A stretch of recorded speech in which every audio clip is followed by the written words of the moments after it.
slightly buzzed on justice and a Viking's pride. Objections flying, gales a swing. Nick just laughs, oh, what a thing.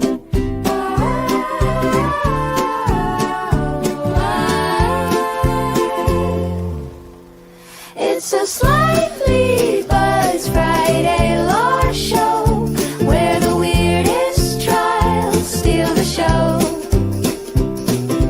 Nick's got the verdict, he's got the flair, with a horned helmet and a lawyer's glare.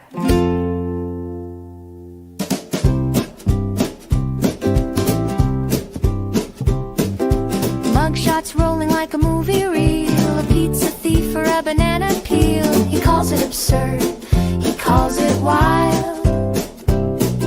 Your Honor, is this trial on trial? Raise your glass to the streaming king, a Viking lawyer with a legal zing. Don't sue me for fun, I'm here for the lore, and maybe one more drink before we explore. It's a slightly buzz Friday lore show where the weirdest trials steal the show. Nick's got the verdict, he's got the flair, with a horn helmet and a lawyer's glare. Hear lawyers glare.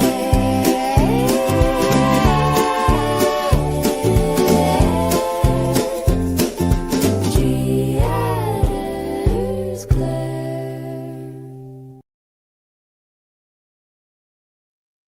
Oh, hey! Oop. There you are. There you are. Here I am. There you are. Hey, old folks, how you doing? This is Friday, and it is slightly buzzed Friday law show. And I promised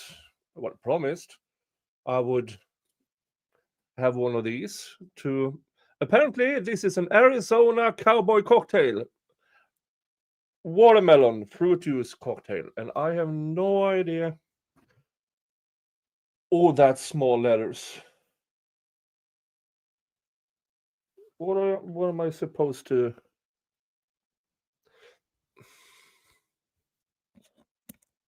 I don't know what rate this is supposed to be. These are really, really small letters that I'm supposed to listen to. How are you all doing?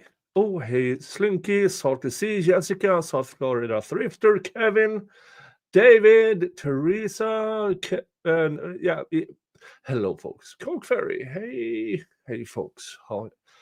Whew. Kirsty calling in from Scotland. Good to have you here.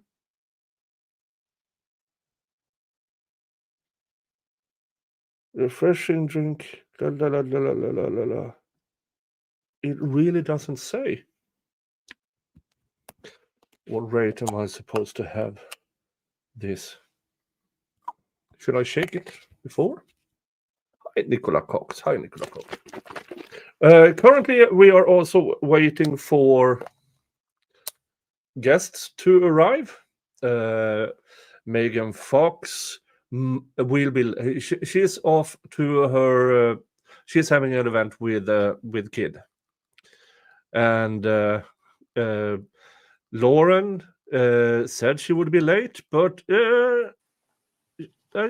she's not. Hey, what's up, man? We have a celebrity here, so everybody say hello to David Gingras. Yeah, just wanted to commit another crime today, so. I'm mixing myself a drink. And for everybody, brew of choice, non-alcoholic, alcoholic. Oh yeah, I'm thinking of water. I gotta drive after this. I'm going somewhere tonight. So. Also, I have to go back to work in like 20-30 minutes, so I definitely can't drink. But... No, don't do that. I was kind of hoping you'd say I should. Well, that is drink of necessity, maybe not by choice. No, this is not a good. Sorry, I'm just shaking my phone real quick. Bridget says, David, don't drink. You're in your second DUI. Yeah, well, I mean, you get 3 strikes, right? I'm only on 2, I guess. I have, yeah. Oh, yeah. Well, you already know this, but apparently we are in a cult. Yeah, I was informed about that in a kind of an interesting way. So apparently, Yeah. I am a leader of a bunch of people that I don't even know if I talk to. So Oh, let's see if anybody shows up now when our cult leader is here. man, I don't even know what to say to that. Now, I've always said that everybody here is in the Mr. Jingles Viking thug gang. That is the first time I've ever heard that. But I won't say no to that. Yeah. Certainly. But since the YSL trial and Mr. Jingles, I he's- didn't watch the YSL. I heard a little bit about it, but that's all. I'm so envious of you. I covered that trial for 2 years. Ooh. Yeah, from pre-trial to jury selection. Jury selection took 10.5 months. Pass. Yeah, that for was me. it. Well, Yeah. 10.5 from beginning to end. They started in January of 2023. Then they had a pause, and then they did more in March, and then more in August, and then finally in November a jury was seated. Oh, what a clusterfuck that was. I like the snark attack sign in the back. Yeah. Yeah. I have ordered the Snarknado. Yeah, people say first, what trial was that? Where they said, "Oh, you're a bit snarky, aren't you?" Was that a Ken Reed trial? I actually didn't follow that either. So Oh, not that either. I feel like I read about it a lot on Twitter, but that's about it. Yeah, when they said something about, "Oh, maybe you're just a snarky guy," to one of the attorneys. No. Oh, I just woke up from a nap. Well, I wish I could go back to bed, to be honest. Yeah, but it's Friday. It's 4:15 p.m. Oh. Wait, why did I think you were? I thought you were like a long way ahead of us for some reason. Oh yeah, it is 10:15 p.m. Oh, so you're just here. talking in terms of where? Okay, I was about to say, aren't you like in Europe or something? Well, yeah, I've been back for 2 weeks now, so. Oh, okay, cool. Yeah, so I'm 11 months away from returning to the United States. Gotcha. I'm still trying to figure out where I'm going, but I'm actually thinking of going to the Northeast this time. Okay, we're in the Northeast. Are you like a city person or no? Now I'm going to probably rent an RV and just drive around. I mean, Oh, that's cool. yeah.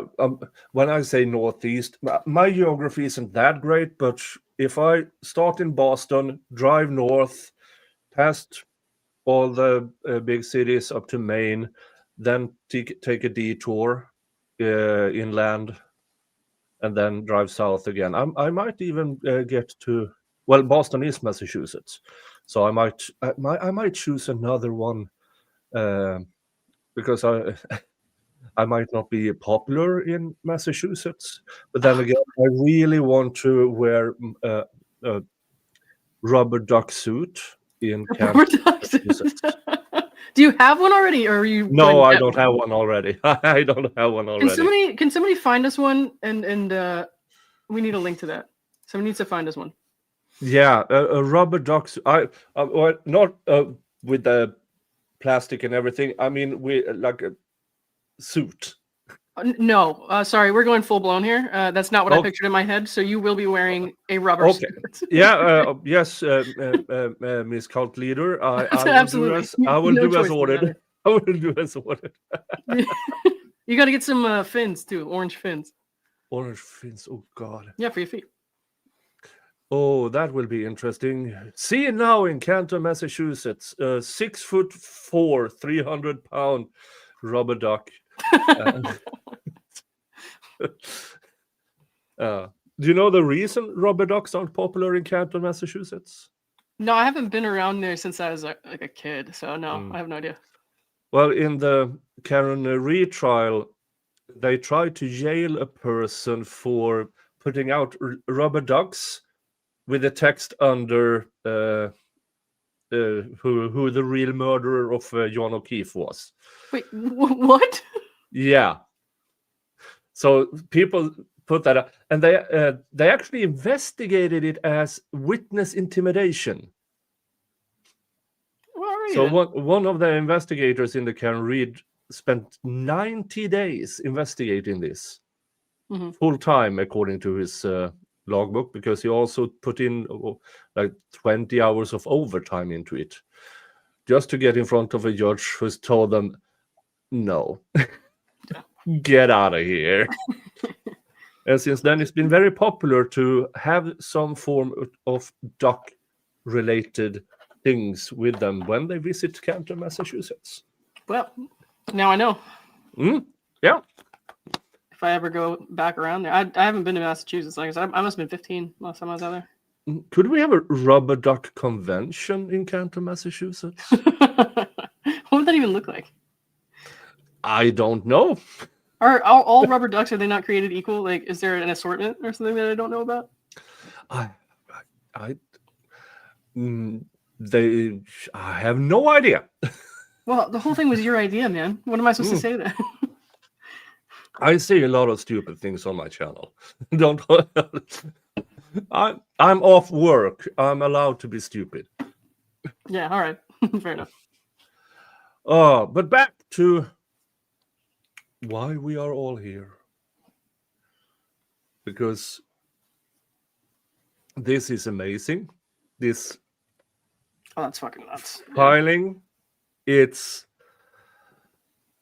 from David S Gingras of the Gingras Law Office. This, what we are about to read to you folks, are an actual filing from an attorney. Yeah. Now, if you saw it at Lawrence, don't spoil it, because people might not have seen it over here. Oh. Yeah, it's a bad one. It's, well, non-party intervener David S Gingras reply in support of his motion for leave to intervene for sanctions, etc. Oh, you should have just shut up. But when cops say you have the right to remain silent, David S Gingras does not have the ability. And he starts. Introduction. As everyone knows, motions for sanctions are common. No, they're not. Only if you are used to being an asshole, then you might be used of having motion for sanction against you. Now, have I seen it before? Yeah, I mean, sure, but I don't actually believe motion for sanctions are common, and they are routinely denied. Yeah, in most cases, that's fair when lawyers protest too much. Is that a spelling error or is it being smart? What's up? Sorry, I was texting my mom. Yeah. Lawyers doth protest too much. Doth? I mean, that's like something you would say. It's like a Shakespearean word, I would call it. Like, I don't know. It's like something people used to say a lot, but you don't really say it unless you're a douche at this point. So I don't know. Oh, this case is very different. Well, yeah, but mainly because of David S Gingras. It has become extremely, extremely different. I mean, let's see. In my personal opinion, Laura Owens' only defense in her criminal charges is blaming David. Yeah, that's probably true. Yeah, but I don't know if she is willing to do that. I mean, it wouldn't get her totally off the hook, because she did all that before he came on board. But some of it, like some of the really ridiculous stuff, came afterwards. So yeah, I can see that. Yeah, I mean, without him, the obvious lies? But then again, she would have just scoured through attorneys until she found one that she told her what she wanted, and he did that. Yeah, but for a defense for a criminal, yeah, blame David, blame him all the way. Yeah. I mean, she probably should, but I don't think she will. Nah.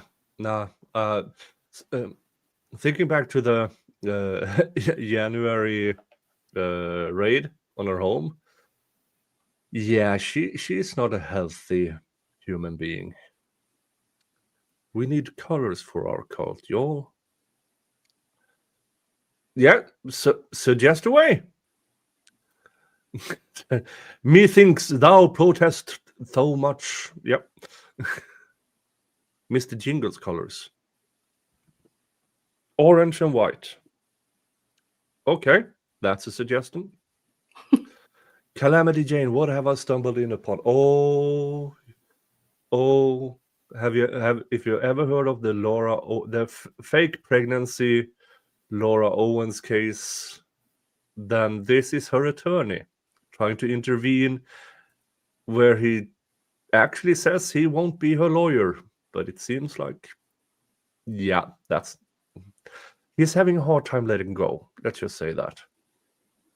This case is very different. To understand why, this court needs to know about something called Justice for Clayton, or JFC. JFC is an online cult devoted to one single purpose: destroying the life of petitioner Laura Owens. No? I mean, they see it that way, I guess. Yeah, sure. They see it that way. But it's more like, shut up. Stop talking, Laura. Just admit that you were never pregnant.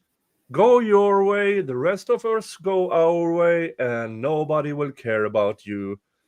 Yeah, I mean, that's pretty much how I think it should be. She should just ignore what's being said that she doesn't like, and then she doesn't have to pay attention to it. And it's not going to hurt her life at all if she doesn't do that. She hurt her own life by, doing all this mess. Yeah. So. And she went public with it. She has apparently this TED talk, and then she contacted the Sun, and, well, let's just say, for quite a while, media, if they have the little they cared, they were on her side until the court filings started to show up. All of a sudden, not so much anymore. Has she been mentally evaluated by amateurs like me or by professionals? I have no idea. She claims to be on and off prone to self-ending, but I believe that is more like a 5-year-old. I'm going to hold my breath until, that kind of.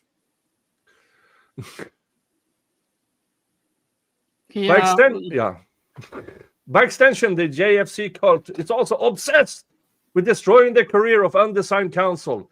No, we kind of figured you're doing that job very, very well by yourself. We are just pointing it out. And nobody really has to do anything. She just kind of volunteers that kind of mess. And so does he. So yeah, I mean, if you volunteer, he makes videos, which I won't share because he is prone to copyright striking people. I know all That's about that. yeah. And even if you use his actual photo, he will try to copyright strike you. If you use a caricature of him, well, then he whines about that as well.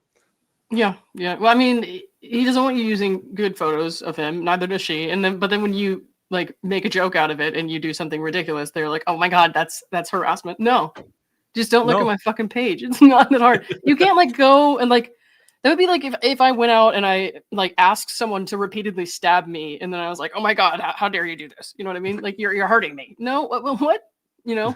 I mean, technically, in that case, they did commit a crime, but I'm just being dramatic. You know what I mean? Oh, so That was not a request, by the way. No one should take that as a request. Okay, bankruptcy meeting of creditors was continued. The Owens family has filed for bankruptcy. I want to get into that, but at the same time, I've never handled any bankruptcy. All I know is that there is something in bankruptcy called clawback, where creditors have the ability, after they check through all their financials, even going back a few years, they can ask the court to claw back if there are expenses within the family that are unnecessary. So I'm kind of wanting the creditors to claw back her parents paying for her criminal attorney. Yeah. But then again, she deserves a defense. Her as well. She as well. Yeah. I mean, everybody does. Yeah, everybody does. Yeah. Oh, CMB. Hey, Derek. Derek is here. Good to have you here. Good to have you here. Those allegations may sound paranoid, if not outright delusional. I am in complete agreement with this specific line here. I am in complete. Yeah, you're right there. If you find that you have to write that before you can explain your point, then you should probably not be making an official public record of it. Just saying. Yeah. And unfortunately, he keeps writing here. Yeah. Unfortunately, they are accurate and well supported. The JFC cult operates largely on social media. The cult maintains a Twitter account, Clayton's Justice, which has posted nearly 6,000 times about Miss Owens in the last 2 years. The cult also maintains an Instagram account, Justice for Clayton Official. I mean, I can honestly say I've never been a part of any of those accounts. Obviously, I have followed them, but like I've never modded for any JFC sites. I think they're run by different people. I've never, posted as JFC anywhere. That's ridiculous. Yeah, I mean, if you're going to file with accusations, you kind of need to, and this is operated by that person. Yeah. I don't see this here. Which is filled with vile, cruel, disgusting personal attacks against Miss Owens, her family, undersigned counsel, and anyone who dares express the slightest degree of support for her. Can you give example, Mr. Gingras? I don't think that anyone else has expressed any support. Outside of Laura Owens' immediate family, where's her support? I mean, when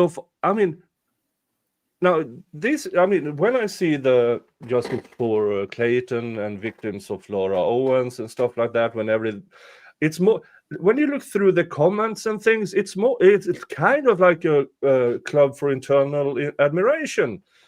I don't see anybody opposing. Yeah. And that's kind of rare. Right. I mean, there are always some idiots out there that supports the cray people. They're gonna find him on TikTok, man. That's what I keep saying. Because Dave's getting a lot of views with this on TikTok. I'm like, that's where we're gonna find the crazy people. They're always on TikTok. just wait. There's gonna be some. And when they then when they show up, I'm not going to attack them. I'm just going to block them. It really does not bother me. If you want to be an idiot just to be edgy, that's fine. But I'm not going to engage with you. You know. Yeah, I mean, there are always people out there that, oh, I want to jump in on the drama, Yeah. and then try exploiting the drama, and yeah, I mean, I have one person regarding the Delphi case who says, "This is your one and only warning." And that's interesting because thank you for the heads up. I will not return the favor. And and he posted it on his backup channel, so it's public and it's still there. And just to, I will not show it because I don't want people to go there. Let me read what he writes to me here. Sure. Hey, yo, I don't know if yo's been following the news and shit, but they did saw this shit, homie. On God, they did. So, yo, I don't want to see you posting this type shit no more, cause it ain't true. We don't take kindly to that shit, cause, you know, I be keeping it 10 toes down all day, homie. So consider this your one and only warning. Yeah. And it's spelled exactly. What did I just listen to? Yeah. All right. I mean, yo, homie, I'm 10 toes down. This is your last warning. Yeah. And I mean, this, when you see this face, the first thing you think is homie. First impression, yeah, definitely. And I mean, now if you really want to see it, I posted it in my community, the thingy on my YouTube. I'll have to go look for that. Yeah. The community posts on my YouTube page. Okay, yeah. And he spells exactly like I tried to pronounce it. Okay, good. Well, disappointed. Yeah, so I was thinking maybe I should do a separate video and name and shame, but then he's just seeking for attention. Yeah. So, well, yeah, I will have a bit of fun at his expense, and Mr. I would never do something like that. No, Mr. DW, if you're here watching this, we are laughing at you, not with you.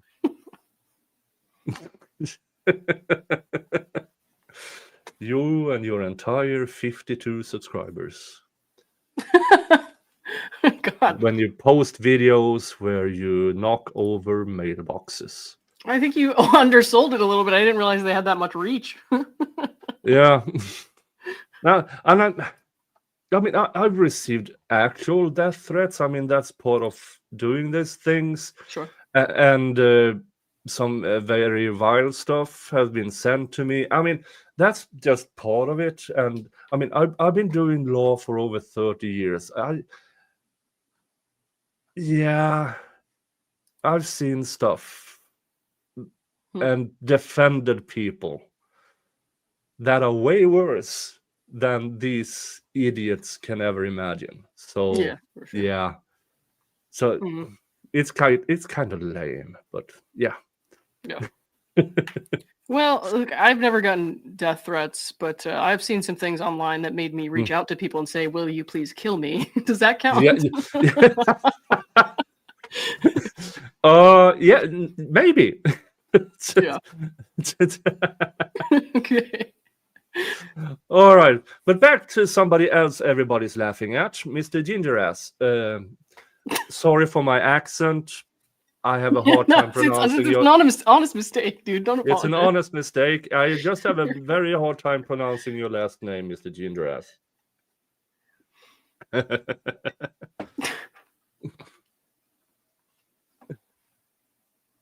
Hey, Shen. Oh, how fun. You have Lauren on. Stay strong, Lauren. You can watch him be silly. Okay, yeah. Shanigram is my internet big sister. She's rowdy. She's really rowdy. And she's fun. Yeah. All right. Let's see here. Where were we? And anyone who dares express the slightest degree of support for her. The JFC cult thrives on inhumane cruelty. One of their favorite pleasures is attacking Miss Owen's physical appearance. No. Yes. I couldn't give a shit how she looks, to be honest. No. Nah. Yeah. She could look the way she does, and she could look the way I don't care. The sick individual operating the JFC Instagram account routinely posts images hundreds of times this week depicting Miss Owens as a hideously deformed creature. I don't know Gollum if from hundreds Lord of of the times Rings. each week is accurate. I don't know if that's accurate. You know what I mean? That seems like kind of an exaggeration. And I would say dozens, yes. Hundreds is a reach. yeah, and I mean, poor Gollum to be mentioned damn in it, this. bro. Yeah, and that's what's his. That's the horror movie creature. Yeah. What's his From name? Lord of the Rings, and then there's Chucky. Is that Chucky? Chucky. Yeah, Chucky. Yeah. Okay. I never watched the movie, but I know who Chucky is. What does this have to do with the issues of sanctions? Here's what. Respondents Counsel Omar Serrano is a prominent supporter of and participant in the JFC cult. Okay, sure. I mean, I don't even know how to say that anymore. I mean, have you posted videos about Laura Owens? Yeah. Sure. Because it's court filings. He's an attorney with the YouTube. I post about Laura Owens when something interesting has happened, and let's just say it like this: if it weren't for stuff like this, there would be no videos. No way. This is so bizarre. How could you not? You know what I mean? I mean, You're like, hey, look at this shit. You're not gonna. I'm sorry, I cussed, but no worries. You're not gonna pass up on that one and go with the boring procedural stuff. You know? Yeah, I mean, I can do the boring procedural stuff. I mean, but this is funny. Yeah, I mean, I don't want to be bored all the time. You know what I mean? So. Of course, I'm going to make fun of it. I would prefer it not exist at all, but if it does, I'm not going to skip it just to cover the boring parts, you know? Yeah, and I remember you said something. If we wanted to make money out of all of this, there are other cases that would generate far more things. And I mean, for me, this is like this one in particular is like less funny to me because I'm like, this is an unofficial public record. It's not just like something some dickhead said online. And so if I am trying to switch jobs in the future, or if I'm like meeting new people and, you know, everybody looks up each other online these days and they find something like this about me, that's going to cause a real problem in my private life. So I find this one in particular less funny. I think the memes are funny. The memes are funny. Okay. But this, what David wrote here about me, that's going to potentially have an impact on my life, is an abusive process, in my opinion. You can't use the court to attack non-parties who have nothing to do with this. There's absolutely no evidence that connects me to this case whatsoever. I should never have been brought into it. So yeah. I mean, if anyone should be, why not me? Jesus. Why can't I be named in these things? I don't know, man, but this is like I'm always having these problems now because I had the thing with Blake, right? And she subpoenaed me, and then I've got some of my friends who are like, "Oh my god, why didn't I get a subpoena?" I'm like, guys, I don't want it. take it. Just take the subpoena. I don't want this shit. You can be the object of David's affection. That's fine. I don't want it. Like, I don't want any of this. I never asked for it, but they do it to people like me because they know it hurts. Yeah.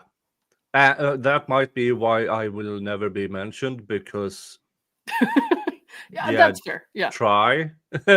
Please try. Please try to offend me. I mean, the only way I could really respond to it is like to try to make fun of it, because if I don't try to make fun of it, then everything just sucks. Yeah. So I feel like he's probably gonna, come back and say, well, she was like, you're laughing at this. No, I don't think it's, funny per se. I think that sometimes you have to make light of things if you're going through a hard time, and I think that's what kind of what I've been doing with this. So. Yeah, because in the core of this, it's all a tragedy, because it could have all been avoided if somebody had taught Laura Owens, this is not how you conduct yourselves among people. And then all along comes David Gingras, and makes it worse.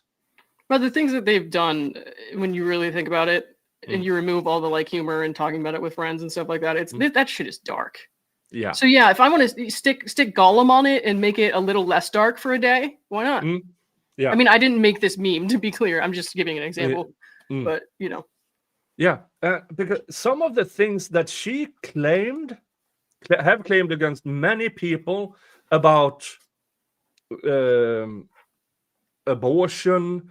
I mean, those things, when within the personal space, that's a tragedy. Yeah. And when she claimed against Clayton, with that she had this spontaneous abortion with fetal matter in her bed, that's really, how do you even make that shit up? Yeah, it's gross, man. It's so gross. Yeah. I actually got to go back to work now, unfortunately. I wish I could stay for longer, though. Oh, no worries. Maybe you can come back when you're done working. I might be here for a while. Well, I do have to, after the hearing, I do have to stream with Steve after the hearing, but if I'm not doing that, then I will come back, yes. Yeah. All right. Thanks, man. Appreciate it. Thank you for being here. I'll see you soon. See you. And thank you for Dear Reader Normal People for becoming a member. Thank you. All right, let's continue here. Oh, by the way, before I forget, dun dun dun. There. Yeah, this is a Wheel of Regrets stream as well. And let me show you the Wheel of Regrets. Just have to restart it. Dun dun dun. The Wheel of Regrets is something that this is just for amusement, for getting things more interesting, so to speak. This is the Wheel of Regrets. And it works. $50 in super chats, gifted memberships via PayPal, buy me a coffee, will get you a spin on the wheel. Goes like this. And whatever it shows up on, I will do.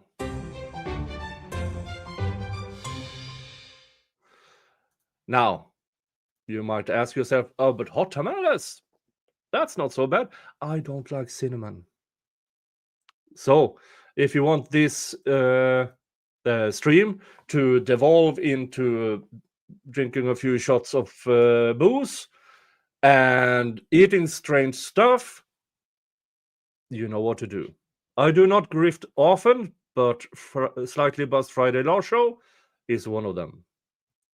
Hi, Bridget. Look up Daisy Link jail pregnancy. Laura may still have a baby yet when she goes to jail. Yeah, I heard about that case. There's a pregnancy without the intercourse in jail. I've heard about that case.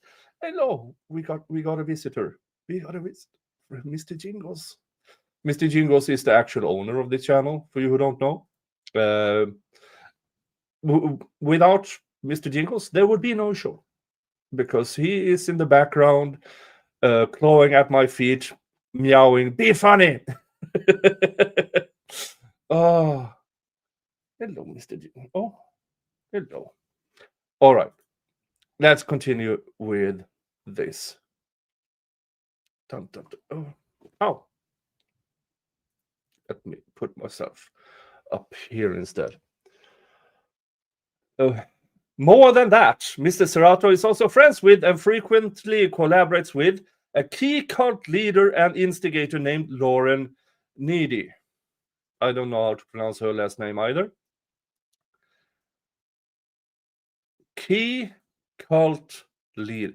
I mean, this is kind of an accusation that you need to follow up with actual evidence. Mr. Gingras, your opinion is not evidence. You have to actually show it.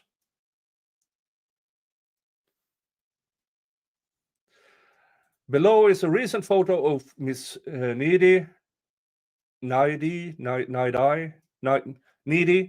and Mr. Serato appearing together at an event in Arizona. Okay. But folks, look at the background here. It's Justin versus Blake.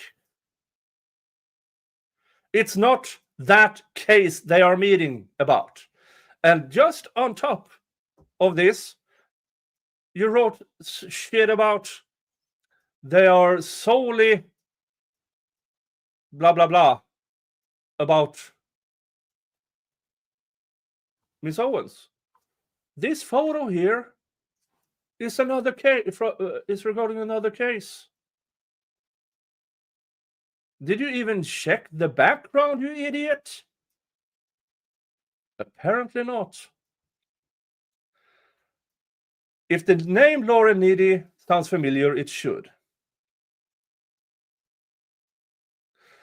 On July 11th, 2025, 2 days after this case was filed, Miss Needy filed a media request to broadcast this entire case. Yeah, because we can. If we cover a case, sometimes we do media requests.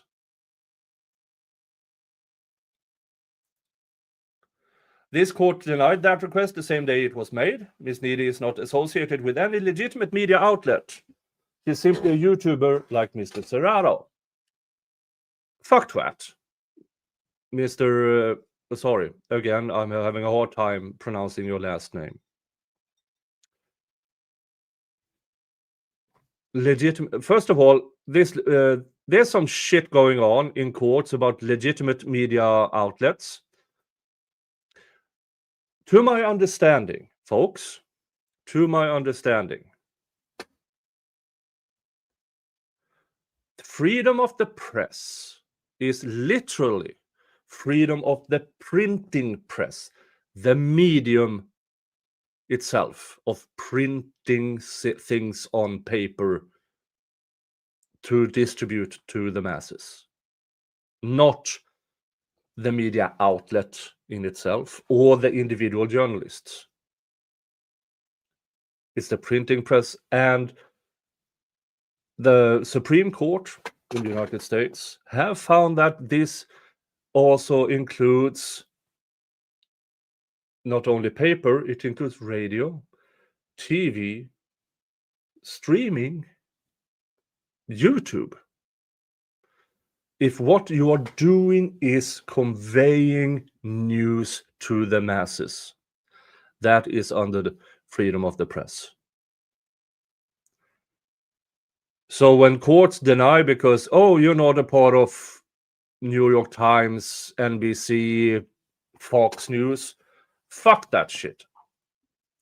Fuck that shit. Stop doing that. The friendship between Miss Needy and Mr. Serato is not the reason why sanctions are appropriate.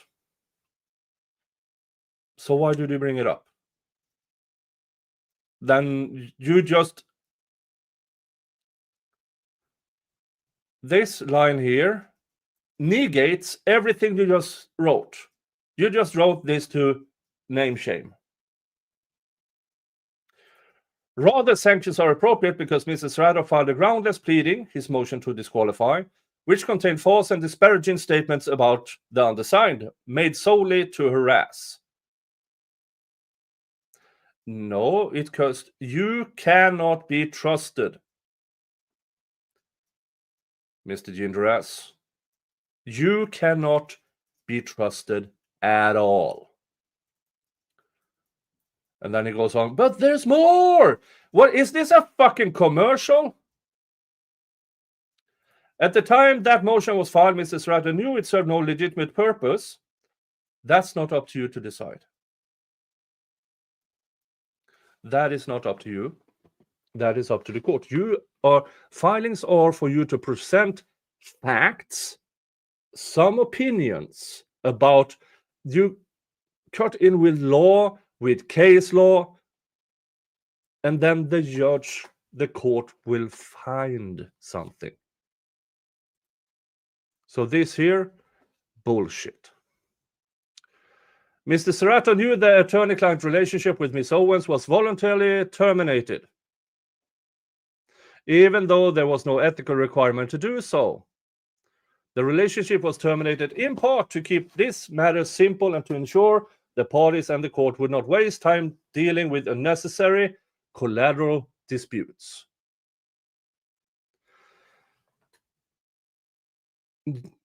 Just because you say something doesn't mean it's actually correct. It's like pinky promises. It's very sweet, has no legal bearing. And voluntarily terminated, yeah, but you can also voluntarily reassign yourself. It has no actual legal meaning, what you say. And this here, and to ensure the parties and court would not waste time dealing with unnecessary collateral disputes. Well, if that is your goal, Mr. Gingras, why didn't you just send in, I approve of this disqualification? You could have written in, despite the jargon in opposing Mr. Serato's filings, I do agree with the core of his filing and approve of the disqualification of myself, if the court so chooses.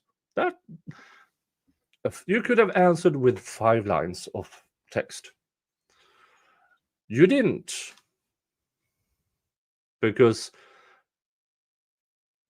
you're wasting the court's time dealing with unnecessary collateral disputes. Hi, Gwendolyn. Hi.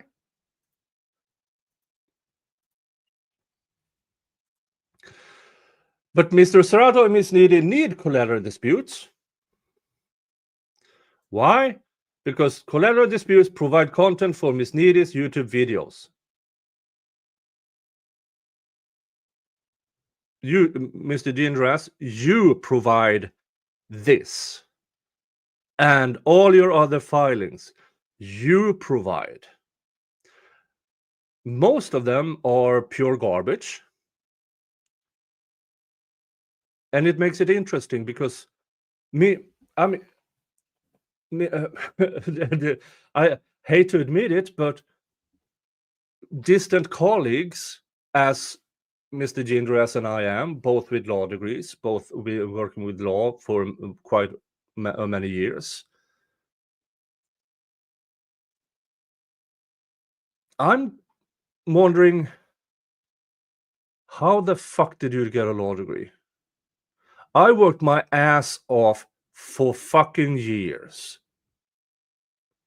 And here you are strolling by with this pile of garbage. Aren't you ashamed of? Well, I know you're not ashamed of yourself, Mr. Gingras, because this.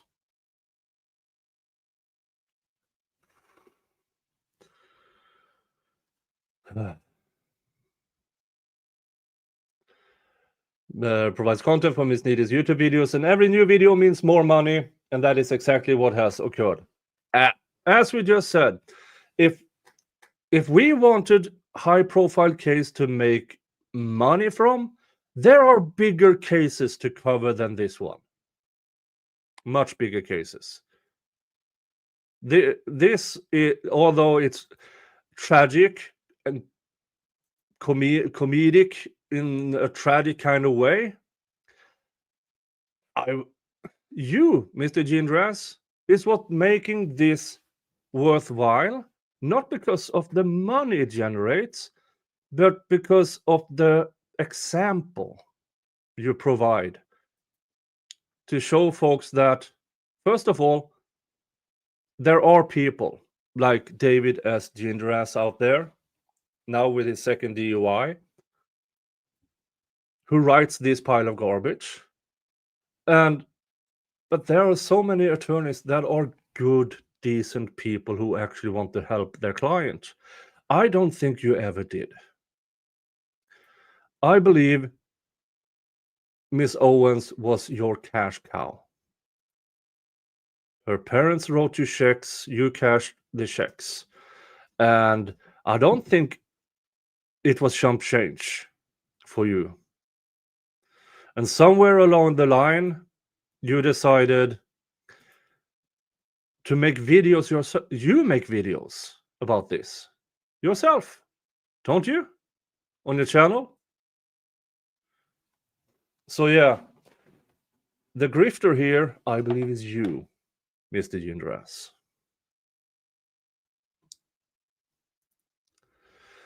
Miss Needy has released hours of videos talking about this case and gloating about how Mr. Serrato roasted and embarrassed them, designing in his pleadings, which he does, including his motion to disqualify, which he did.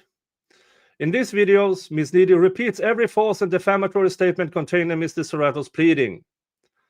Yeah, we're reading the fucking filings. That's not repeats, blah, blah, blah. That's just reading. While soliciting money for her efforts. And you don't? Are you telling me that you never accepted payment for representing Laura Owens?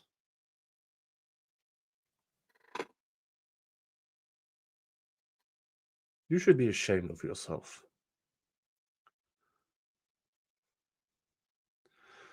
And then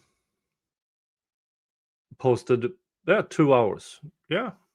Let's see. How many hours have I posted about Laura Owens? Let's see if I have my playlist. I haven't done much. Let's see here. Yeah, I'm close to between 12 and 15 hours of Laura Owens things. Not counting when I've been on other people's channels about this. Do I make money out of it? Very, very little. I mean, if I'm lucky, I'm getting $1 per 1,000 views, and few videos I make of this has, well, half of them have over 1,000 views. So maybe I make $1 in ad revenue. And the supers and stuff, very welcome. Never will I tell people to, if, as Megan Fox says, don't give ramen money. I explicitly forbid you to donating to me if you're having a hard time. I ban you. Now, if you are having a great time and earned a lot of money, Ta-da! But that's not because of this case. That's because people support me. You know the difference, Gingras? I bet you don't. In addition to disparaging Miss Owens and the undersigned, Miss Needy has posted videos praising Mr. Serrato for his valiant battle against Miss Owens in this case. Yeah, welcome to the first fucking amendment. She can. In his opposition, Mr. Serrato never denies collaborating with Miss Needy to attack Miss Owens and to further the JFC cult's goals. Because it's not worth his time, you asshole, to respond to some blabbering accusations that has no place in a legal filing. Instead, he attempts to downplay the issue, suggesting Gingras' theory that Mr. Serrato filed a motion to disqualify to create new YouTube content is unsupported and unreasonable. Yeah, it is. Of course, filing the motion to disqualify is warranted. Now, I do believe the judge has denied the request without prejudice, because it is not, in the court's opinion, since you haven't actually tried to represent Laura again, then the motion is premature. Now, if you try to, then you can refile it. So it was denied because premature. Serrato filed one motion on a serious issue and has not created any content related to Owens or Gingras since entering this case in August of 2025. Yeah. Because he separates his role as an attorney from his role as a content creator. You don't, Mr. Gingras. Because what you do is that you file, then you talk about it, then you file, then you talk about it, you post about it, you do videos about it. All the fucking time. So if you're going to whine against Mr. Serrato, look yourself in the mirror. What are you doing? What are you doing? This argument misses the point, regardless of whether Mr. Serrato has paused his YouTube career. His longtime collaborator, Miss Needy, has not. You have to show. Are there a contract? Is there an... What is the actual agreement you're referring to here, Mr. Gingras? You have nothing. You are it's speculation at best and outright lies at worst.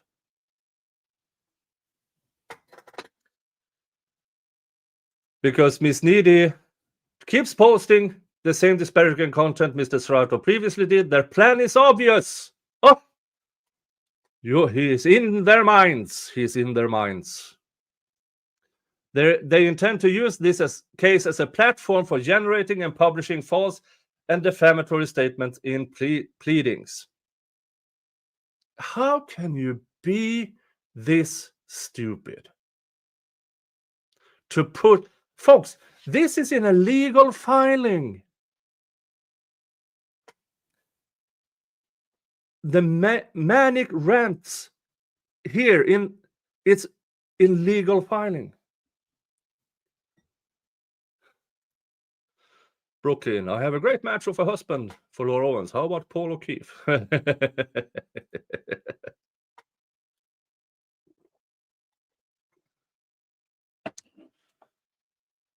Oh. So Miss Needy can then profit by republishing those lies on her YouTube channel. What he's describing here is a criminal organization. And if you do that, you better have fucking proof. You better have fucking proof. Appearing together, not proof. Lauren reading from the filings, not proof.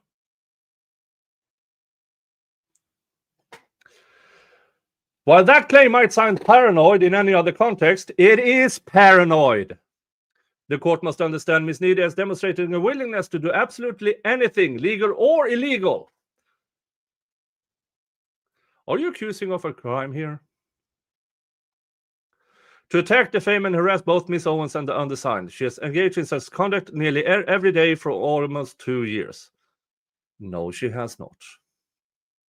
But this here is an accusation of crime. Now you are bordering into defamation yourself. Now this is an illegal filing, but you also posted, you have talked about this on your own fucking channel.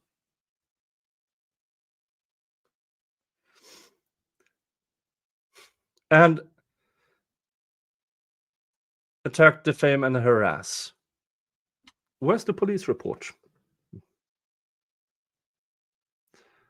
Aren't your client charged with with perjury, tampering with evidence and such? Didn't we watch you try to signal how Miss Owens was supposed to answer in open court? Do you really, really want to open that door, Mr. Gingras?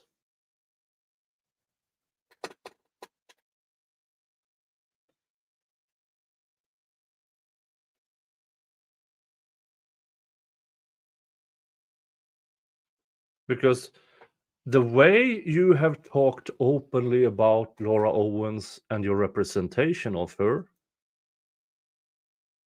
a court might find that the attorney-client privilege is waived.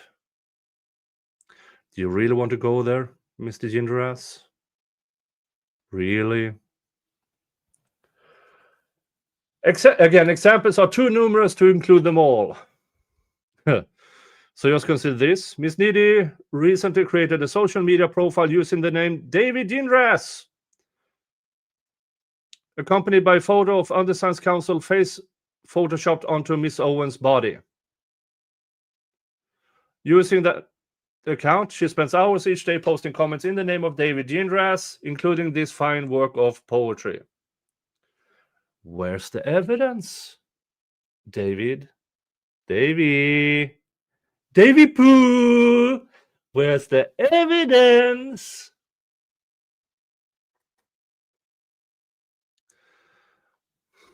Is Mr. Serrato liable for the criminal conduct of his friend, Miss Needy?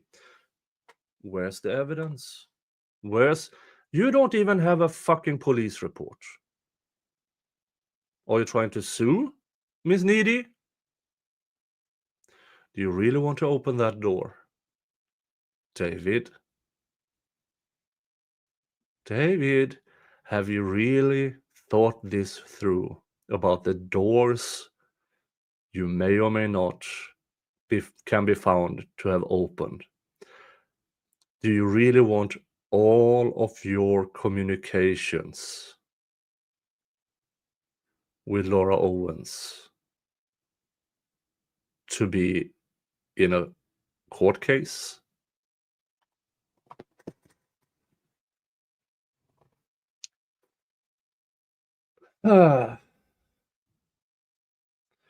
He will claim he is not, but when two parties conspire to engage in unlawful conduct, both may be held liable for the other's illegal act. Here it is. That's a serious accusation, Mr. Gingras. Really fucking serious.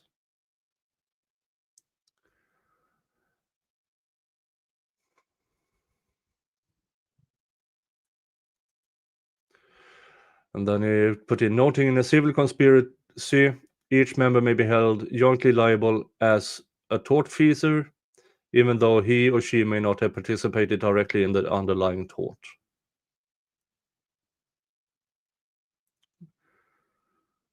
Just quoting isn't enough. You actually have to show evidence. The truth is this: there is no question Mr. Serrato filed a groundless pleading which contains knowingly false and disparaging statements.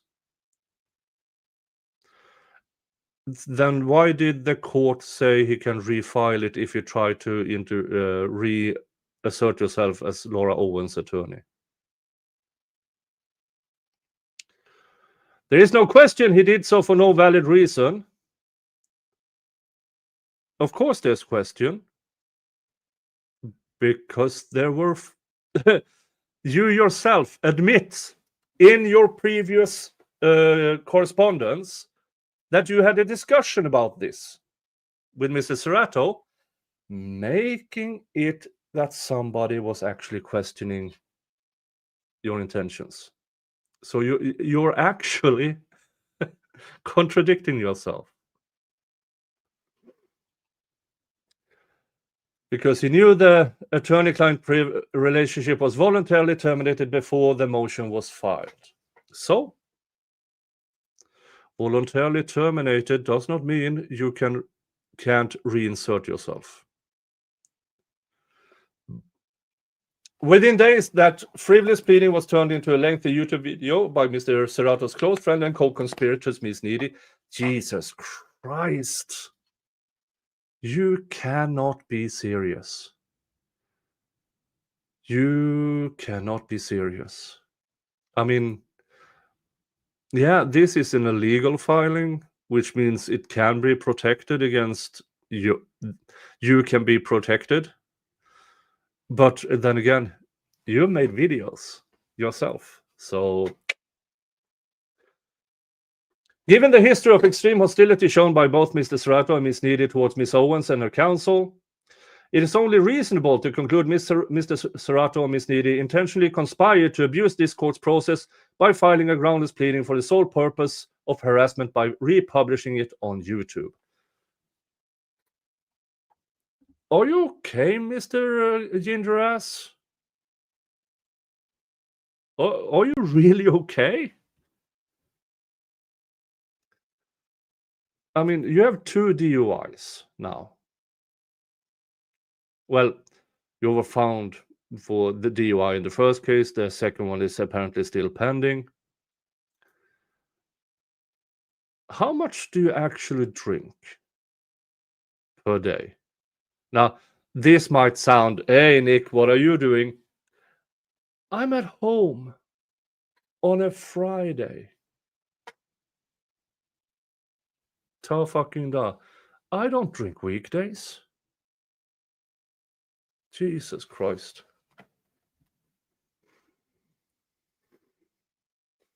The only question is whether this court believes this conduct is acceptable.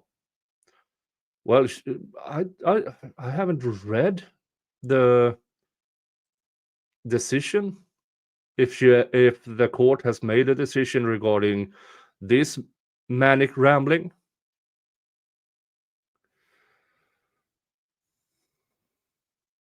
One party, a lawyer, files a groundless pleading containing false statements. Apparently, the court didn't find it your way because the court said, refile it, because the only reason, apparently, in the decision at least, was it was premature.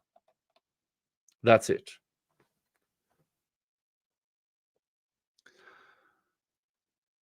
His co-conspirator immediately converts the lie-filled pleading into a YouTube video. I think more than Lauren did. If that conduct is acceptable, the request for sanctions should be denied. Are you trying to guilt trip the judge? This is like 5th grade. If the conduct is acceptable, the request for sanctions should be denied. It's like, he hit me back. Jesus Christ, this is embarrassing. On the other hand, if this court believes lawyers owe a duty to honor the law and the rules of professional conduct, it should send a clear message to Mr. Serrato. Practicing law is not the same as making YouTube videos insulting other people. Pot bit kettle, Mr. Gingras, because you're not particularly nice in your videos yourself, are you? And on social media, you've been quite an asshole. Deleting it doesn't mean it's not saved, Mr. Gingras.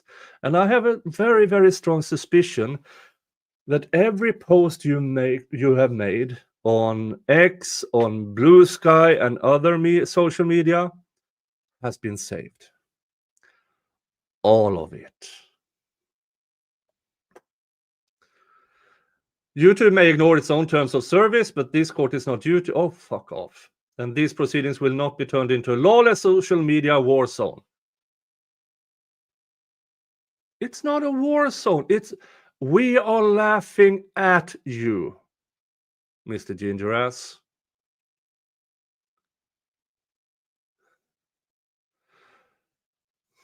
Discussion. The pleadings speak for themselves. As such, only a few points will be mentioned.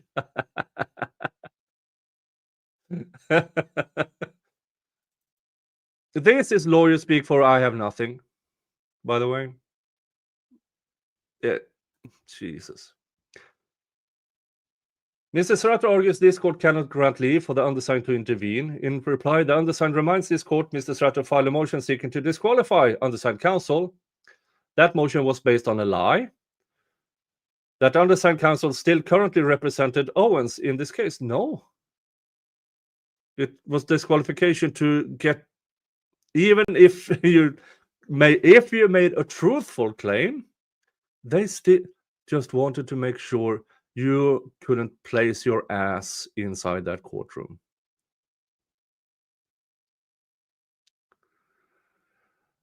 If that lie was true, there would be no need to intervene. Sanctions could and would have been requested as Ms. Owens' current counsel. I don't think that is the actual case law. But Mr. Serrato's representation to this court was false. He knew the attorney-client relationship ended before his motion was filed. He also knew the undersigned had never filed a notice of appearance in this case and was not Ms. Owens' counsel of record. That specific issue was discussed at length during the 66-minute phone conversation between counsel, which took place on August 18th, 2025, 5 days before this disqualification motion was filed. Do you have a transcript of that, Mr. Gingras? You can claim you said anything in that phone conversation, but can you back it up with actual evidence? Given these facts, it ultimately does not matter whether this court allows the undersigned to intervene for the limited purpose of seeking sanctions, or whether the motion is treated as filed by the undersigned as Ms. Owens' current counsel, despite this not actually being true. Either way, when a lawyer lies and files a groundless pleading, as Mr. Serrato did here, the court has the power and the duty to impose sanctions. The exact procedural method of how that issue is raised is largely irrelevant. Oh, by the way, let's go up here. Dun, dun, dun. As everyone knows, motions for sanctions are common and they are routinely denied. That was your first line here. Maybe you should have thought about that line, how it applies to you and your filings, your motion for sanction. Jesus Christ. No, where was I? Mr. Serrato violated CCP 128.5. Mr. Serrato moved to disqualify a lawyer despite knowing that lawyer had already disqualified himself. Not just because you say something doesn't make it true. We don't know your intentions.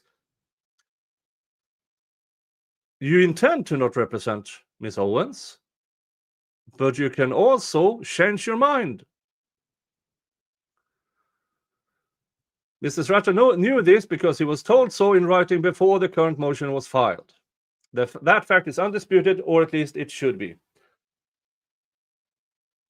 You can, if the court does not disqualify you, you can still put yourself in there. Now the court has said, yeah, you can. This was the filing was premature. But if Mr. Gingras puts himself in that case as her attorney, then Mr. Serrato can refile. Hey, Wim, welcome back. Wim has been with this channel a long time, but thank you so much. Thank you for thank you for being here again as a new member. And if you are thinking, hey, let's become a member, it's $3 a month, and you get hundreds of hours of members-only content. You get your own emojis here on YouTube's, and I'm not so sure if that is a good thing anymore, but I have a Discord for members only as well.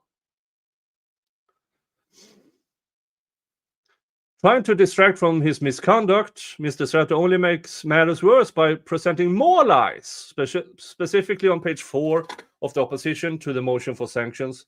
Mr. Serrato states, based on that phone discussion, I filed a motion to disqualify due to an obvious Rule 1.5 conflict affecting these proceedings.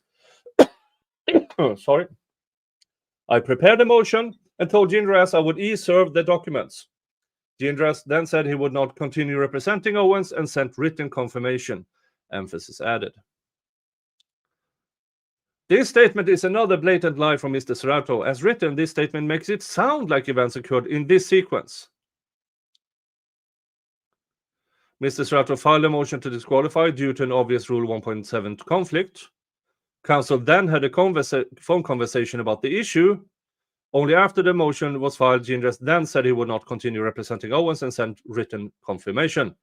No, it does not. See here. Based on that phone discussion. That's the first words here. He cannot have a phone discussion after. See here? It is before. Can you read, Mr. Gingras? Can you?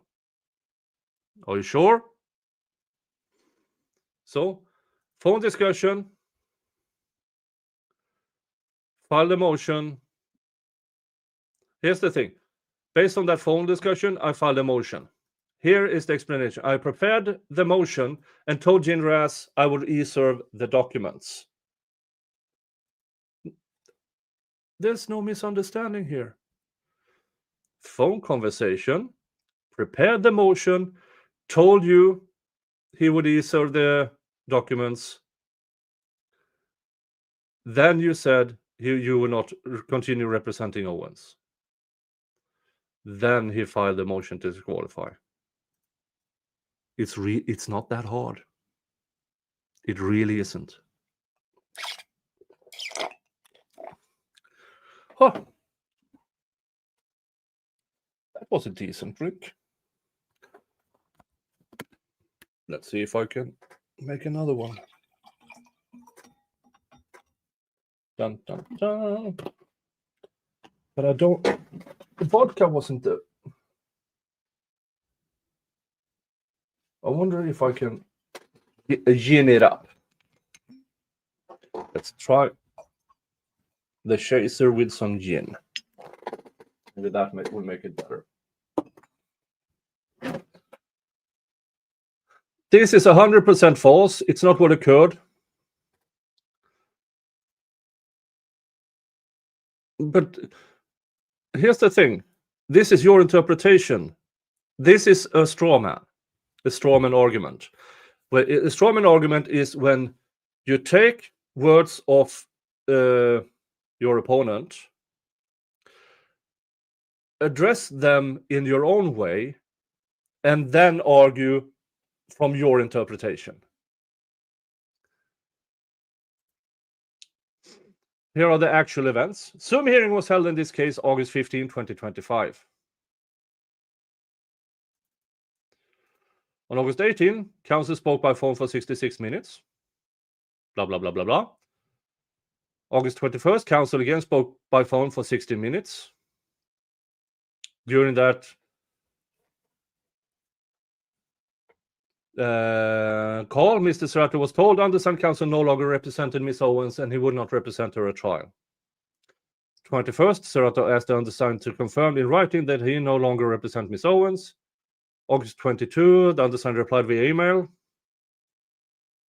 I no longer represent Laura in the Maracini DVRO matter. August 25, Mr. Serrato moved to disqualify. Yeah. This here does not say that this is here is wrong.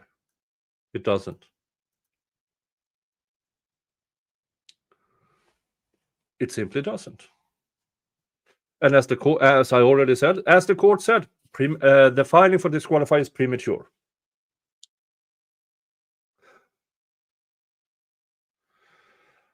If these facts do not justify sanction, CCP 128.5 have lost all meaning.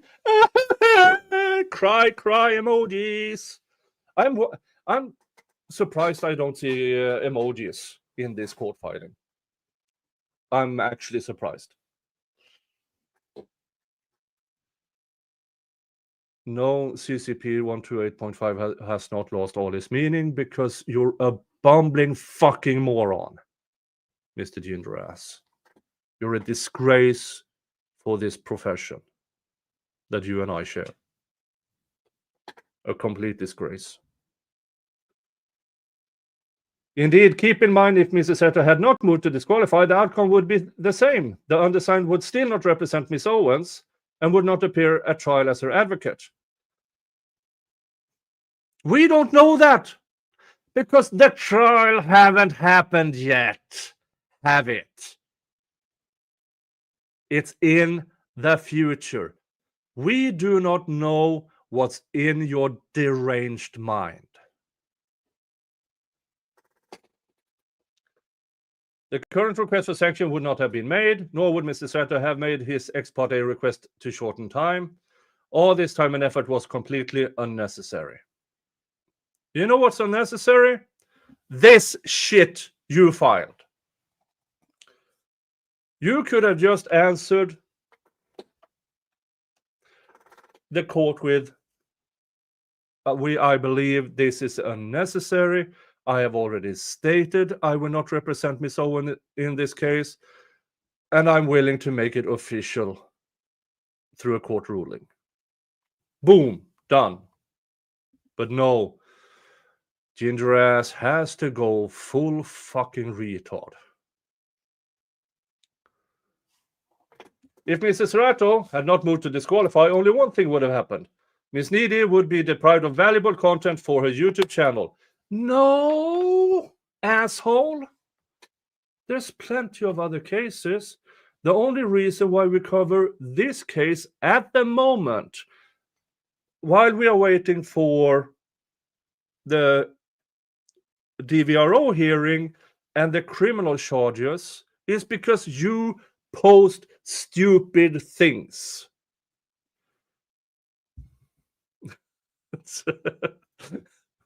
Mark of angry Swede on your bingo cards.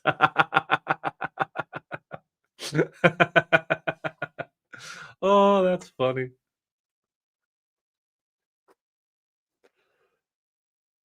That is precisely why Mr. Serrato's motion was filed. Oh, you asshole. If this conduct does not warrant sanction, nothing does.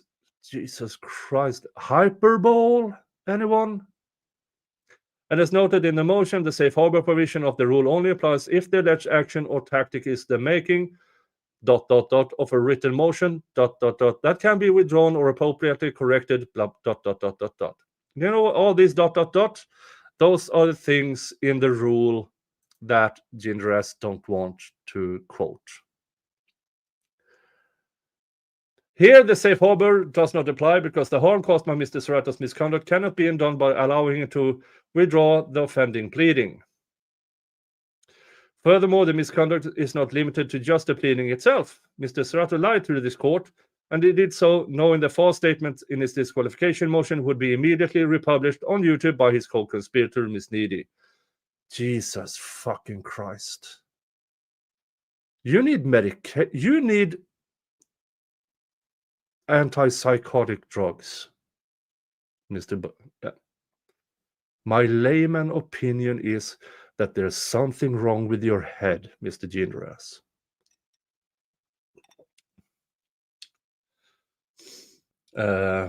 During her break from using the undersigned's name to post comments about the texture, blah, blah, blah.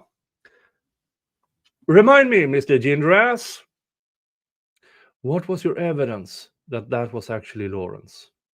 What's your actual fucking evidence? I have not seen anything in here that actually shows that you are correct. Nothing. The harm caused by that conduct has already occurred. Allowing Mr. Serrato to withdraw his motion would serve no purpose. Thus, the safe harbor does not apply, and this court can and should impose significant sanctions. Jesus Christ. Hey! Dear Reader Normal People gifted a membership, and it went to Fiery Red Podcast. Hey, Fiery Red. Hope you're doing okay. Hope you're doing okay, Fiery Red. If you're here, hi, Fiery Red. Hope you're doing okay. And thank you again. Thank you again. Let's see here. 3, 8, 11. We are $14 in, which means we are $36 from the first spin on the Wheel of Regrets. Ooh. Laura's motion for continuance was denied. Yeah. Yeah. Everyone check your settings to make sure you can receive gifted memberships. Please do so. And so please check it.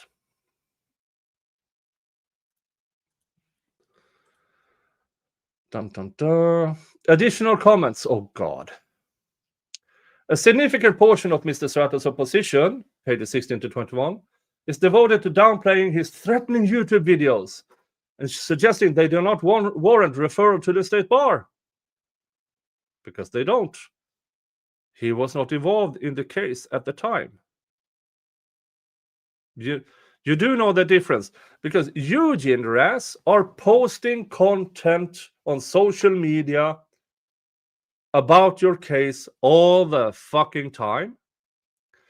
Mr. Serrato, the moment he represented Mr. Maraccini, he cut that out. Because he knows his ethical obligations.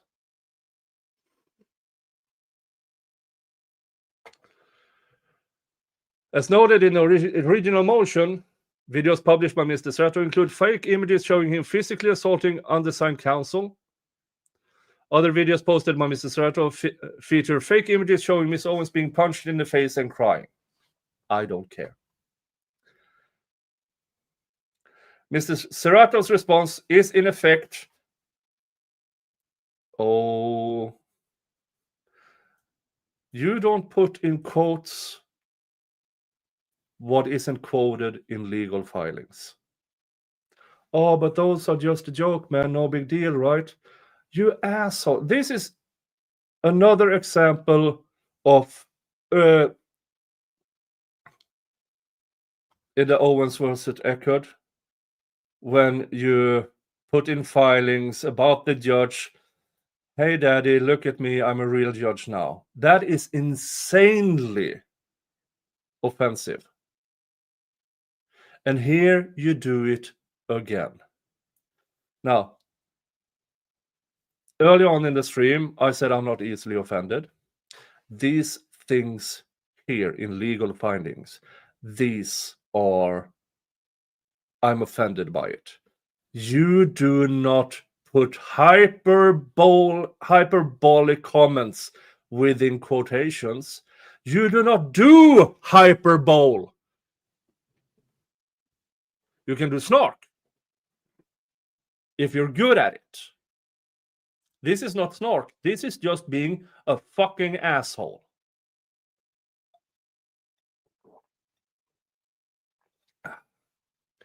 To be clear, the reason Mr. Strato's videos weren't referred to the state bar is not because he perceived them as a joke. The reason is not also because they were interpreted as an actual serious threat by Ms. Owens or the undersigned. They were not. The reason this warrants discipline is because this is a domestic violence case in which one of the parties, Mr. Maraccini, is being supported by an online cult. No, Mr. Maraccini is being supported by the fucking evidence. Evidence we have gone through and found be credible. It's not a cult when you are an ass and we are pointing out you're an ass. It's not a cult to point out Laura Owens is a serial pregnancy fraudster.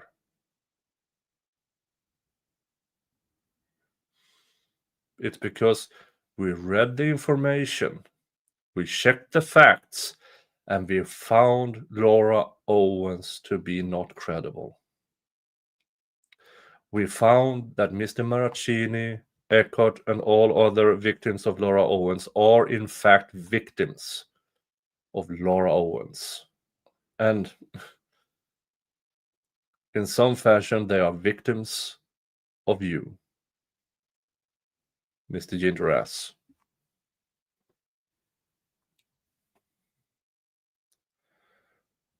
Mr. Serrato may think violent images are merely a joke to him, but that is not the point. The point is thousands of people are following this case, including countless anonymous faceless members of the JFC cult.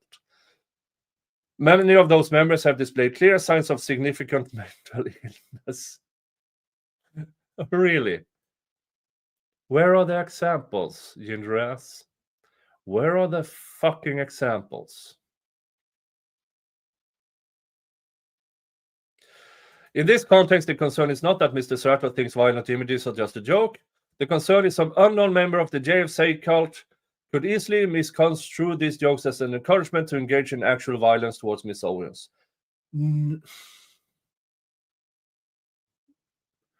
This is so stupid. Oh, no, you didn't. Given the current political and social climate in this country, this is entirely unacceptable. Political commentator Charlie Kirk was recently shot and killed in front of a crowd of students in Utah, likely in response to his divisive online rhetoric. Are you insane? Are you comparing Laura Owens to Charlie Kirk? Are you fucking insane? This, if anything, is a clear sign of significant mental illness, if anything is. Paul Pelosi, husband of former Speaker of the House, Nancy Pelosi, was recently attacked. No, it's not recent. That was years ago. And how did the son of the President of the United States respond? By laughing about it in a social media post.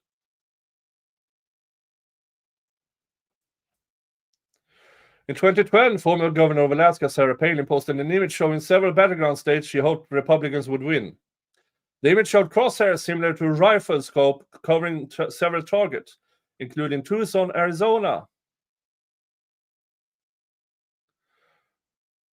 Just weeks later, a mentally ill man appeared in Tucson and shot U.S. Representative Gabrielle Giffords in the head. Giffords was severely injured but survived. A federal judge was killed. To my recollection, that mentally ill man, there was no findings. It was done through Sarah Palin's postings. That's just stupid. We must do more to stop political, social, and legal dispute from turning violent. Yeah? How about you shut the fuck up, you alien? Jesus fucking Christ.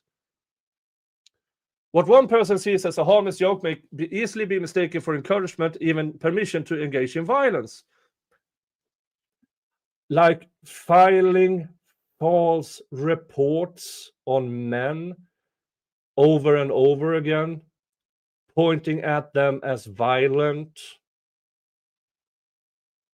in claiming rape falsely. Does that not induce violence? Making these false allegations?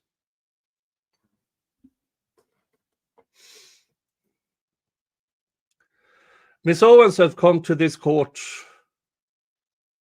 for a lawyer like Mr. Serrato to fan the flames of a rabid, vicious cult. You keep claiming things, but where is your actual fucking evidence?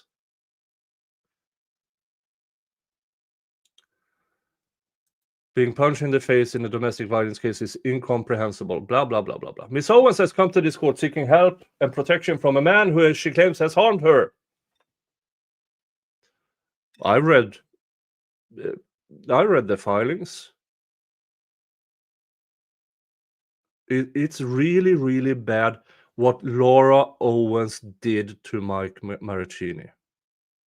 It's really fucking awful. Miss Owens should not also have to worry that counsel for the respondents is actively encouraging people to punch her in the face or worse. Idiot. Mr.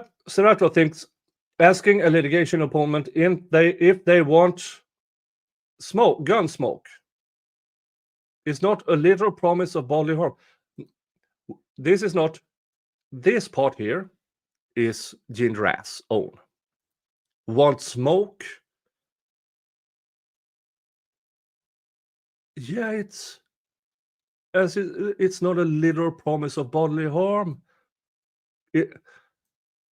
It's not even a joke. He's asking you, are you really sure you want to get into a legal fight? Do you really want that smoke? So who's the fucking liar here when you put in things you know are not true? Gingras. Not a true threat, no big deal. Maybe to him it's not, but what about the angry, mentally disturbed person sitting in their basement following every minute of YouTube coverage posted by Mr. Serrato or Mr. Needy? What might that person think? What might they do?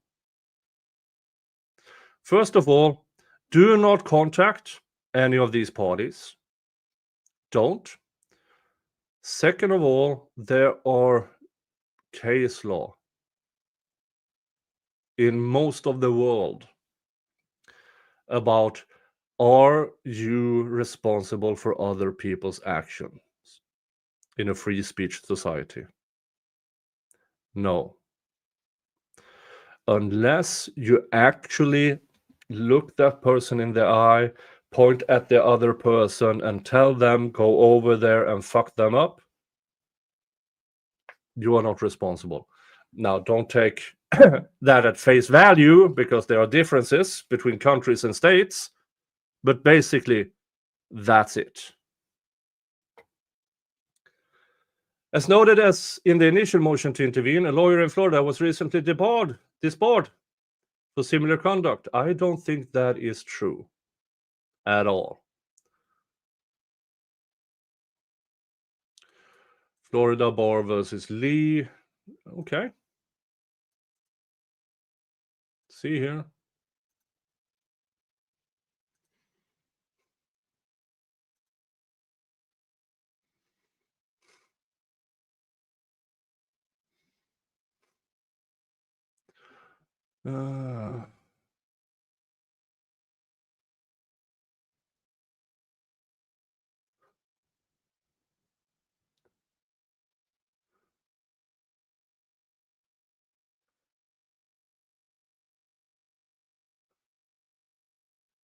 See here.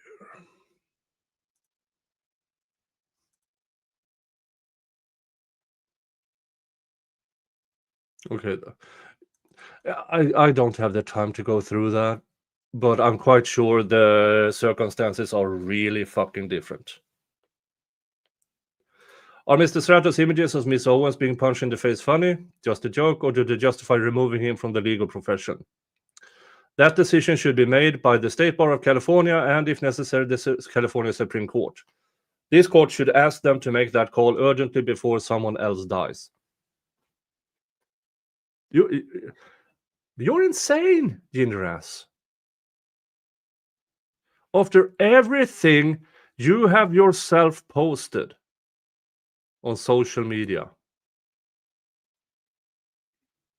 after everything you yourself have posted, yeah, that warrants a disbarment after all the shit you've been up to. Conclusion: for the reasons stated above, the motion for leave to intervene and for other relief should be granted. Blah, blah, blah, blah, blah. Yeah.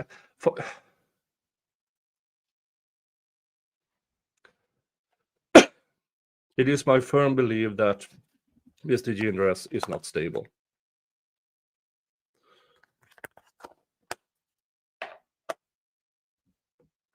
So when he talks about that this cult has people who show signs of significant mental illness, look in the mirror, Mr. Gingras. Look in the fucking mirror. Hello, fellow cult members. Hello, Billy. Oh. I mean, this is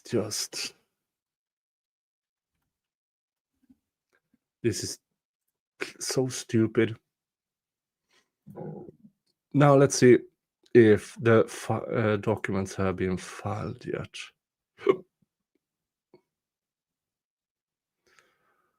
Dun, dun, dun.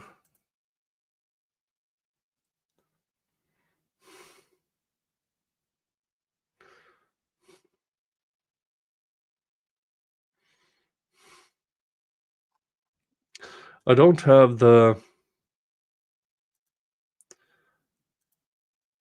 decisions. I don't see.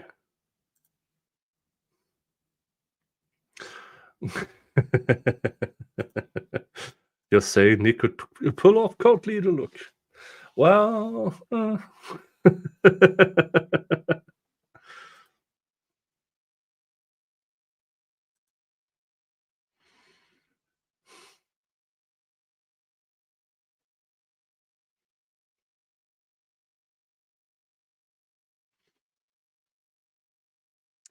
well, let's see here. We'll have a few more filings here we can go through.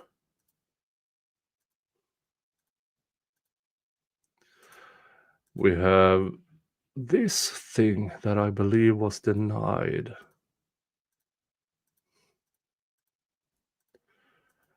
Dun, dun, dun. Add to stage.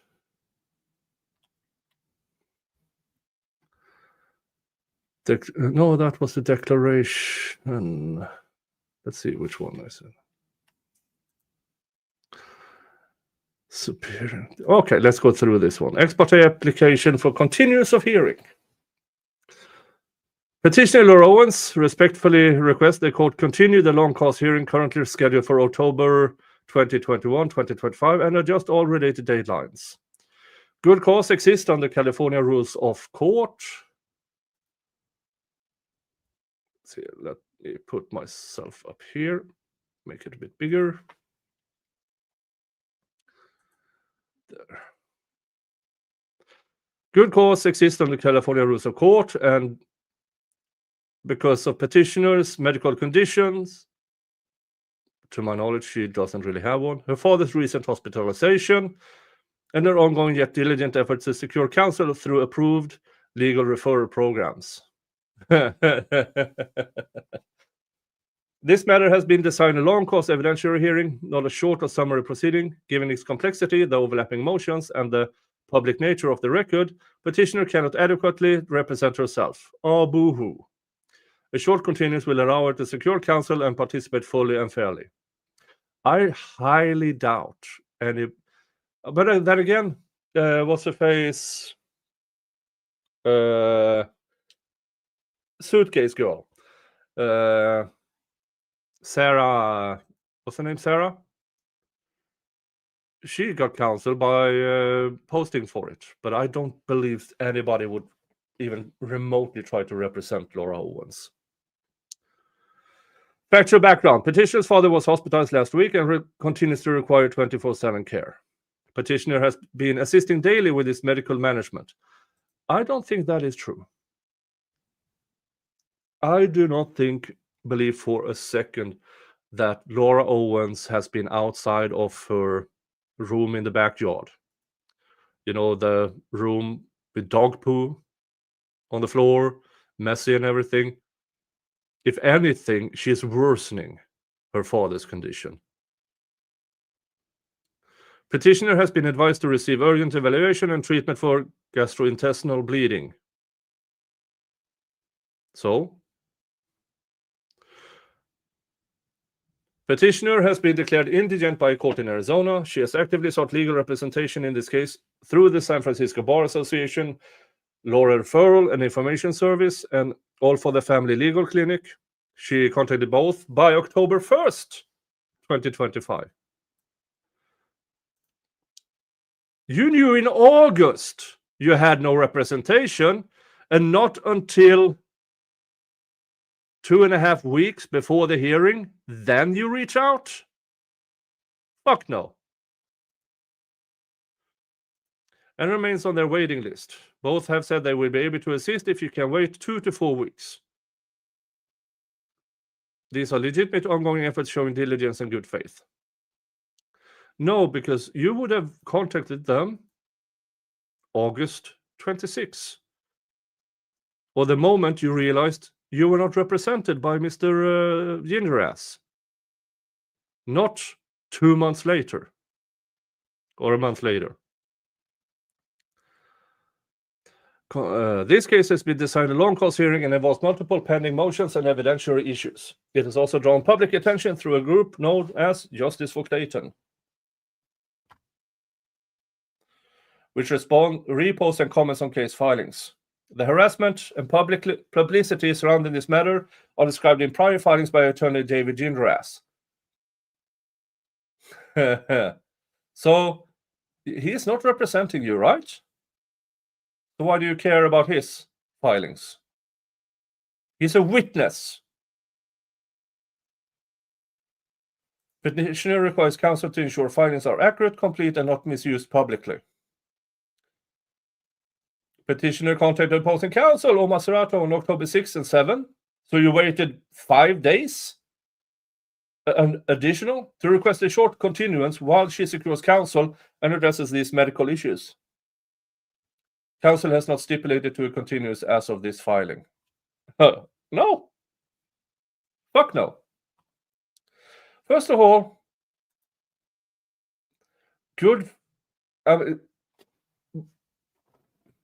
these are things you should have done immediately after realizing that Mr. Gingras could not represent you, or would not.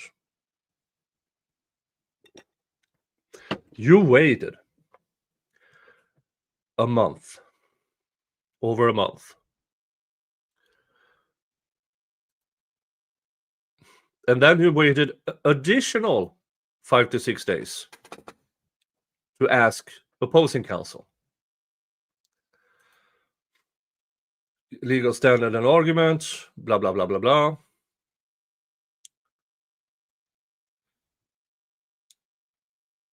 Then she claims petitioner said situation satisfies several of these examples. Her temporary medical unavailability. Where's the doctor's notes? Miss Owens, where's the doctor's notes? Here you go. Here you fucking go again. You're making claims of a medical situation, but you do not provide the evidence. Seriously.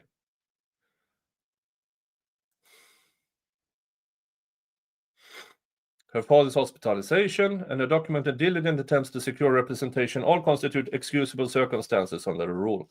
Not when you wait for over a month.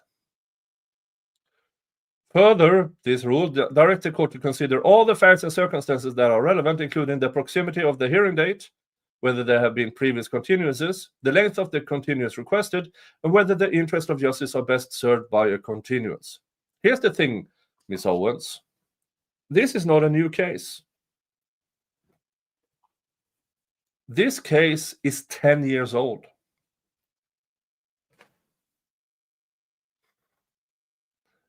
All the things that is in this hearing have been in the prior hearing. The only thing new is Mr. Maraschino being subpoenaed to your trial, which Mr. Gingras falsely told the court. He actually lied to the court, because Gingras was told repeatedly that no, Mr. Maraschino is here under a lawful subpoena. He lied to the court. And here's the thing. He represented you, meaning those are your words, since he was representing you. What your lawyer says, as functioning as your attorney, are your words. So no.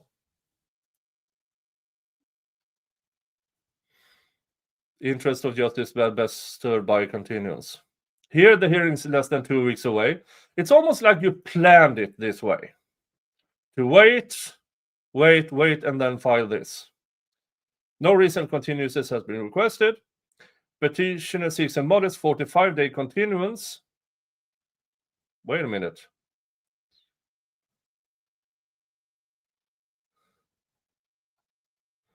Where did she say? It was a 2 to 4 week, yeah, whatever's. Respondent will suffer no prejudice, while petitioner will face extreme prejudice if forced to proceed unrepresented in a multi-day evidentiary hearing. You know all the facts because you provided them. Ta fucking da. And as the chat said, this was denied, as it should.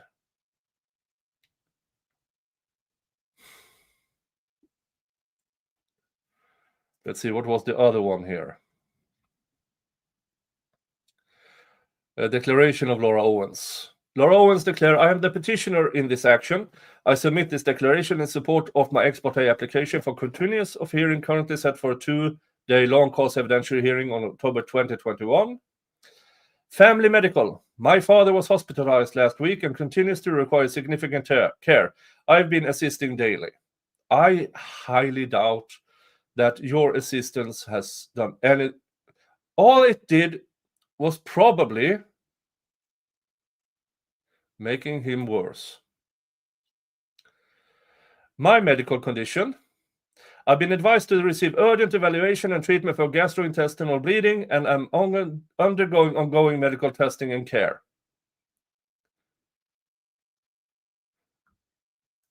Where's the Miss Owens?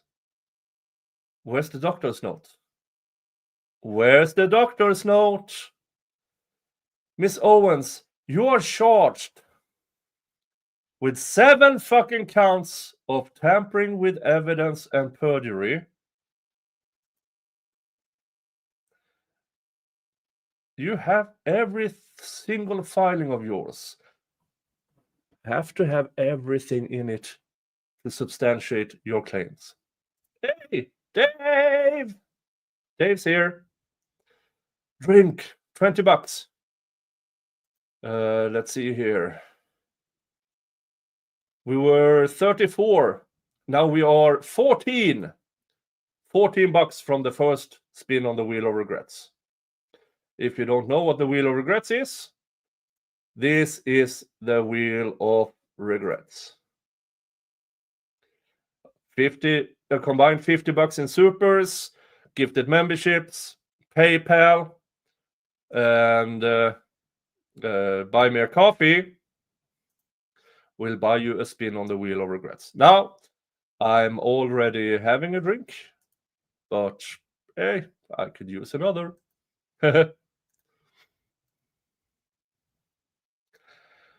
Efforts to retain counsel. I've been actively trying to secure representation. I contacted the San Francisco bar, blah, blah, blah.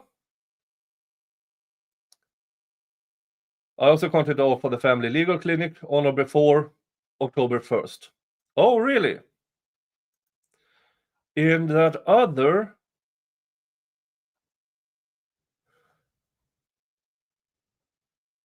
Look at this. She contacted both by October 1st. So yeah, it's a bit, but seriously, you knew you had no representation. August 22. And then you waited for over a month before contacting them. That tells me, at least, this was intentional. You waited with the intention of getting a continuance. And it backfired. Haha. They advise that new appointments are 2 to 4 weeks out and that they can exist if I can wait for availability. Why haven't you put that in your filings, Miss Owens? Why have you not put that answer in your filings? Again, in Arizona, you are currently awaiting trial for perjury and tampering with evidence.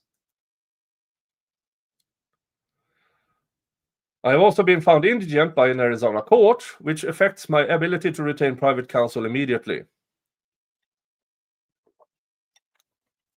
Long cause, complexity, and publicity. This matter has been set as a long cause evidentiary hearing with multiple pending motions and evidentiary issues.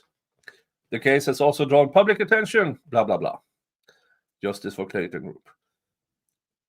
I didn't know I was a part of that. I had no idea I was a part of that group. I don't think it is. Do you pay membership fees to this group? Yeah, Laura Owens subscribes to the Trust Me Bro doctrine.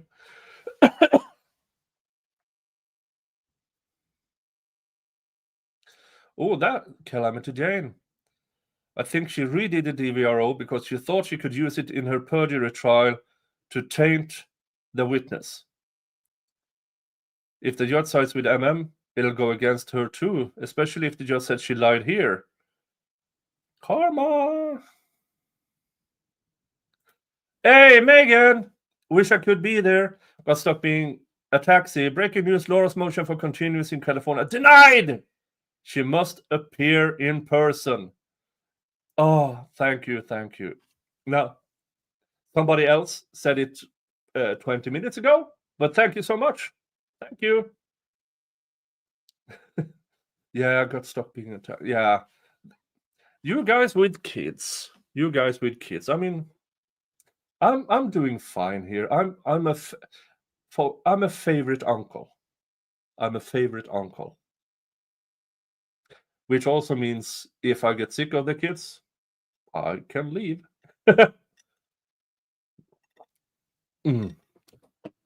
Yeah, and must appear in person. That is this hearing being streamed? I know California has weird laws, but I hope it's being streamed.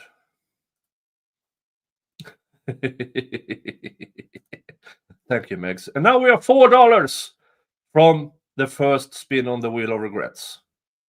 $4. $4. Ooh. Gingras' motion was also denied. Yeah. Yeah, I figured. I've read it, and oh my God, it's stupid. Jesus Christ, it's stupid. Slinky for entertaining me during my last couple of hours of work. Yay! Folks, we have a spin on the wheel of regrets. We have a spin on the wheel of regrets. Dun dun da, dun dun da, dun dun da, dun dun da. Oop. Let's spin the wheel of regrets.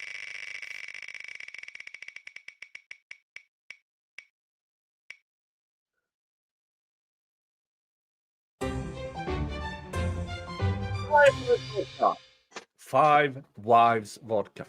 Now this is the funniest vodka I've ever bought. It's from Utah. Utah vodka named Five Wives. Oh, let's see here. Which should I use?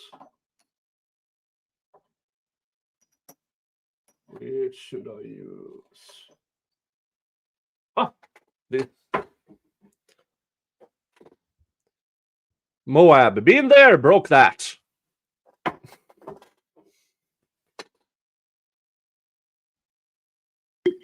The children have places to go, says Megan. Megan Fox says, no, they won't let the cameras in. Oh, that's too bad. But we can read the transcripts.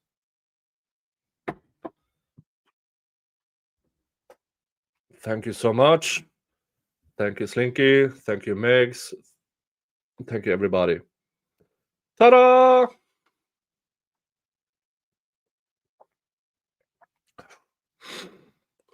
Oh. Oh.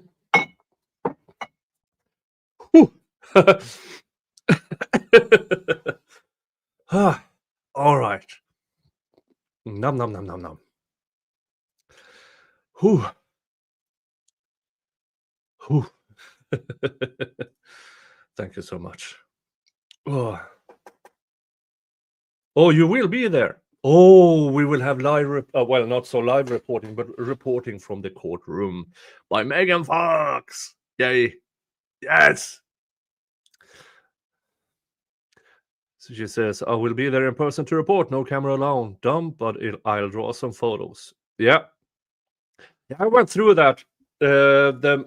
Because Lauren applied and was denied because this bullshit about not being from legacy media, which is stupid, because freedom of the press is the printing press, not the individual fucking journalist. When freedom of the press was written down, there were no journalist school. Journalist school is a new thing. And honestly, most journalists today seems to reprint what other people say. And they don't credit the right people. There are more breaking news from YouTubers than from legacy media nowadays. I shall record remote. Yay. Yeah, you should support Megan Fox financially. So this endeavor of hers, this 2-day endeavor, because she's going to need travel, hotel, food, drinks, everything, therapy. So yeah, next live with Megan Fox, be sure to sponsor her. Be sure to sponsor her. All right, where were we? Yeah. Justice for Clayton Group, which repose and comments on filings. Prior filings by Attorney General Gingras described this online harassment and the public nature of the record. Proceeding without counsel would materially prejudice my ability to participate fairly and to ensure filings are accurate and not misused publicly. What do you mean misused publicly? We read what you file. We opine on what you file. You really can't do shit about that because it's public fucking record. And we read the Marcini case. And my personal opinion is that you're full of shit, Laura Owens. You can't handle people telling you no. You get vengeful and you lie to hurt people.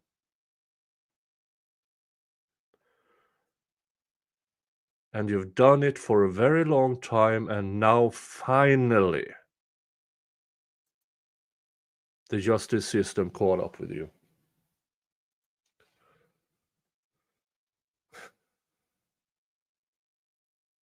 Meet and confer. I contacted Respondents Council on October 6th.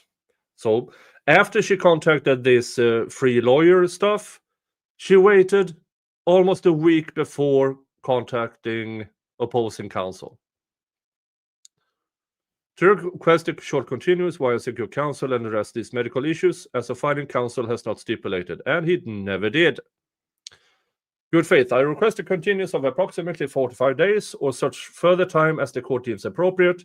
This request is made in good faith and not for delay. Oh, fuck you. It's clearly for delay.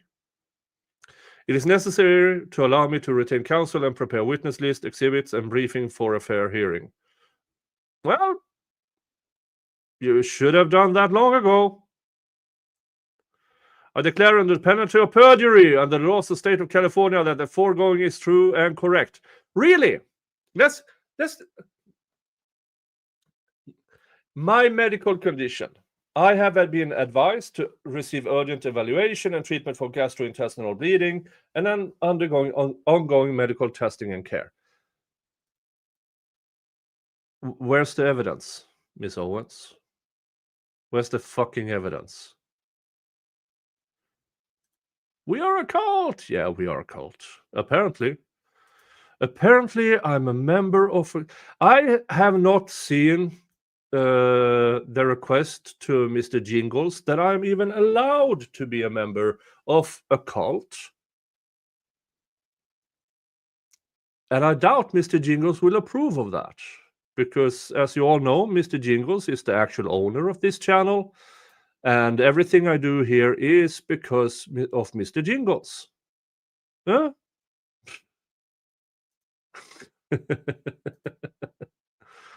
Oh, let's see. Do we have more documents? Which I haven't gone through yet. Notice of expert witness. Oh, this is just the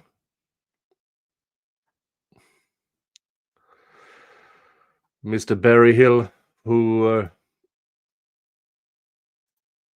yeah, this one. This is the Mr. Berryhill, who went through Michael Maricini's computer and is going to testify.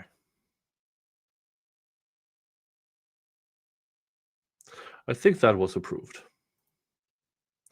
So yeah, folks, latest, Laura Owens' request for continuous denied. Sit down. Shut up. David Gingras filing for sanctions and referral to the state bar. Denied. Sit down. Shut up. Omar's motion for disqualify was deemed premature, so denied without prejudice. He can refile it if David Gingras decides, despite everything, yeah, I will still represent Laura Owens. Then it has matured. So that's to my knowledge, that's the only reason. It was premature. But he can always file it again. He can always file it again. Let's see here. Dun, dun, dun. And the criminal case has nothing since September 25th.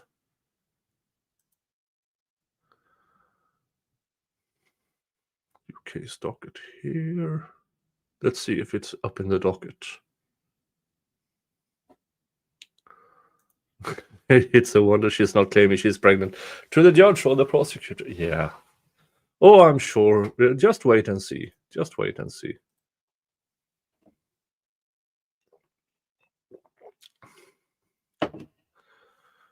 Let's see here. Dun, dun, dun.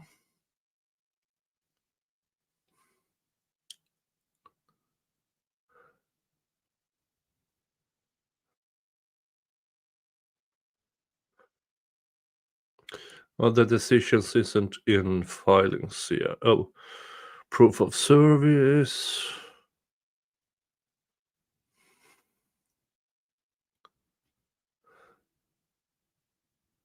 Dun, dun, dun. Oh, no, I don't see the... Here's the calendar. And I don't see...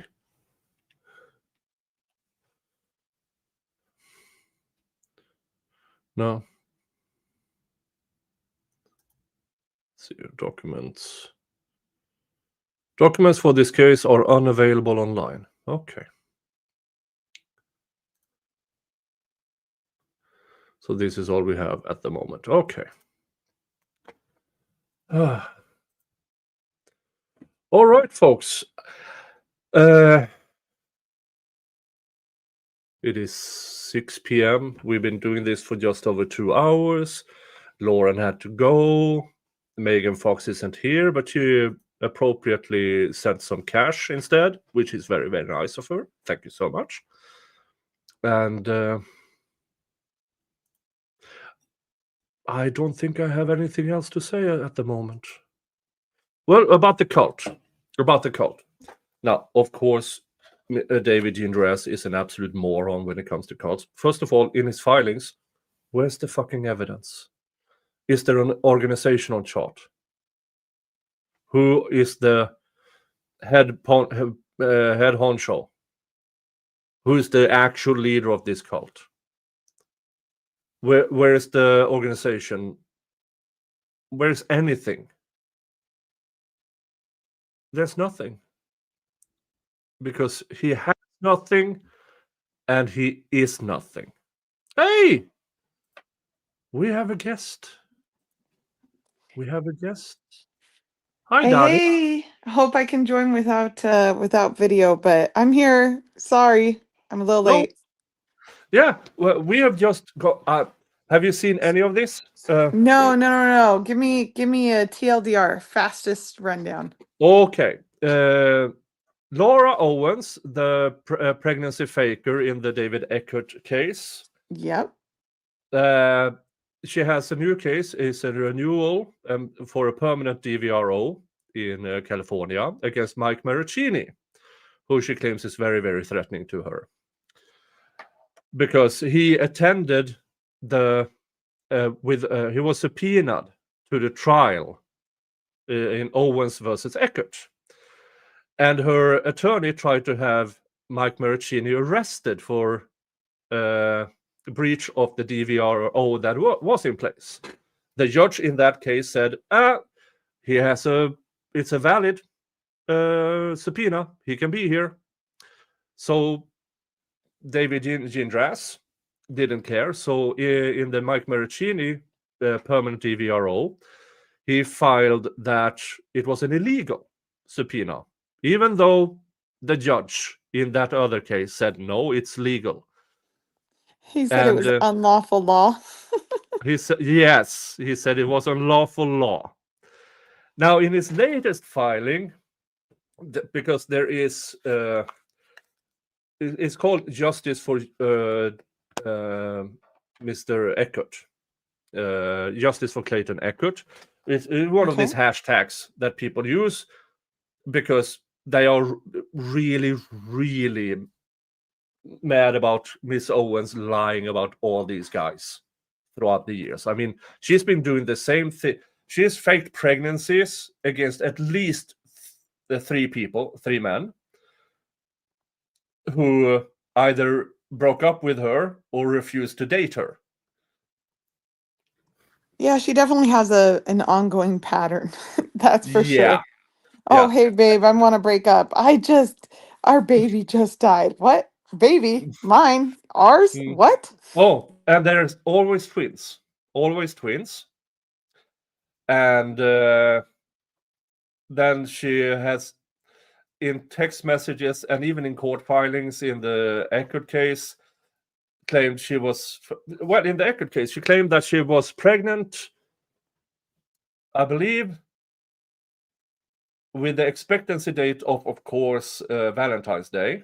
And up until October, I mean, just 4 months before, she claimed in court that she was 100% pregnant. Then she lost the twins. But in Arizona, if you lose your child after a certain amount of weeks, you have to have a death certificate. So her then attorney, or now attorney, David Gingras, backtracked the thing to being a spontaneous abortion just before she had to legally file for a death certificate, of course. Spontaneous abortion of twins. Yeah. Okay, yeah, I'm with you. And she even claimed that the residual matter of this was she even took pictures of what she claimed it was, and but she never sought medical care for it. Gross and also highly offensive. Yeah. So she is now under indictment in Arizona for 7 counts of tampering with evidence and perjury. Oh, okay. Yep. Now I remember where we're at. Okay. Yeah. Now, in the latest filings, because David Gingras, or whatever, I'm having a hard time pronouncing his last name. He can't represent Laura Owens in the DVRO case because he's a witness, since he was the one who tried to have Mike Maricini arrested. Shamelessly too. And was giving Shamelessly. like constant updates online. Yeah. And now, in his latest filing as an intervening party, he tries to be an intervening party in California. We are a cult. The Justice for Clayton cult. Yay! Am I part of the cult? Because I really love cults. I think so. Have you posted anything about the Laura Owens case?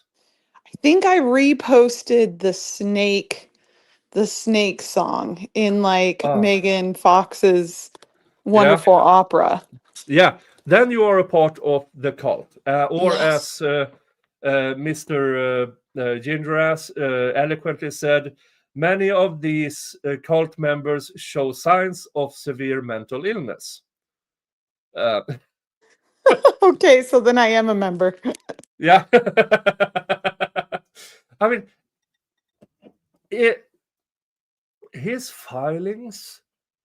I mean, I've read some really, really bad filings. I mean, throughout the YSL trial and other cases, I've read some really bad filings.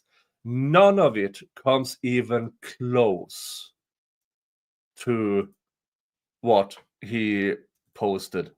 Let's see if I can just show you. His writing is the worst I've ever seen. Yeah. And that's saying a lot because I once drafted motions in opposition to this attorney who used to dictate all of his filings. Mm. So it would it would read the way that he would speak. And then he would say things at like the beginning of each paragraph. He'd say, Your Honor. And then he would like ask himself rhetorical questions. It was a horrible, just horrible work. And this guy is worse than that. So that's saying a Yeah. lot. Yeah. Let me just show you the first here. Introduction. As everyone knows, motion for sanctions are common and they are routinely denied. So why is he asking for ones? That's fair when lawyers doth protest too much. This case is very different. To understand why, this court needs to know about something called Justice for Clayton, or JFC. JFC is an online cult devoted to one single purpose: destroying the life of petitioner Laura Owens. By extension, the JFC cult is also obsessed with destroying the career of undersigned counsel. Those allegations may sound paranoid, if not outright delusional. I kind of agree. They do. They definitely do. And if I was the judge, I'd be asking, and at this point. Yeah, now his motion was without commentary denied. Outright. Yeah, no. That judge needs like a medal. Yeah. I don't know how that judge held it within herself to not go on a judicial rant against this moron. But I mean, she did the right thing. Denied. Yeah, that's it. And then he makes accusations against Lauren Needy and attorney Omar, because Omar Sarato. Oh, wait, whoa, go back to the photos? Yeah. The Justice for Clayton official does memes. That's funny. Yeah. But this is apparently the sick individual operating the JFC Instagram account routinely posts images hundreds of times each week, which is false, depicting Miss Owens as a hideously deformed creature, Gollum from Lord of the Rings. We don't Poor need to depict her in any way for that to be the case. No. No. No. And here she says, below is a recent photo of Miss Needy and Mrs. Sarato appearing together at an event in Arizona. Now remember, Mr. Gingras says their sole purpose is to do these things. This is an event on the Justin versus Blake case. So, sir, did you not check the background of the photo? Because it's Gingras. Of course he didn't. Of course he didn't. He just says stuff, okay? That's every time I read one of his online blogs, I'm like, this guy just says stuff. He really doesn't care. The lack of introspection and personal awareness is shocking. Yeah, and the claims against Omar that he somehow is doing things unethical. But Omar posted about this case. Then he became Mr. Maracini's attorney, and he immediately stopped. Now, what does Gingras do? He posts constantly about Laura Owens, claiming through her approval, I'm going to say this. And I'm just, aren't you waiving attorney-client privilege a bit here? Because, in your filings you make accusations, but then you also comment on it in videos and social media posts. I wonder if he's charging and billing her per hour for his online commentary too. I don't know. I mean, he has to have been paid previously, but now the Owens family has filed for bankruptcy. So, because mommy and daddy Owens are $2.3 million in debt.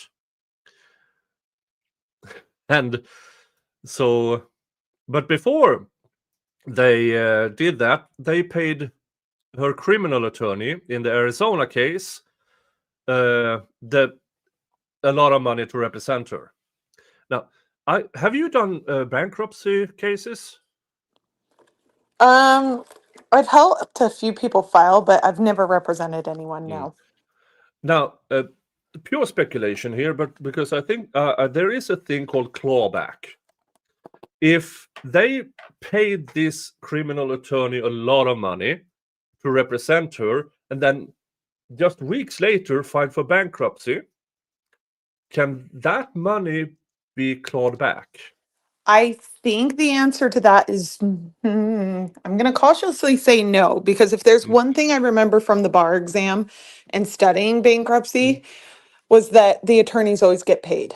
So Okay. that's one of those expenses where if Yeah, the attorney's going to get paid, yeah, unless it but was like he is not obviously collusive. he is not representing the parents. He's representing Laura, and the parents paid him to represent Laura. Oh, I Yeah. don't know. I don't But know. That's an interesting hypothetical. yeah, I've been viciously trying to get a hold of Lon Lumber because I know he does bankruptcy cases, and still waiting for a reply because I really want to know if it's even theoretically possible. So I can, and if it's not, I just abandon it. I would just find it amazingly funny if the creditors in the bankruptcy case says, "Hey, that $100,000 you gave to your daughter to pay her attorney, we want that." I think that would be so amazingly funny. Oh, aka the Catholic. Thank you, Nick, for covering this case, and it's nice to see you, Danny. Please jump in on this case; it needs you. Oh, you will have tons of fun with this case. Oh, I'm jumping in. I'm in the water. I'm just Yeah. figuring out the route now. That's it. We're in. Oh, I see I mean, MG Laws in the chat too. yay! He might have an answer for us. MG Law, add a question. If you have to pay attorney's fees for someone else and then quickly file for bankruptcy, can Mm, creditors come and claw back that money that you've spent on someone else's defense, namely mm, your daughter? And it's mm, criminal defense unrelated to the bankruptcy. exactly. Now, dear reader, the bankruptcy attorney gets paid. Yeah, the trustee clawback is when applicants dispose of cash and other assets that would be subject to the bankruptcy and then file for bankruptcy. Yeah, that's the core of it, but there are always exceptions. So I agree. Yeah, the bankruptcy attorney, they are getting paid first. I mean, seriously. I wish I'd been a bankruptcy attorney. Those are the wealthiest people in Sweden, or wealthiest attorneys in Sweden, or the bankruptcy attorneys. Jesus Christ, they make money.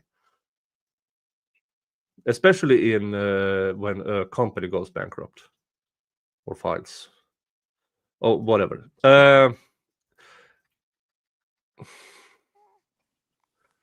MG Law, that trustee could go after that money. Okay, there you go. There you go.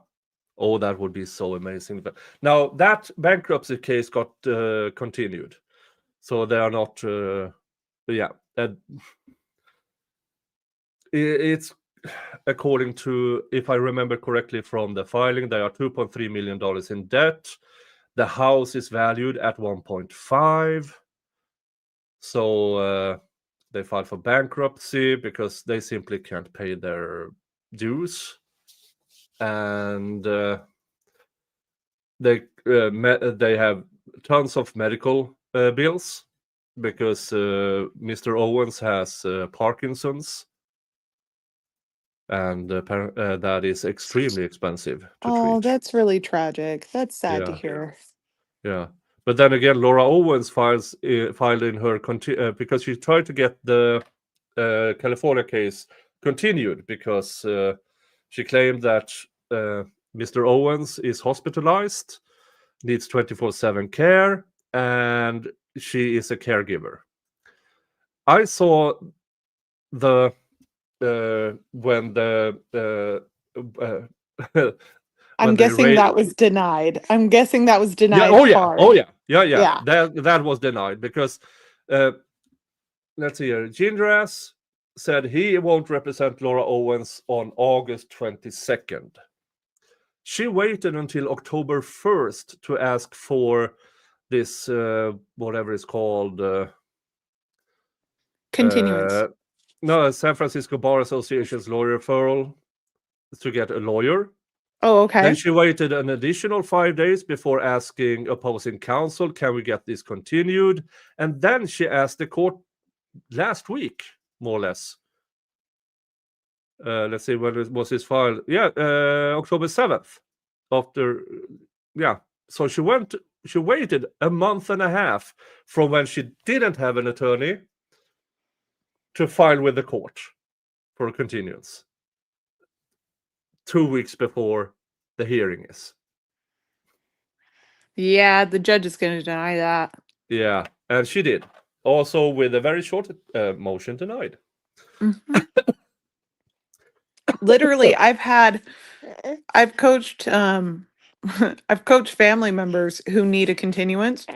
Mm. I'm like, just send literally one sentence page to the Mm. court, put a caption on there, just put the case number, your name, Mhm. name of the plaintiff, and file it and say, Your Honor, I'm getting a new attorney, I need a continuance. Mm. Yeah. No, she filed an entire where she claims she has a medical condition, which is hilarious because she's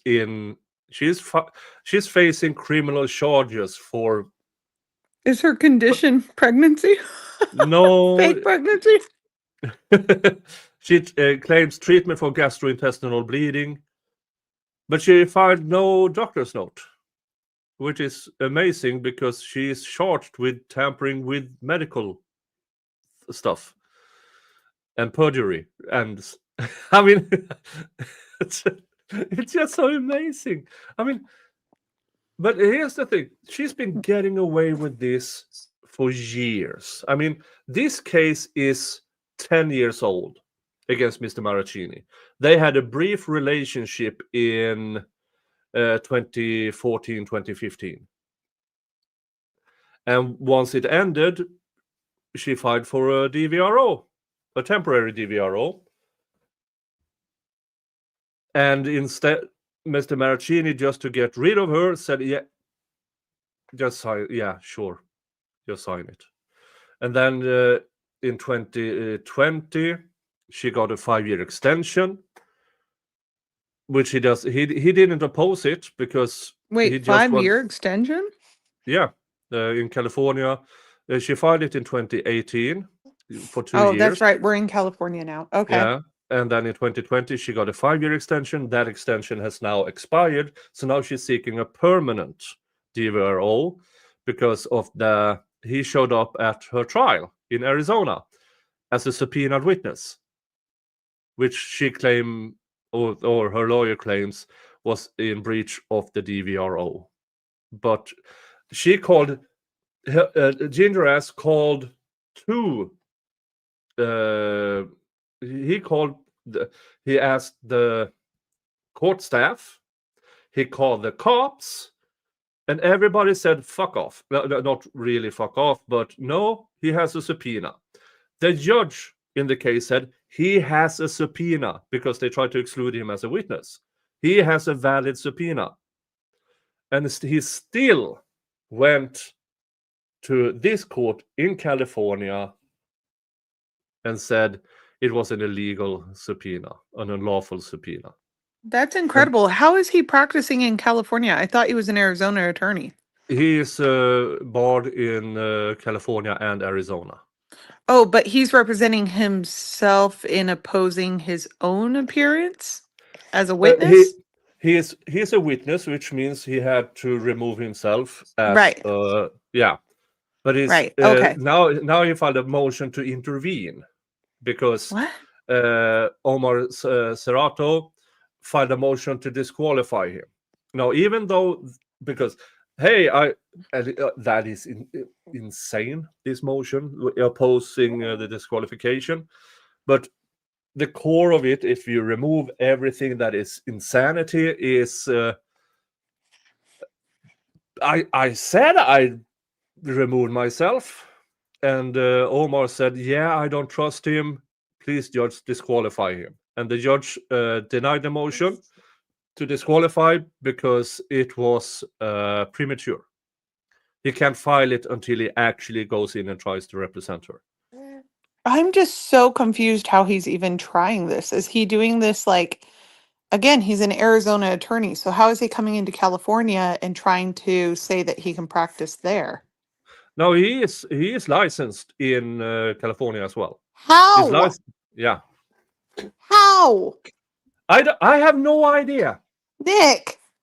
Nick, if anything, this gives me a lot of hope. Like I was feeling a little hopeless today, okay? I had Mm. heard that one of my classmates ended up making partner at one of the most prestigious firms in the US, and I'm like, Oh, yeah, maybe I should have stayed in the firm life. Like maybe I should have stayed on that grind and that hustle, and then I was like, well, I should have done better in school. I should have done this, should have done that.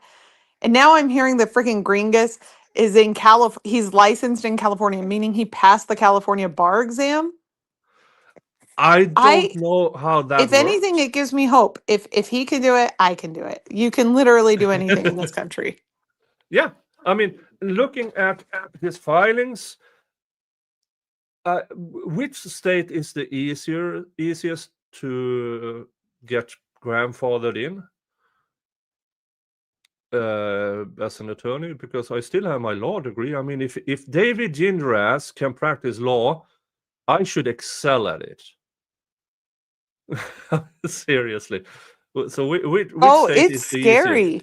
It's okay. This is slightly unrelated tangent, but I'm going to just go off on it here real quick. I learned that the lawyer application and acceptance program here in Utah is still ongoing.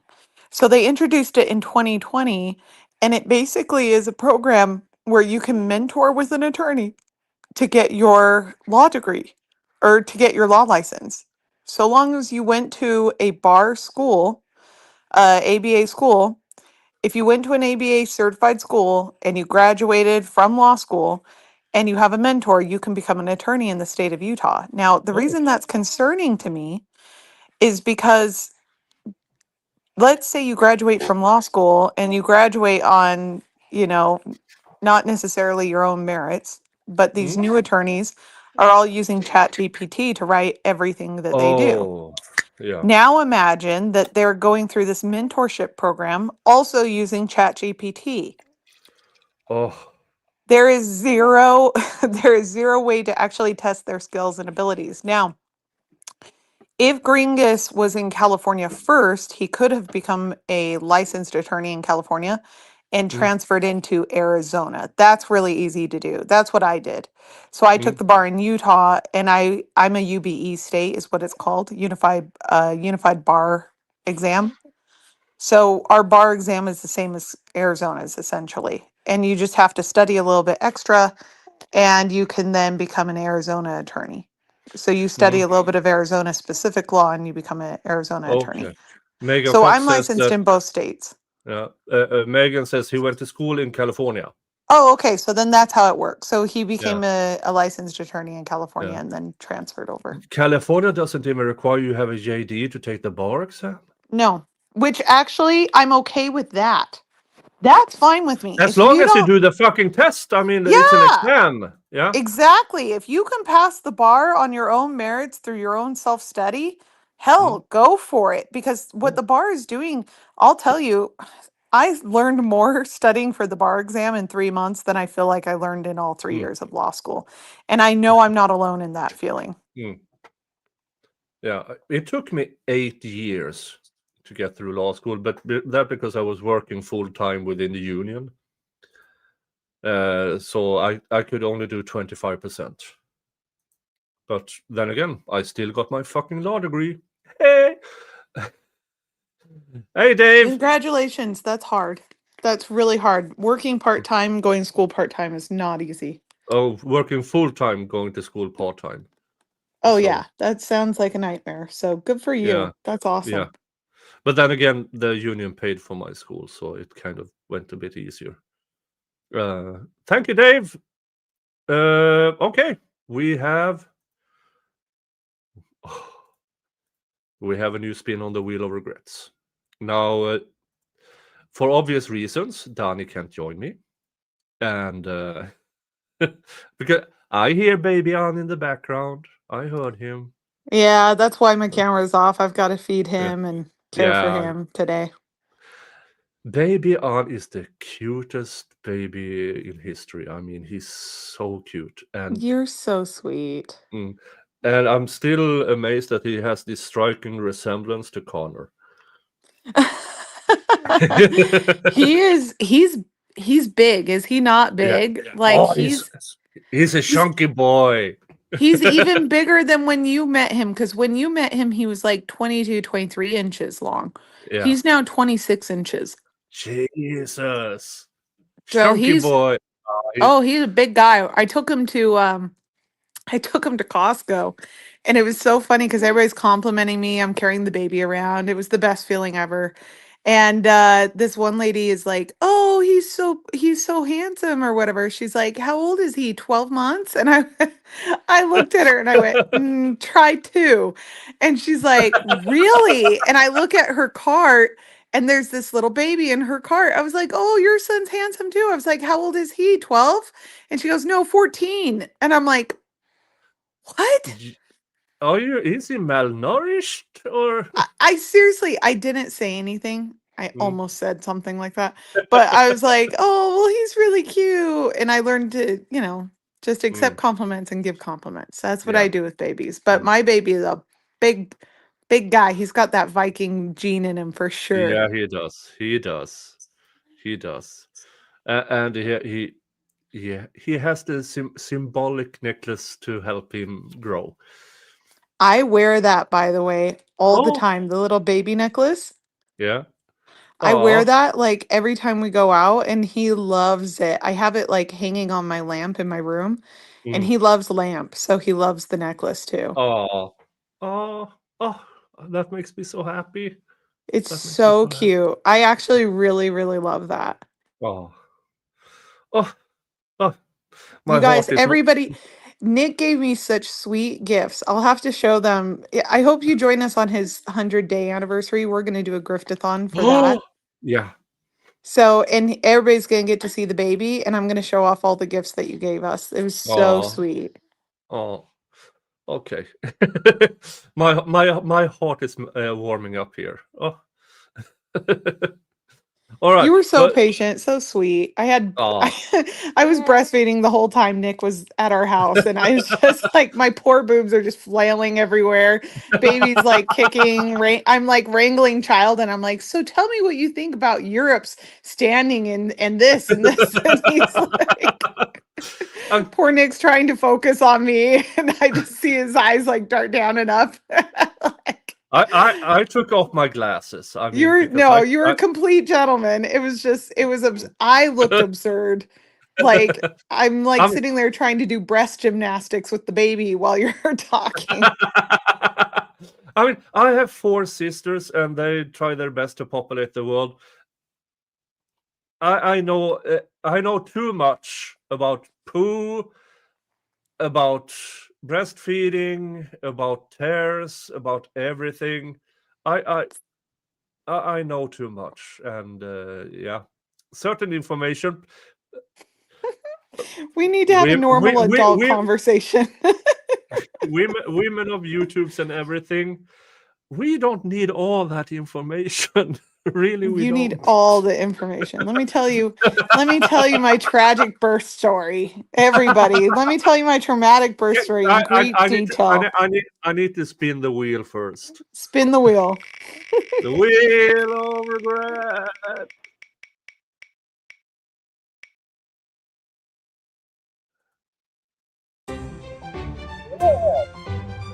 Oh, that sounds delicious right now. I want a warhead.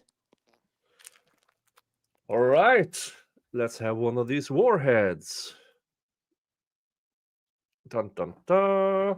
The yellow one. I have no idea. It is lemon. I Oh, have to that one's say, extra sour. ooh, good, because I tried on last Friday one of these warheads, and it's the surface is sour, but then it's just ordinary hard candy. Right. After that, it gets really sweet. I wish that they had made the hard candy a little sour too, or Yeah, done layers, yeah. but they don't do I mean, layers. They just do a really nice coating.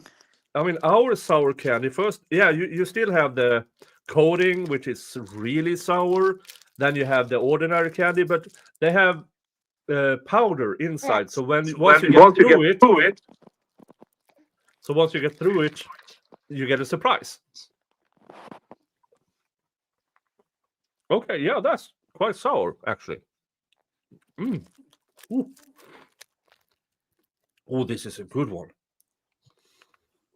Num num num num num. Okay. Now spun the wheel. I had my warhead. Damn, that's actually good. It's sour as hell, but it's good. Ah,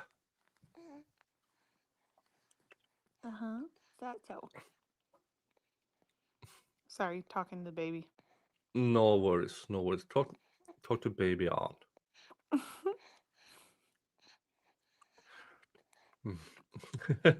JKD Buck. I was raised by a mom and 3 sisters. I probably heard it all or most of it. Yeah.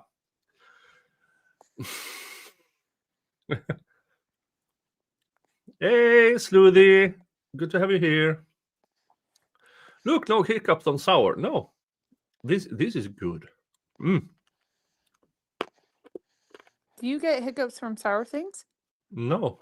I got Oh, hiccups yeah. from hot things, but not from sour Oh. things. I only get hiccups from alcohol. Well, eventually I might get it, but not at current rate. Mm. Oh, the body cam. Show me the body cam. Okay, let's see here.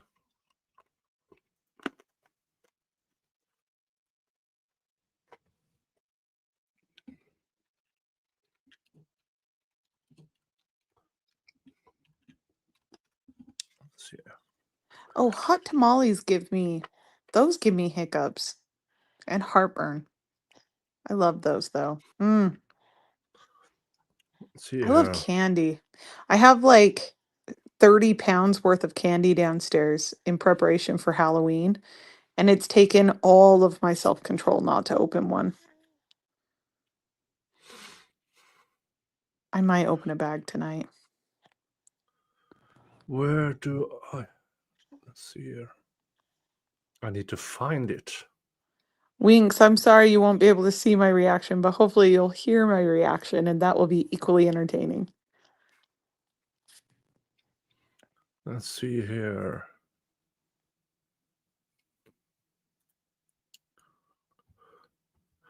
No, that's not that one. Or is it that one? Hold on while I check here.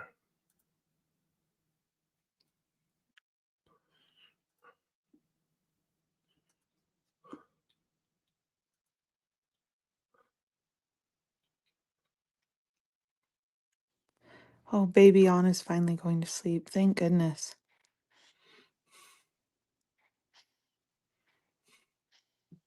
Before I joined the show, I laid down for a second to read something, fell asleep next to the baby, and I woke up with him like kicking me and making, babbling noises. And I went, oh my goodness, he's been awake the whole time. Let's see. Which one is it?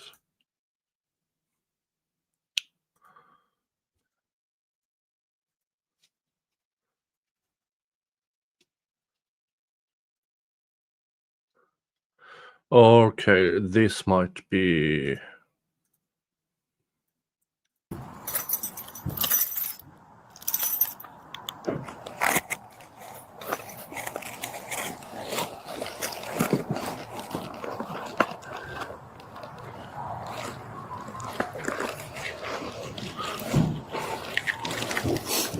Now, is this in Arizona? Yeah. No, yeah. So they show up just before 7 a.m. Apparently, you have daytime warrants, which means you can go into a house between 6 a.m.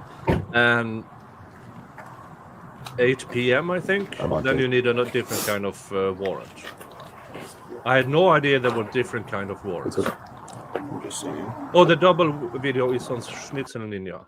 Let's find the Schnitzel Ninja video instead. I'm sorry, Schnitzel video, you said? Schnitzel Ninja. Schnitzel Ninja. Yeah. Well, now I'm craving schnitzel. That sounds so good. Schnitzel with like mashed potatoes and some kraut. Oh, Jesus Christ, they have all of the January 29th. But this one, January 29th, is before the criminal case. And oh, this is the one. This is the one.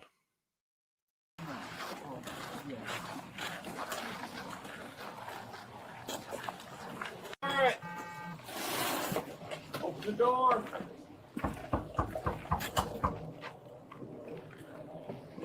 Dan, Ron, Laura, police search warrant. Open the door, Good please. copy. We're not going to announce them right now. Hello, Scottsdale Police Department. Scottsdale Police Department. We have a search warrant. Can you open the We door, have verbal please? contact with a female through the door. She's opening the door. Are you Is she Jan? opening the door? Jan. Police search warrant. Jan, Laura, Ron, open the door.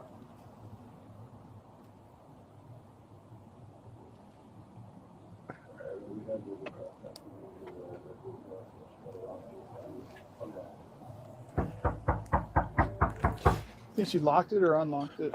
Yeah, Schnitzel Ninja has Sorry? all of the body cams now. Okay, we're All the of the police body department, Jan. Scottsdale Police, this is Detective Buckner with the Scottsdale Police Department. We have a search warrant, okay? We're serving it on the behalf of the Maricopa County Attorney's Office. You need to open up the door. You can look through your ring doorbell. Who's this? It's a neighbor.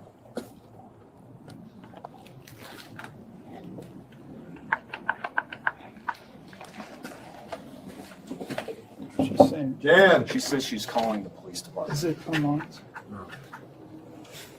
I love when people call the police when there's a search warrant being executed. Jan. We do not want to breach your door.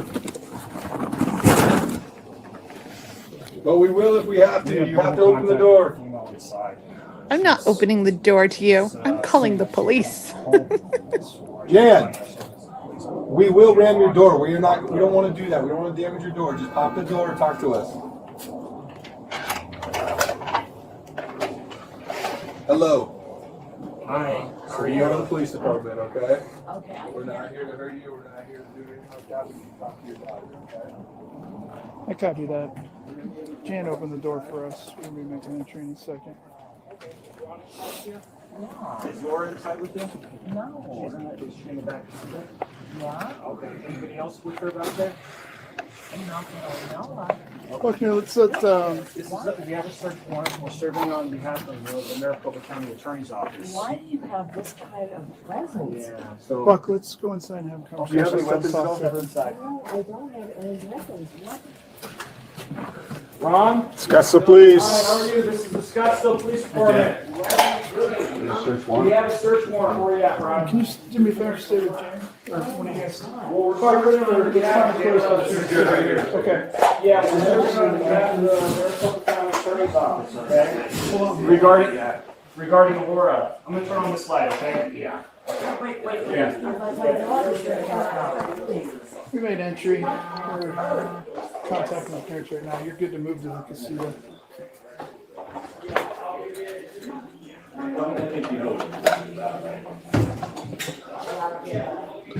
On this side. I'm on this. Yeah, I see your light. Come around. I'm on this side. You'll see my thumb. Over here.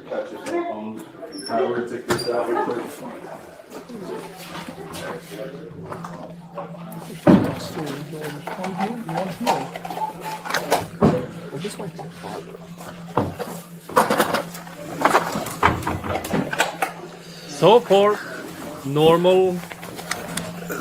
Secure the premises. But look at all the boxes.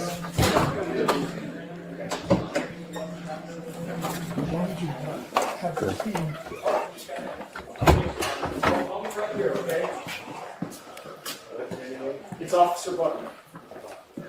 Yep. Yeah, office code 4, in the back, Laura, 2 dots. Two dots, no letters. Yeah, you have David S Gingras. Yeah, that's what I'm saying. Just pull one. So 32, see the main structure is code 4. What do you say about the back? But they have contact with the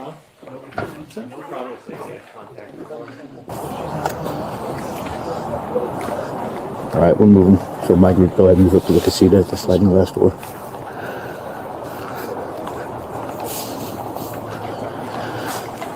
In 20 to 24, just hold where you're at so we have that noise containment. There's a dog right there in front of you, Sarge. Laura, police. Laura, come outside. Laura.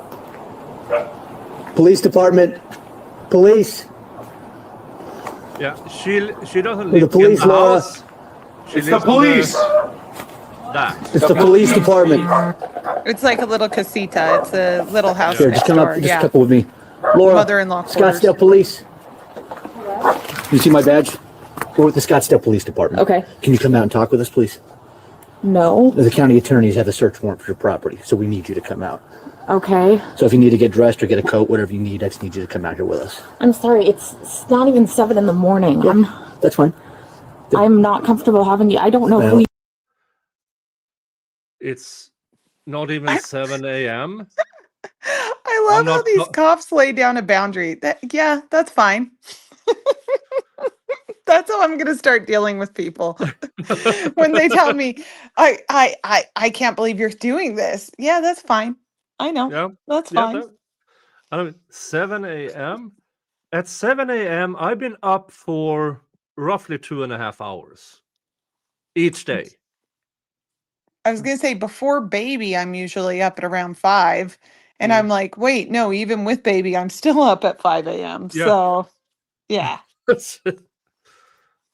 you guys are. I just told you with the Scottsdale Police I know, Department. but I'm not comfortable even opening my screen. Okay, well, if we were going to handle this more escalated, we would have just forced our way in, but we're not doing that. We're trying to handle this as low-key as possible. Was told that if the police were going to come, they would come during business hours. Can I call my attorney, please? I'm not comfortable with You can call your attorney, that's fine. 7 Let me a.m. call is my business attorney, hours okay? That's fine.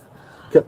Okay. for like a gas station. Hey, Blasca. Yep. There's a door on that. Yeah, can somebody pick up that door? You guys break in or something? I'm concerned about my parents. Laura, you guys have your no, guns Laura- drawn right now. Our guns are not drawn. Nobody's That pointing. looks like I can't tell Is through the anybody screen. pointing a gun at you? You know what? Laura, Do my parents Laura. know that somebody's here? Yes, we have officers talking with your parents right now. Gosh. They're inside the home right now talking to your parents, and we have county detectives here. County detectives Yes. here? So I'm for gonna, what? I'm giving you an opportunity. I told you we have a search warrant for Then your let property. me have my parents out here No, and my no, no, attorney no. on the phone You because can- I Laura, don't. I am. Laura, I Just listen have. to me. Just listen to me, okay? I've been nothing but respectful to you. No, it's Ordinarily- not even 7 o'clock in the morning. Let me just call my attorney, Hold on. okay? You can call your attorney. I'm allowed to call my attorney. Well, okay. 20 to 30. This is what I imagine my baby would be saying every morning when I hand him off to daddy to do a diaper change Same instead time, of giving same him time. milk. let me just be with my mom. Just 5 seconds. I need milk. Just Yeah. Yeah. And by the way, this is not the first time there's been a search. There's been wellness checks on this property. So it's not the first time cops have showed up. oh, I can And- tell that this is not their first time dealing with her. Yeah. Just the way in which they're speaking to her, Laura, we're not doing this. No. Come on out. Yes, your parents know. Uh-huh. Okay. That's fine.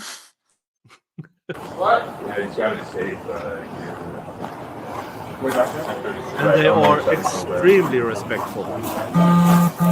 Laura, we don't She's- want to break your door. She's calling her attorney. phone trying to call my attorney. You know we have legal authority to break your door. We do not Okay, want to do okay. that, Are you, David? Do you know what's going on right now? I can talk to Hey, we got the county detectives if they want to talk to her. Laura, open the door.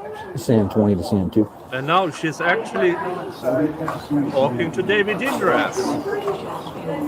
Our target is very animated at this point, refusing to come out. She's speaking to us through a sliding glass door. We're giving her an It's very opportunity to talk to her animated. attorney so we don't have to escalate things, but that's just where we're at right now. I really like how he explains to the body cam what's going on. I love it. All right, she's on speaker with her attorney, and the attorney is advising her to come out. Laura, come here. It's part of the search warrant. It's part of the search You warrant. guys have guns? You guys literally no. Okay, we have contact with her. We are escorting her out.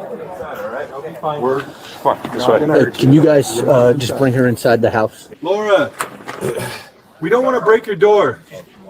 I'm on the phone trying to call my attorney. You know we have legal authority to break your door. We do not Okay, want to do okay, that. are you, David, do you know what's going on right now? I can talk to him. Hey, we got the county detective. There's how Laura, many open the people door. are here? A lot. Open the door. Can I just, We're going to cut the screen and come in if you don't you get off can't, the the phone. screen isn't even kind of, I'm on the phone with my attorney. I'll put him on the phone right now. This is my attorney, David Gingras.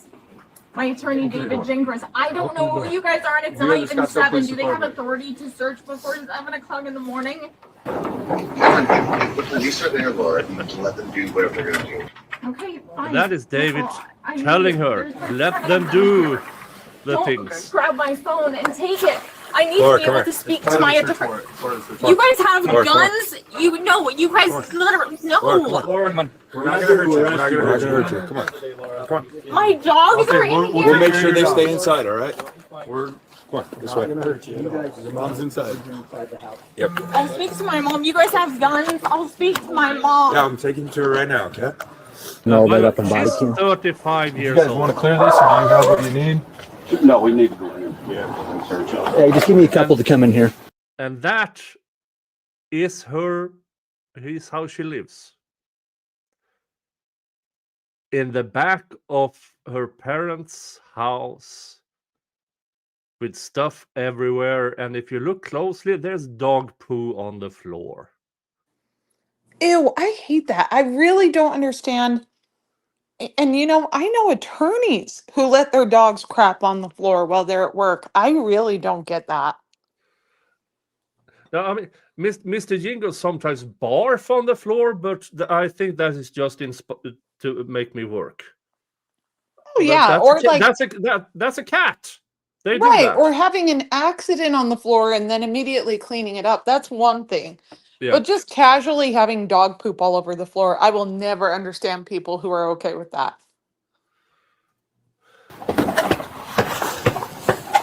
Look get your right at side, the Max. state of her. Just don't let the dog get out, so we got to deal with that nonsense. Okay, let's go ahead and clear out of here. That's a hoarder house. We're serving it on behalf of the. Yeah, we're serving it on behalf of the Maricopa County Attorney's Office. Okay. Regarding Laura, I'm gonna turn on this light. Okay. Yeah. Okay. Yeah, let me see this. Yeah, you're okay. Hi, how are you? Can you see me? Can I see the search warrant, please? Yeah, we're gonna give you the search. We're gonna give you a copy of the search warrant. Okay. I'd like to see it right now. Yeah, I'll give you it as soon as we can. Okay. But All right. when you search for it, you gotta be looking for something. What? Yeah, we're looking. So Laura is a subject of an investigation by the courts. Okay, for perjury. All right. So yeah, so they're going to be looking for some. It's regarding that. Okay. So it's going to be. They're going to come in here and they'll explain it to you and they'll give you a copy of the search warrant. Okay. Can I see your badge for a second? Your number is what? 1422 is my badge number. Okay. We're going to all leave it here for you. All right. Yeah. All right. Ron, is anybody else inside the house besides you and My Jan? wife and 2 dogs. Okay. And then Laura's in the back Laura's casita. in the back with 2 dogs. 3 dogs. Are they friendly? No, 2 dogs. 2 dogs. Friendly. Friendly. Okay. Is there anybody else back there with her? No. Does she have any guns or anything like that? Okay. All right. Just got to ask. Thanks, Ron. I'll be right here. Okay. What's your name? Super It's Officer professional Buckner. light officer. Buckner. Yep. Yeah. I'm gonna stay with him. House is code. Yeah, they are extremely polite. But I do believe speculation because Daddy Owens is a celebrity local celebrity. He ran it was a radio host for many years. Okay. So he's kind of a celebrity, local celebrity at least. Yeah, as Yink says, police was so patient and so polite.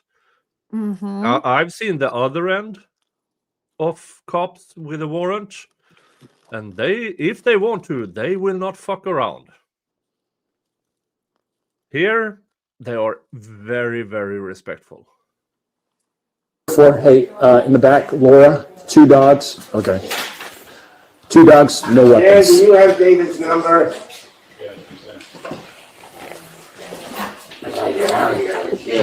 Okay, well, I'll help you out, okay? Just pull these out. That's Yeah. what you gotta do. What do you need? Just pull these out. Pull these out. Okay. Okay, give me 1 second, okay? I had to do here. That's pulling here. Oh, man, that's tough. Tell you about it. So anyway. Is there a robe or something I can get you? Yeah, my room's right over there, but it's yeah, you do it. Yeah, I can get it to you. Where is it? The closet. In the closet? Open it up there, it's still right. Over there, it's right there, blue. This one? Okay. Why are you serving something at 5 in the morning? Yeah, because I guess Laura's been a little bit uncooperative, and you can talk to the. Uncooperative. Yeah, you can talk to the investigators. Okay, they'll have all the details. We're just helping them out with the service of the warrant. So, which ones do you want me to remove? All of these, or just these 2? Okay. Let me get you your walker. Okay. Yeah. They really need. He wants to get up. Is there a spot inside there that we can move him to? Sarge? I mean, maybe they're watching too much TV, but let's say that if you have a warrant, it's got to be for a specific thing. You're looking for drugs. Yeah, they're looking for. They're going to show you the warrant, but it's electronics and some. I guess they're going to have all the details regarding. 5 in the morning? Yeah, it's 6:30, 6:50. Yeah. Why? I know. You know, as a driver. Yeah, if anybody wonders, they do this early in the morning because to keep people off guard, to make it less probable they will tamper with things. That's very, very common. She is basically suicidal. This will put her over. She's suicidal? She's what they claim is on and off with self-ending thoughts. I interpret that as she's doing the 5-year-old thing. I'm going to hold my breath until I get what I want. There are no medical records of her ever attempting self-ending. But she likes to say it because it gets her things and gets her way. There are plenty of these in the I believe in the Mike Maricini case. There are a few of those. If I don't get what I want, I'm going to end myself things. And so, in my opinion, not actual self-ending things. Just pure manipulation. He has mentioned it. Don't you dare. Oh, sorry. We should start calling those Epstein ideologies. She was pulling an Epstein on us. That's all.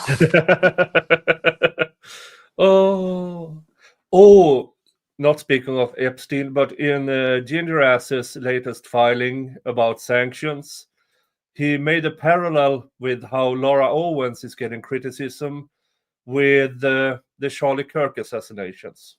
Oh my gosh, I'm shocked he hasn't made a comparison between her and Jesus Christ himself. Yeah, probably next one. I mean, it's you need to read that filing because it's absolutely insane. And he published it on his own webpage. Okay, yeah, I gotta go through and read that. I should read that on stream. That's hilarious. Hold on while I get you the link to it. Hilarious and massively inappropriate. Dun, dun, dun.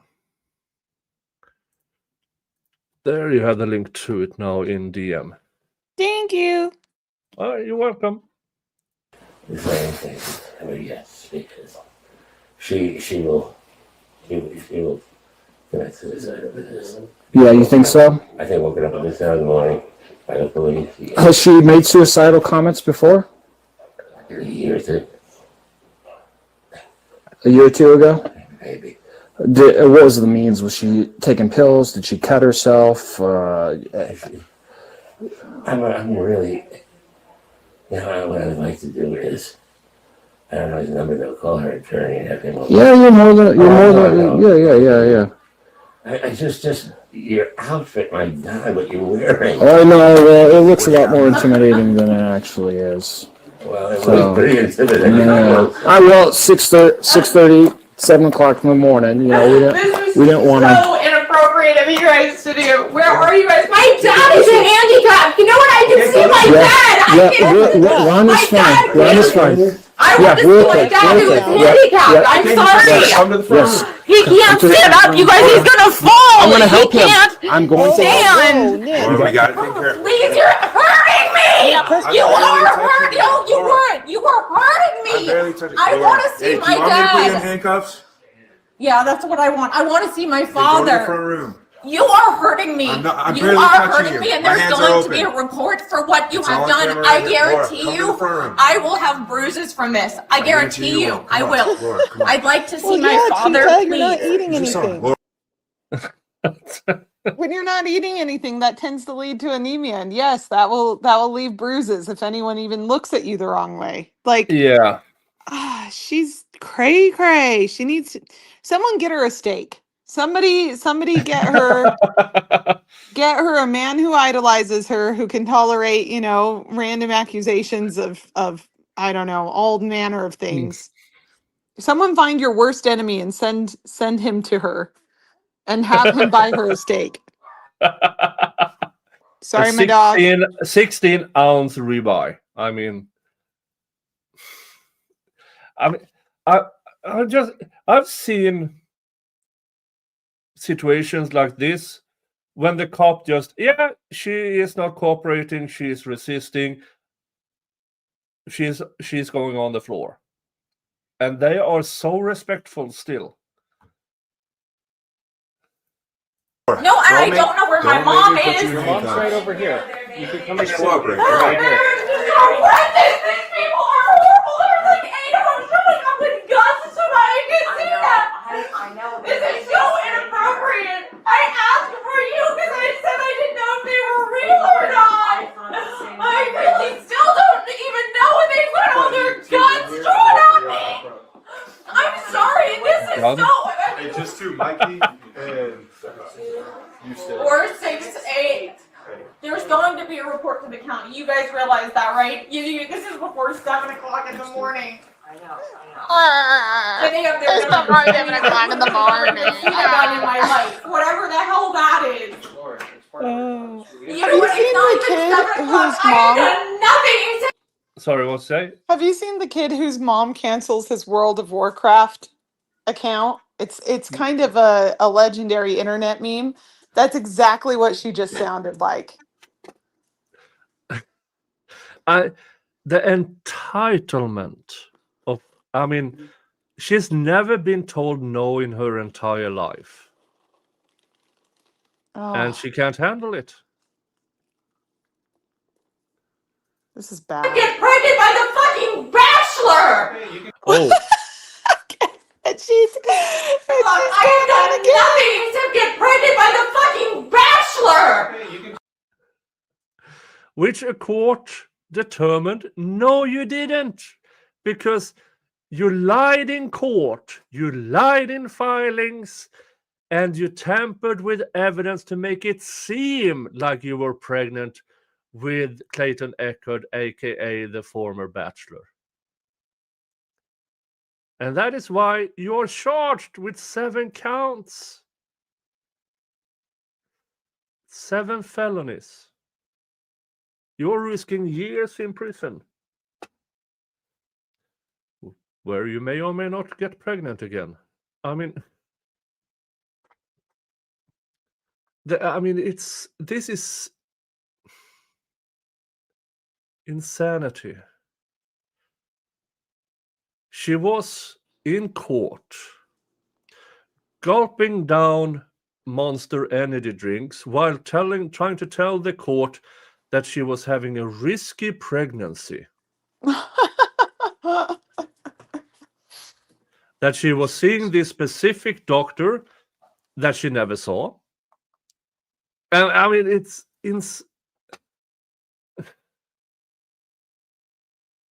I'm struggling because if they make an evaluation of her,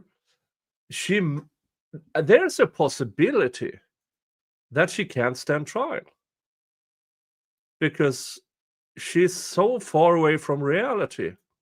She's so convinced that she was pregnant that she forged all the evidence of being pregnant. And she probably justifies it by all the things are wrong, so I had to adjust it, or something of the sort. You know, I think it's interesting with all of the illnesses she claimed that she has, she didn't list the ones that are completely obvious, which are narcissism, maybe borderline personality disorder, maybe a little bit of, I don't know, psychopathy, To be honest, delusional thinking. yeah, this is somewhere between Amber Heard and Sarah the suitcase murder. Somewhere in between Sarah Boone. the histrionic thing. This is what you get with these kind of people. Now, Amber Heard had the wealth and the looks to get away with a lot of things, and she still does to some extent. Laura Owens, finally, after 10 years, the justice system caught up with her. And then you have this, what was her name? Sarah Boone. Sarah Boone. That's the end game of the entitled histrionic thing, where you actually kill people. Yeah. So this is yeah. So this is what you're seeing here is Amber Heard less successful, less pretty. This is what you get. And the end game or the end result of this, Sarah Boone. Suitcase Sarah, yeah. Yeah, that's Sarah Doreen. A risky pregnancy with twins, but never saw a doctor in person. Yeah. Sounds totally legit. Okay?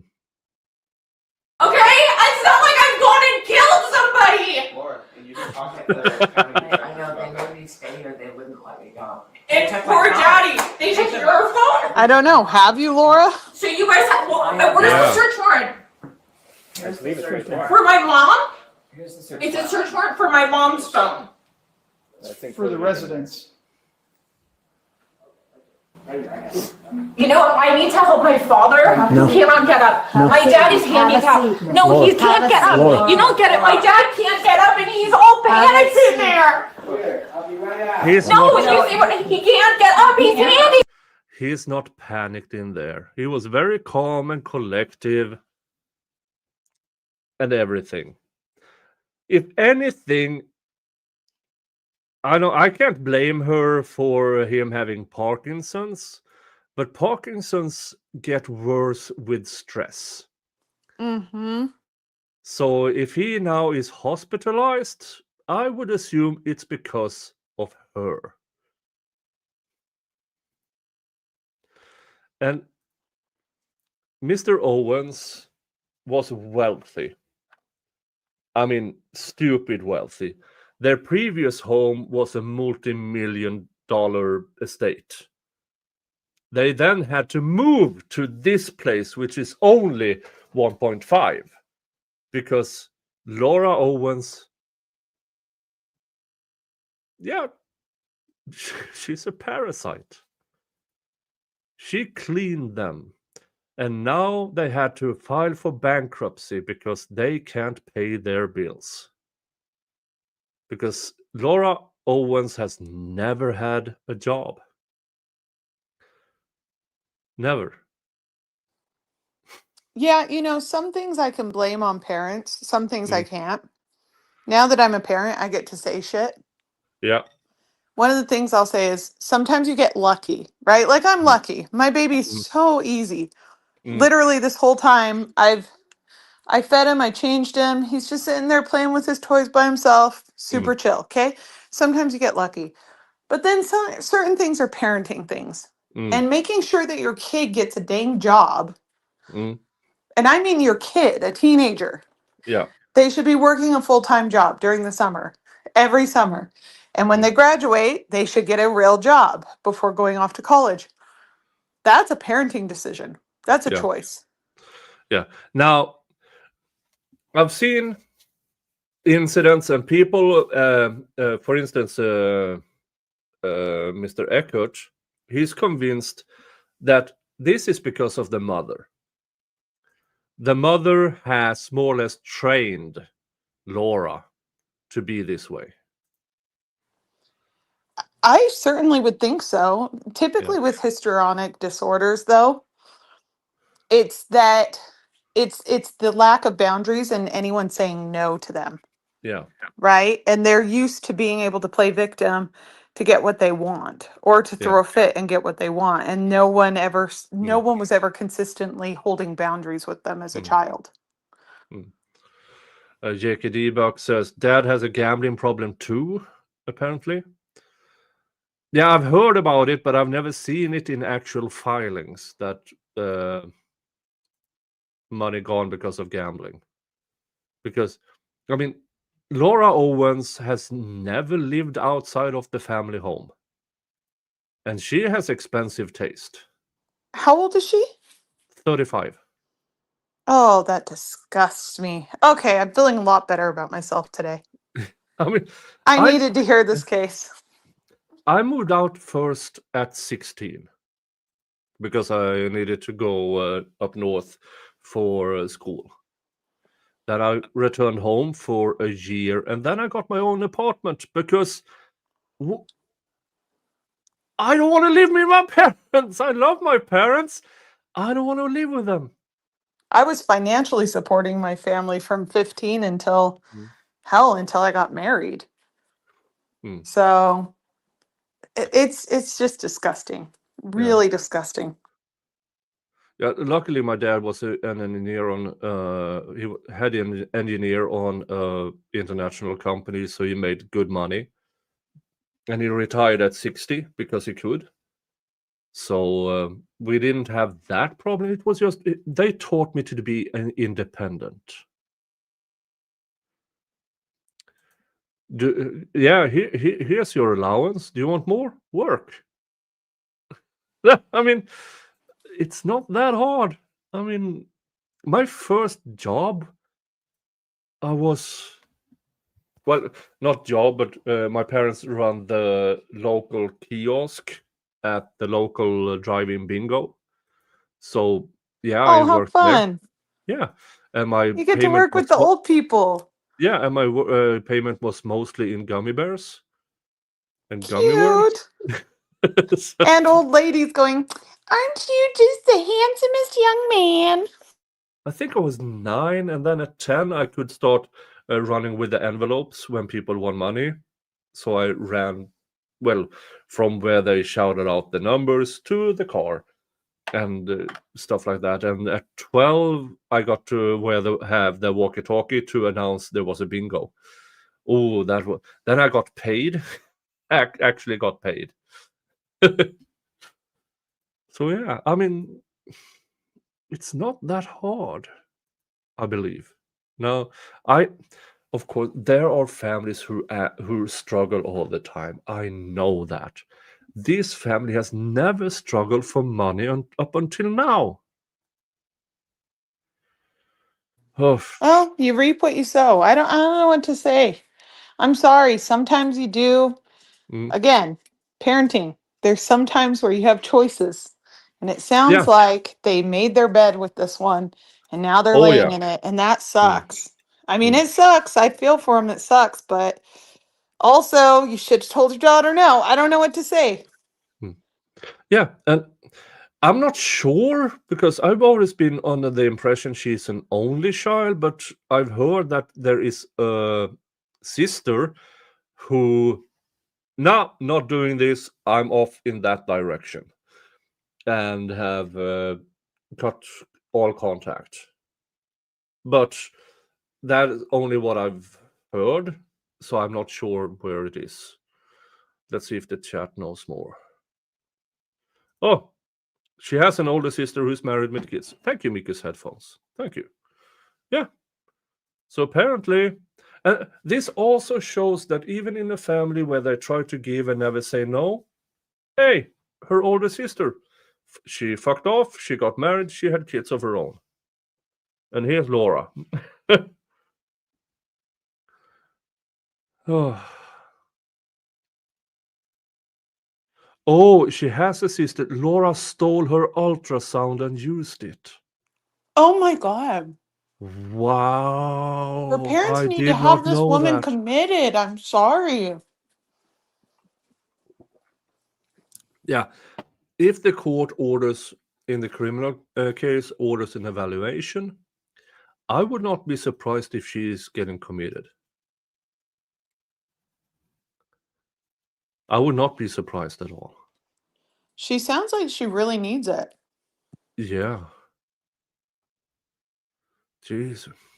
Anyone following the Corey Richards case? I don't. I read I about it. do.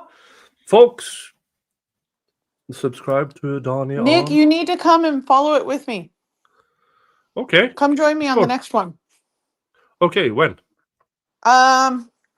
Next week. Next week. Yeah, because we have some updates in that case. Dude, this is the woman who allegedly poisoned her husband and then wrote a children's book about it. Oh, Not that poisoning her one. husband, but how to overcome the death of a parent. Oh, is that the one that they recently discovered that the state did not disclose some testimony about one of her suppliers? Apparently, originally said, no, there was nothing of the sort. I only gave her this.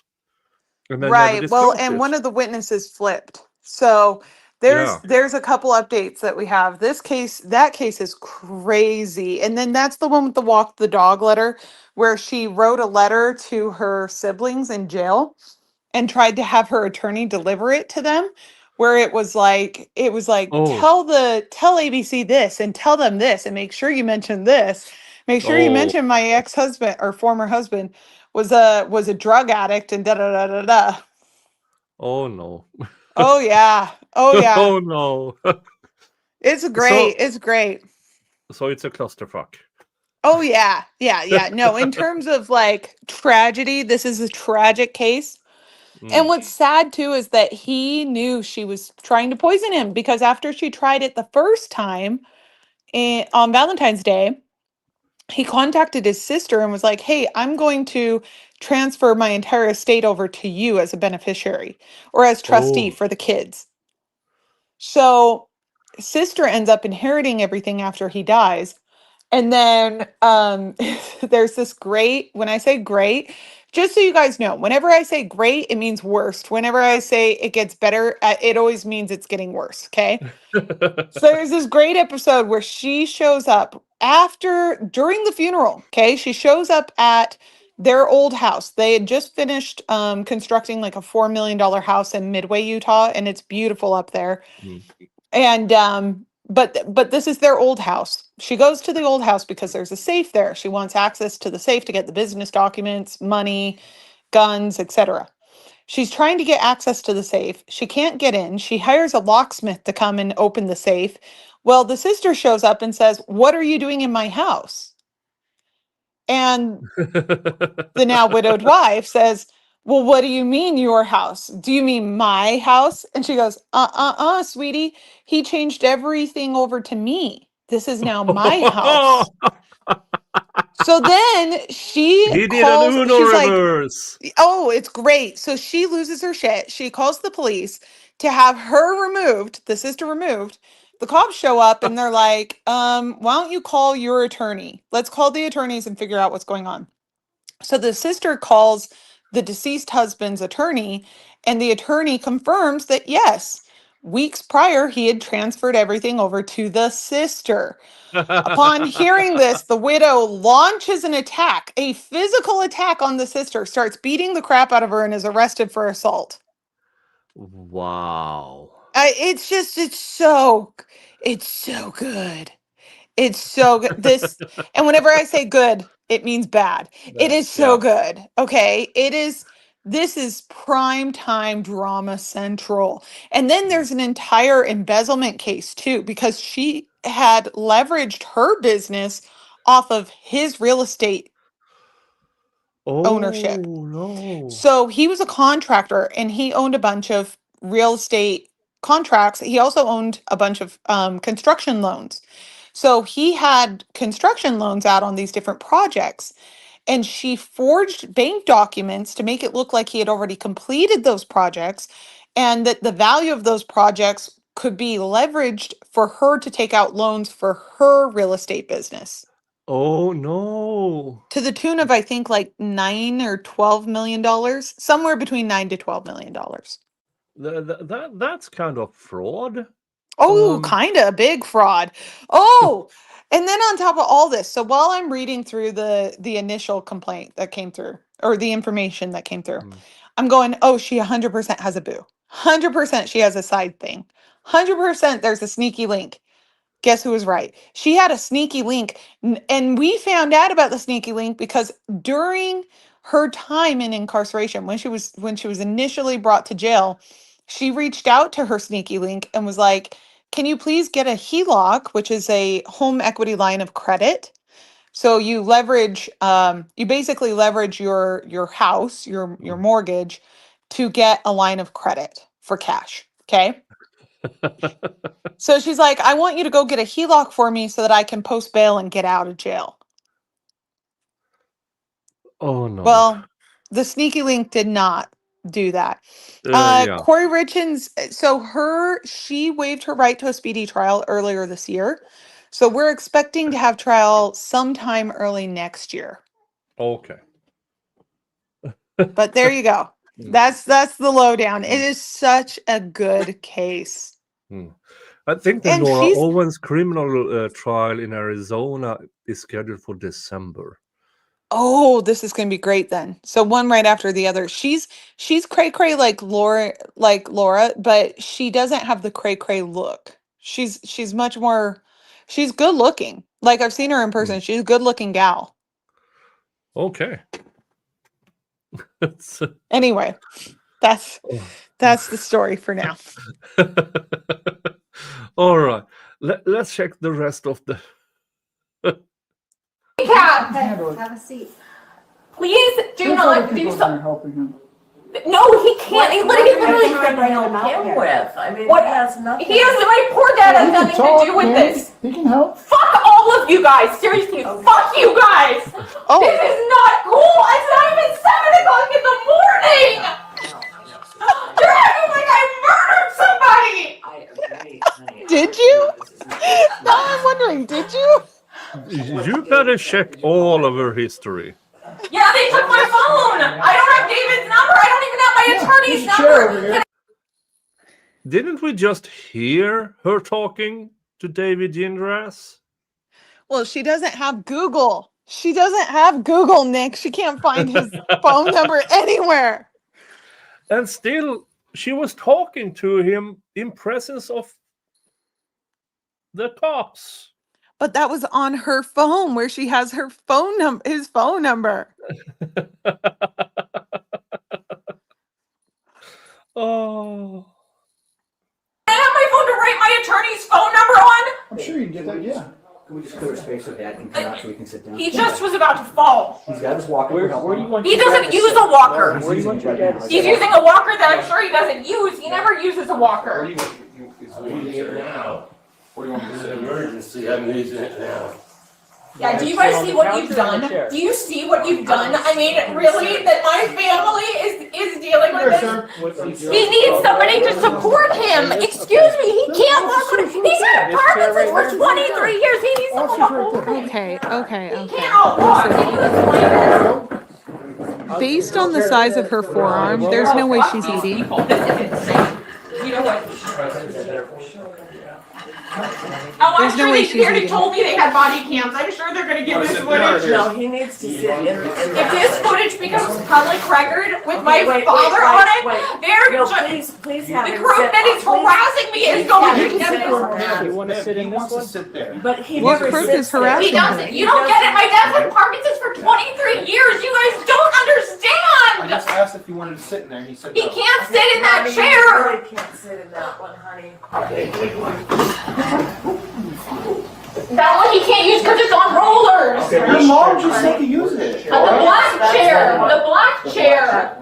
The black chair. Ronnie, just sit in the chair you normally sit in, sweetie. Just sit in the black chair. Just sit in the black chair. He can't, but he'll roll in that Nobody one. reacts to that. He has a robe So this that is one, open. That one, the Okay. one on. I'll hold it. Yes, the one on. It needs to be pushed back to this right here. It needs to be pushed there for him to sit down. Have you called David? They took my phone. What? They took my phone. They took your phone, well, here's the phone. No, they're gonna take your phone. They're gonna take your phone, Daddy. You don't I know. wanna see the warrant that says they can have my phone. Honey, I have a warrant here. Does Oh, it she say they calls can him take your Daddy. phone, Mom? Oh, whoa, whoa, whoa, whoa, whoa. Whoa, whoa, whoa, whoa. It does not say you guys can take my mom's. It doesn't. okay, you didn't even read it. Yes, I just did. On the person, Laura Michelle Owens. Where does it say you can take my mom's phone? Take 3 minutes and read the whole I warrant. know. And it says you can take my mom's phone? Well, read it, don't just flip through it. Did you call David? What's this here? So, sir, we're serving the search warrant on behalf of the Maricopa County Attorney's Office. That's right. So the Yeah, Mar- and I'm not seeing where it says But, take my so mom's. wait till they Laura, have to listen file to what at he's saying. 6:30 in the morning? My God, what? So, is- sir, so per statute, we can serve a daytime search warrant between the hours of 6:30 in the morning and 10 at night. And this is important enough that it's Yeah, there's trying to search somebody's house. So- What are you looking for? So they are the investigators. Our role here was just securing the property. So the investigators have all the details. They drafted the search And where warrant. are they? Okay, and We have investigators here. I have this. There's nothing that says you guys can search my mom's phone. Laura, you haven't Okay. read it. I did read it. Don't you tell me Laura. I can't. I didn't read it. Laura. Where does it show that you can Wait, search wait, my wait, mom's? sir. Laura, like I said, we did not draft the search But warrant. it doesn't say you Okay, guys can search okay. my mom's phone. Okay, I haven't gone through your mom's phone. They took Okay. your phone, you said. And Laura, just listen to me, okay? Just because we've set a phone aside doesn't mean that we're searching Oh it. my God, this is the most insane That's thing I've ever seen. just because we've done that, just like because we've put you guys in here. Wait, so then you can't. What are you looking for? That's what I want to know. Sir, I can't tell you guys this enough. We are not searching the property. Maricopa County Attorney's Office is the one responsible for drafting this warrant and searching for evidence for their case. We have merely secured the property on their behalf. Any questions you have pertaining to this case and what property is to be seized, not seized, and searched, you would have to get the answers through them, because I That's don't great, know. because they can't take your stuff. It says specifically on me, so they've taken your stuff, so we can report it to the Do you county. guys have any info for them? Yeah. I'm shocked the police haven't arrested her yet. Yeah. I mean, the way she acts, resisting and everything, I mean, almost all warrants executed I've seen where somebody even makes a hint of resisting, they are in cuffs. Right. And it's for their own safety, frankly. If I were there, I'd say, you know what? Cuff her, put her in the car until we're done. And you know, she's worried about them getting her mom's phone. I'm sure there's plenty of evidence on there. Yeah, because the warrant is about Laura and accomplices. Ugh. Did you say mama? Oh no, that's my voice, but we sound identical. So Okay. it's so like I'll record a video and I have to remind myself to not say anything so that I can get him to talk. There he goes. Love. Oh, Can you say I love you? Say I love you.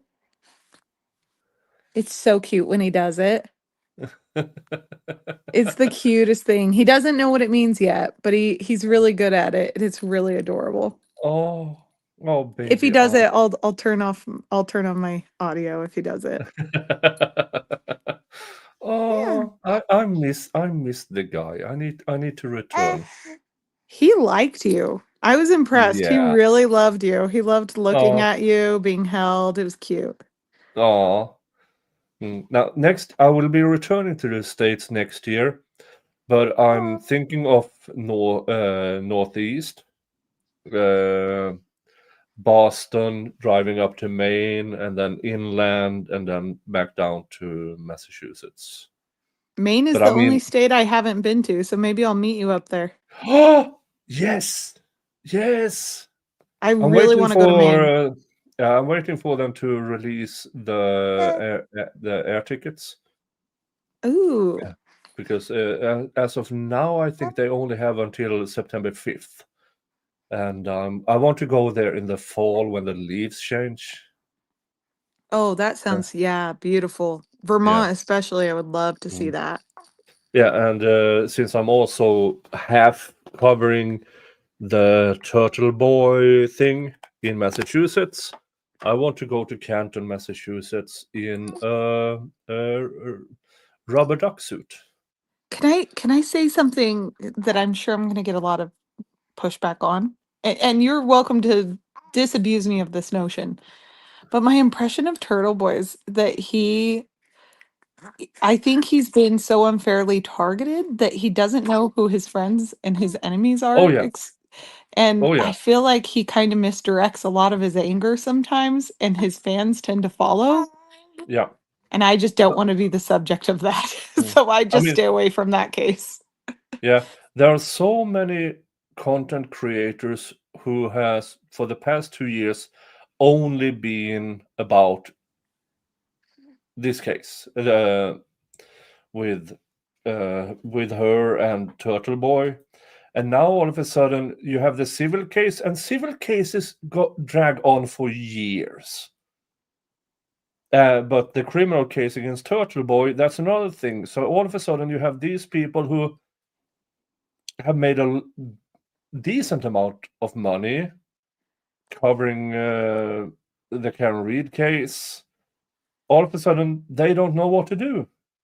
And all of a sudden you have people who have been on Turtle Boy's side for years, and now all of a sudden, yeah, but that doesn't bring revenue. So they create drama where drama Ugh. is completely unnecessary. Yeah, I'm staying far away from that. I'm staying far Mm. away from that with like a Yeah. 10-foot pole. Yeah, I mean, I haven't posted anything lately, but I mean, when there's filings, I'll cover it. But other than that, I mean, oh, there's recordings of Karen Reed on Turtle Boy. I don't give a flaming fuck about those recordings. I really don't.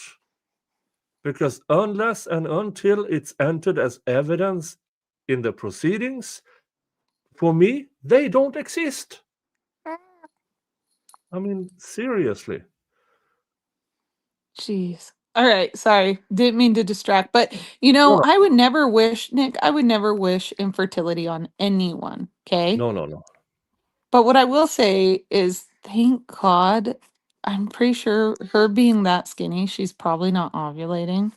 Thank God she doesn't have children. That's all I have to say. Oh, she claims to have had ovarian cancer and had to surgically remove one of her ovaries. Was that before or after she had the pretend twins? I somewhere in between. I see. Okay. Yeah, and by the way, there's no actual medical records of that either. Because couldn't you imagine her blaming her children for all of her stress? Oh, Being like, oh, yeah. see what you did to grandpa by not listening to me? Do you see the stress he is under? Oh, You are killing him. Don't you care? yeah.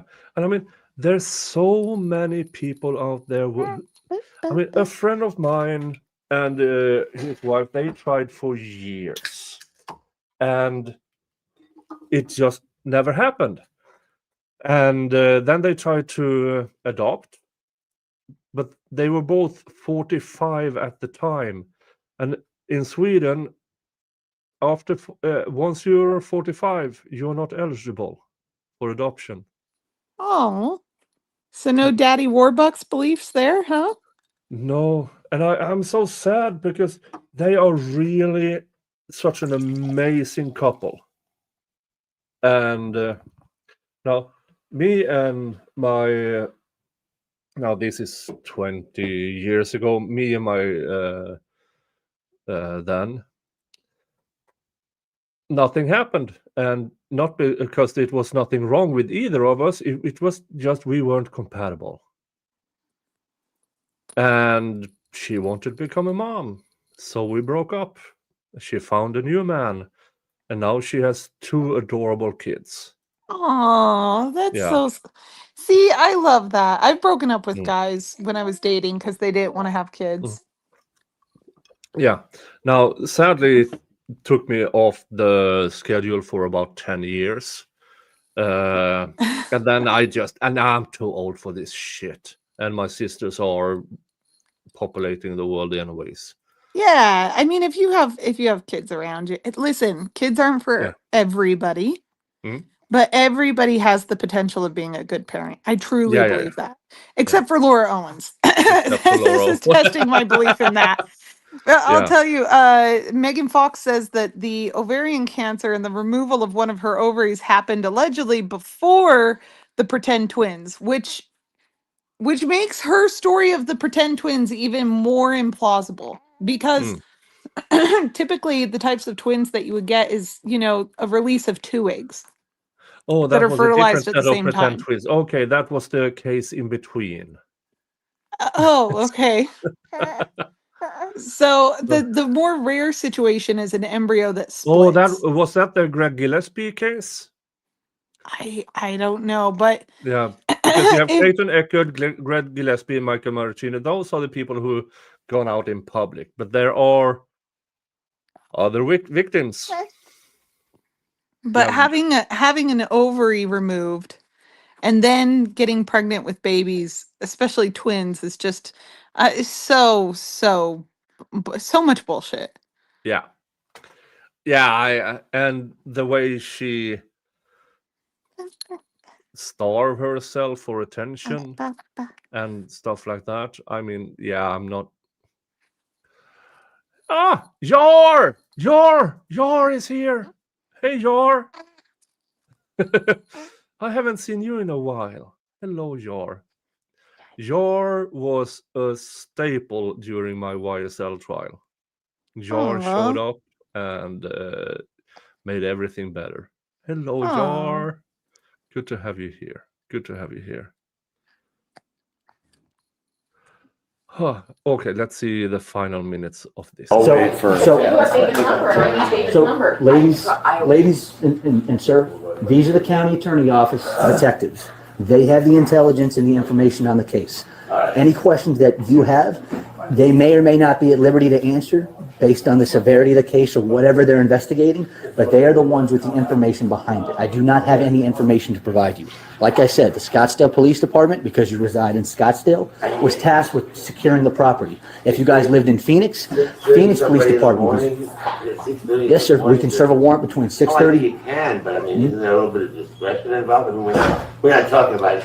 Would you rather we serve it at noon where all your neighbors see the police here? Oh, yeah. You would rather that? Oh, my Okay, God, yes. well- At 6:30 in the morning, Okay, my well- parents are asleep. Well, we're well within the law to do that, okay? So any questions that you have pertaining to the case, the county attorney's office detectives can answer those.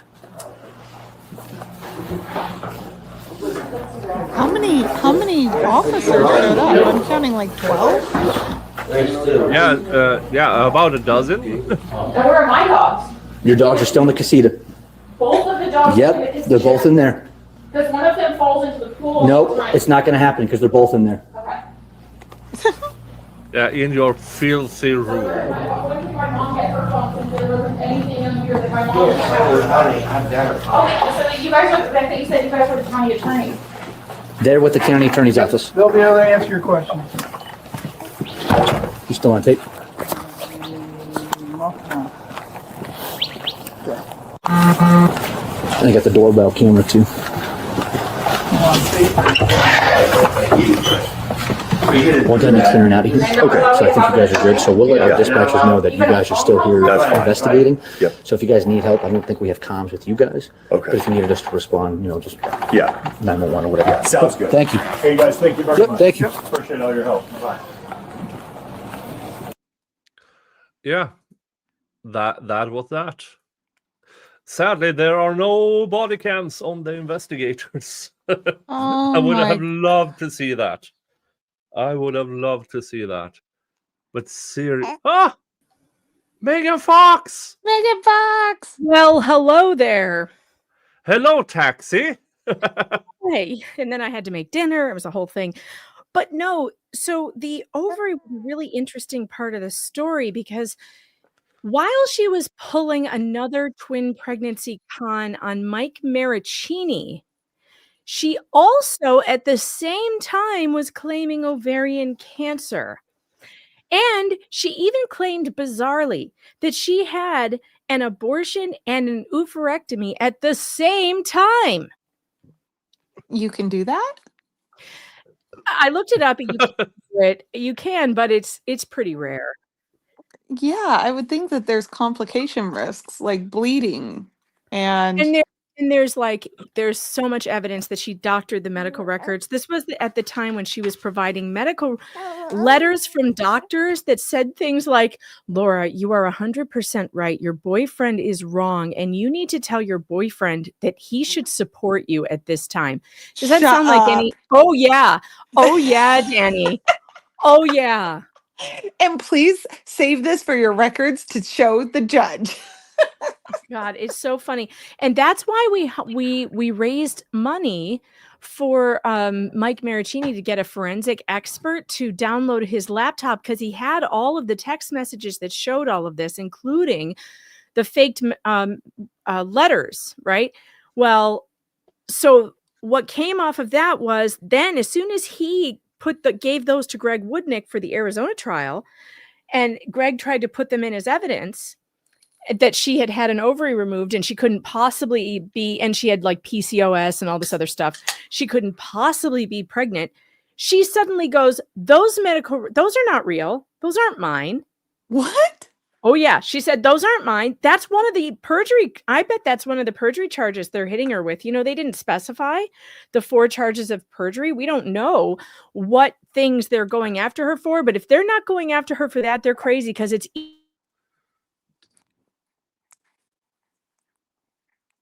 And she has a power search. Uh-oh. Am I gone? Oh, there you are.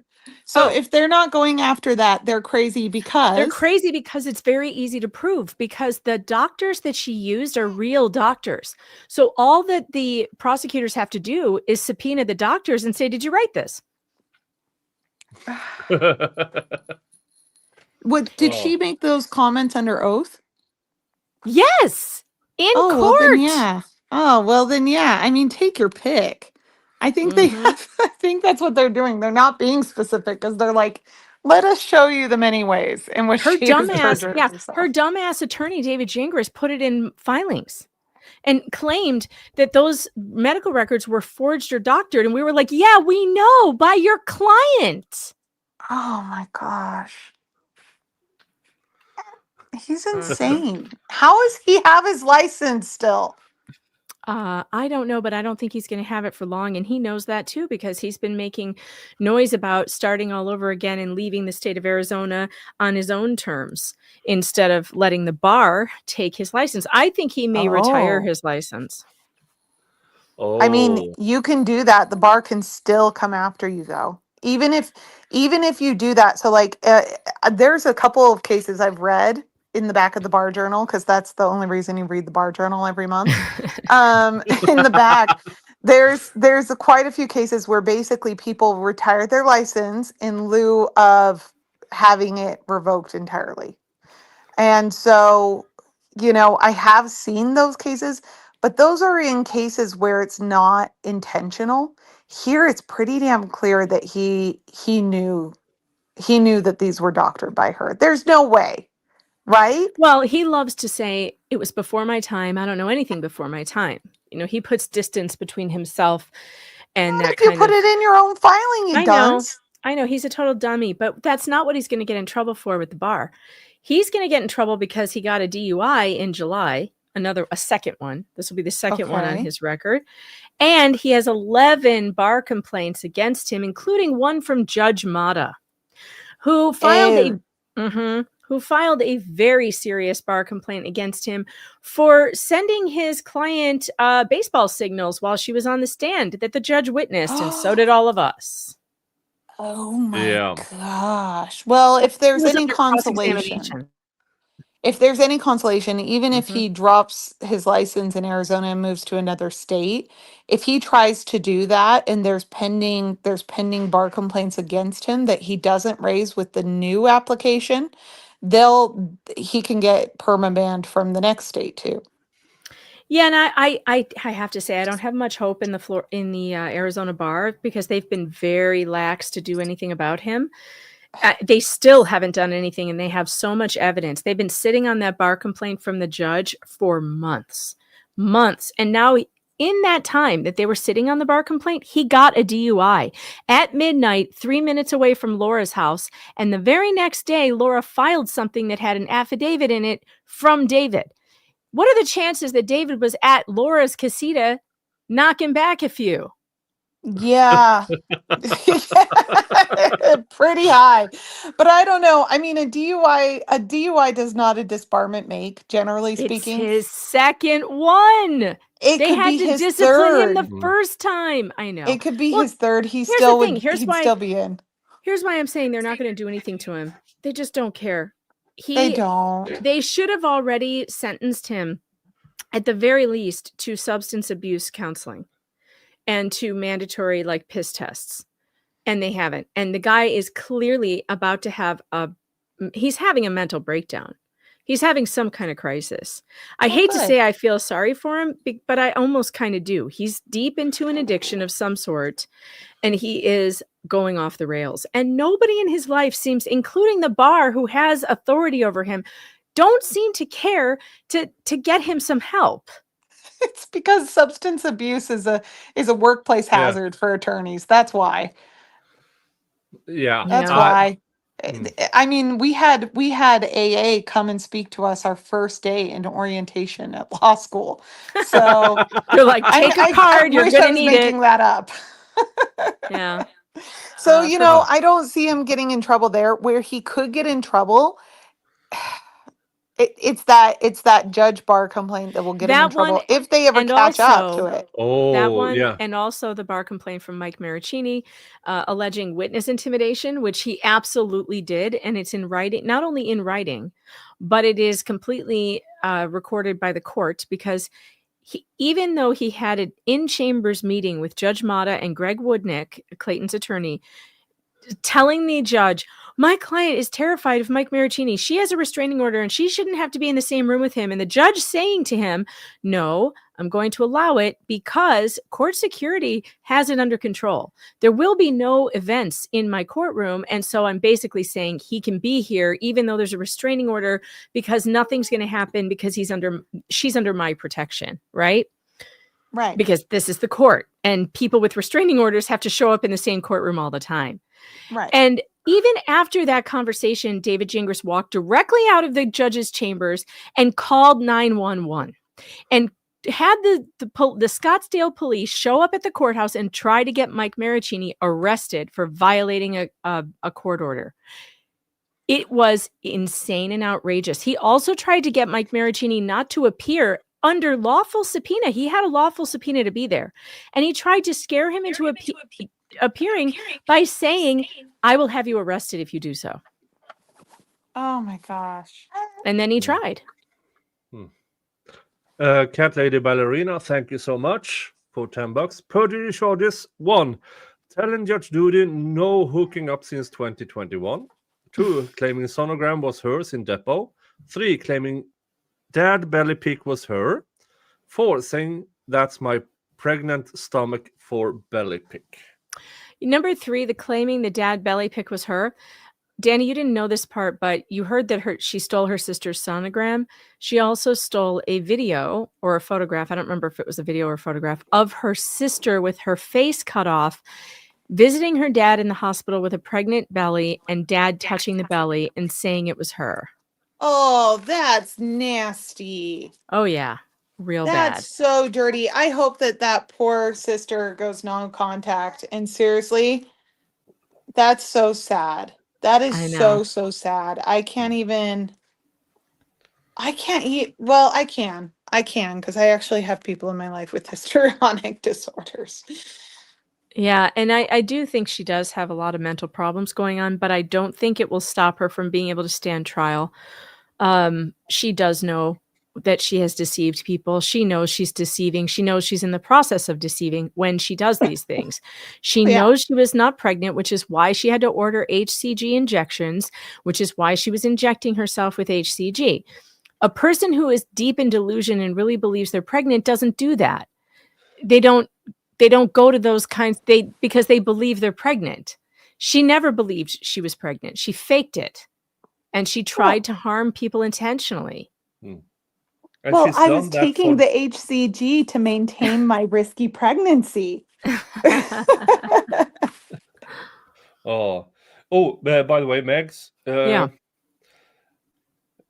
Somebody made a meme. I like it. The Order of the Flim Flam. Is this our cult? Is this the Yeah. Yeah, the Order of the Flim Flam Flame. That's beautiful. I love it. I thought we were the golden The Golden Cahoots. The Yes. Golden Cahoons country cult. Right. The Golden Well, look, I'm laying down the first rule. There will be no wife swapping in this cult, okay? Because that's where it always goes wrong, is when the wife swapping starts, the whole thing falls apart. Don't drink the Kool-Aid. Don't drink You guys need to start with making a fake bank, okay?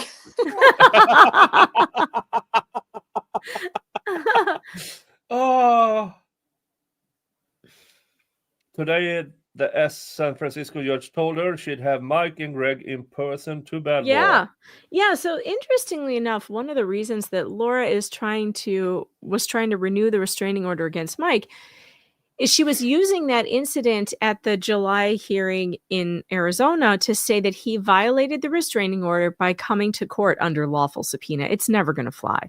But that's her argument. Her argument is that she should get it renewed because he violated the restraining order by showing up at court. Well, today in court in San Francisco, the judge who's going to hear that case told her, no, I'm denying your motion to keep them out of this court.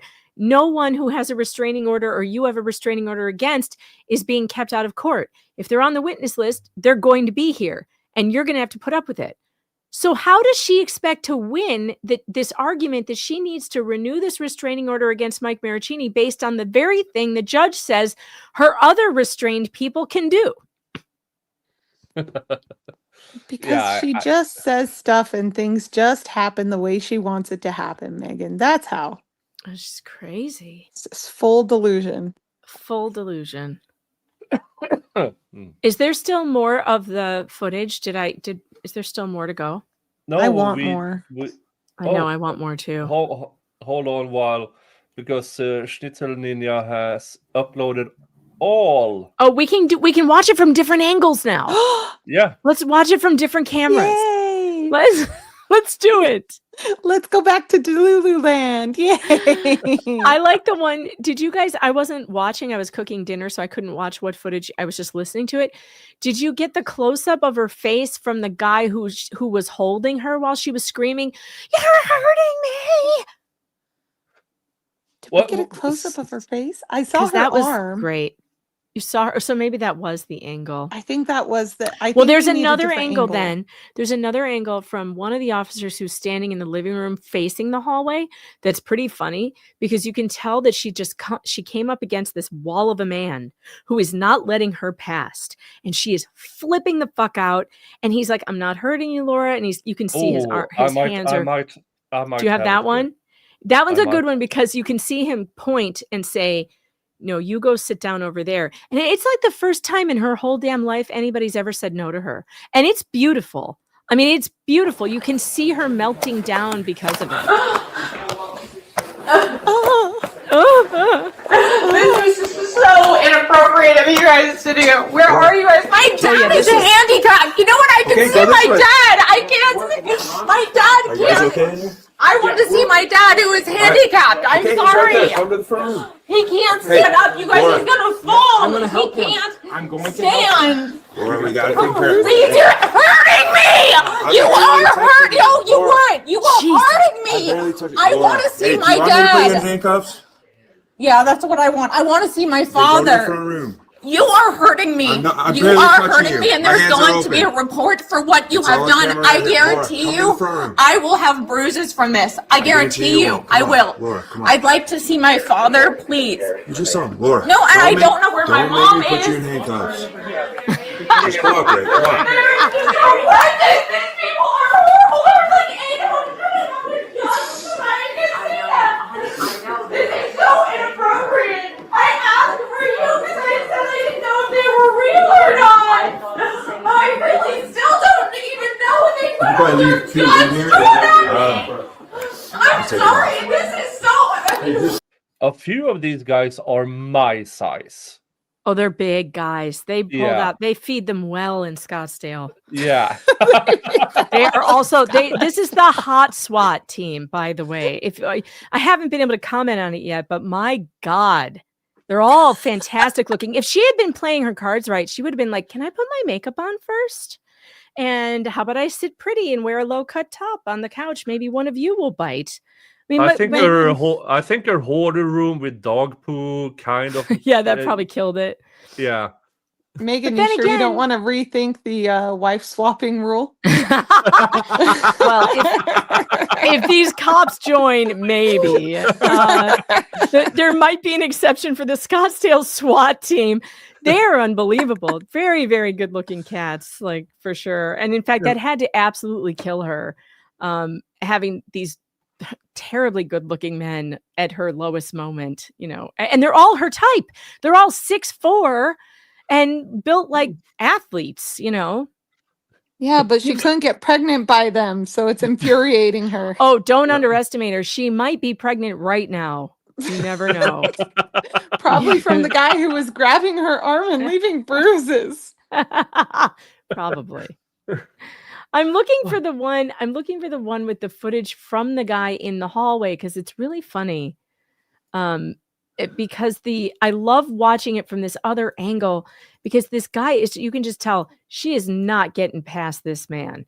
And I feel like it's the first time anyone has ever been just like, nope, no, absolutely not. You're not doing any of this. And they're so calm, so like collected, and they're like everything's fine. And she's the one who's flipping out. It's so good.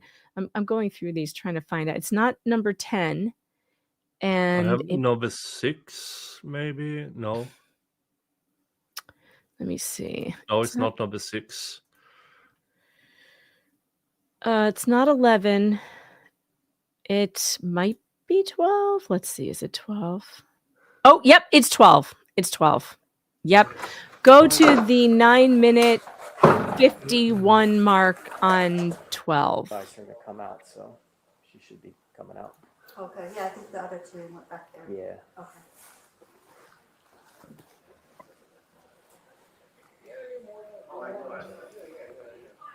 I love this angle. This is a good angle because she has a flip out too. She has a tantrum just like a 2-year-old. Yeah. And her mother just sits there very, very calm. Yeah, very calm. Very calm. So is Ron. I mean, they're both. And the one thing I really can't stand is when Laura is screaming in Jan's face. Instead of being a mom and being like, hey, Laura, sit down and shut up. Sit down and shut your mouth. Let these men do their job and just hush up. We'll deal with this later. She's like, I know, honey. I know. It's the whole problem. This woman has never been told no. She has never been given boundaries. She's been allowed to pull this shit on her parents from the day she was born. Yeah. Hey, John. Hi, Danny. All hail Aphrodite. You are all blessed. Except for you, John H. 2004, giving money to everyone but me. What the hell? Just kidding. We love you, John H. You're gonna owe 2004. penance. You're gonna have to go pay Danny, pay the goddess. He's my best. He's the best. He's my main mod. We're funny. really grateful for John. I actually don't think that Jan has been medicated here. I mean, think about how early in the morning it is. I think that this is a woman who's exhausted by Yep. her own shenanigans, exhausted by her daughter's shenanigans, and she just this is her response is to shut down. It's not to ramp up, because she's learned over time that if you ramp up to Laura's level, it only gets worse. So Yeah. she goes the opposite direction. I know, honey. I know. She placates. Yeah, and she knows she's on camera. Yeah. She figured it out. Yeah. Yeah. And Laura did too, but instead of controlling her behavior, because she says this is going to be on public record. She knows. Yeah. She continues to ramp it up after that. Yeah. So I have to start asking, is she doing this on purpose? Does she like this attention that she knows she will get when she behaves like this? And I think it's obvious. Yeah, but according to David Gingras, we are harassing them by watching this and reading the court documents. And That's we are a cult. It's ridiculous. If she would just behave herself, there would be nothing for us to talk about. If this camera footage was boring and she just came in and sat on the couch, there is no way we would be watching it from 8 different angles. No way. It would be, look at this. We looked at it and then never bring it up again. Never bring it up again. Yeah, it'd be like, she actually behaved herself. Wow, I'm surprised. Yeah. And there'd be nothing to see other than the hoarding situation at the casino, which is, it's bad. But that's like a 12-hour coverage. Oh, look at this. And yeah, definitely not. Gone. Right. I walked 6:30. This is so inappropriate of you guys to do. Where are you guys? My dad is a handicap. You know what? I can see my dad. I can't. My dad. I want to see my dad who is handicapped. I'm sorry. Come to the front room. He can't stand up. You guys are gonna Okay, fall. extracting her from the room. Stand. Extracting. Please, you're hurting me. You are hurting. No, you weren't. You were hurting me. I want to see my Do you want me to put you in dad. handcuffs? Yeah, that's what I want. I want to see my Go to the father. front room. You I are love it. hurting me. Pause it. You barely are touching hurting you. me, and My there's hands going are to be a open. report for what you have done. I guarantee Come to the you, front room. I will have bruises from this. I guarantee you, I will. Laura, come on. I'd like to see my father. I love it. Please. Use your son, Laura. No, I don't know where my mom is. Your mom's right over here. You can come and sit with her. Cooperate. She's right here. This is horrendous. These people are horrible. There's like 8 of them showing up with guns so that I can see that. I know. This is so inappropriate. I asked for you because I said I didn't know if they were real or not. I really still don't even know when they put all their guns drawn on me. Guns thrown God. at you? Drawn on me, she said, which Yeah, of course yeah. they're all hanging around like arms at their sides or crossed over their belt. It's just so ridiculous. But that one moment of her in the hallway with that guy gets me every time, because he puts his body in the way and he just stands there like, yeah, you're not getting past me. You're not. And I think it's the first time that anyone has ever just said no to this woman and meant it and followed through. And that's why you're seeing this incredible meltdown. She cannot handle it. She cannot. Everyone gives in to her when she does this. Everyone. Yeah. And as Harry said, and my dad would whoop my ass if I called him handicapped. Yeah. Now, I have a disability. I have arthritis in my knees and one of my ankles.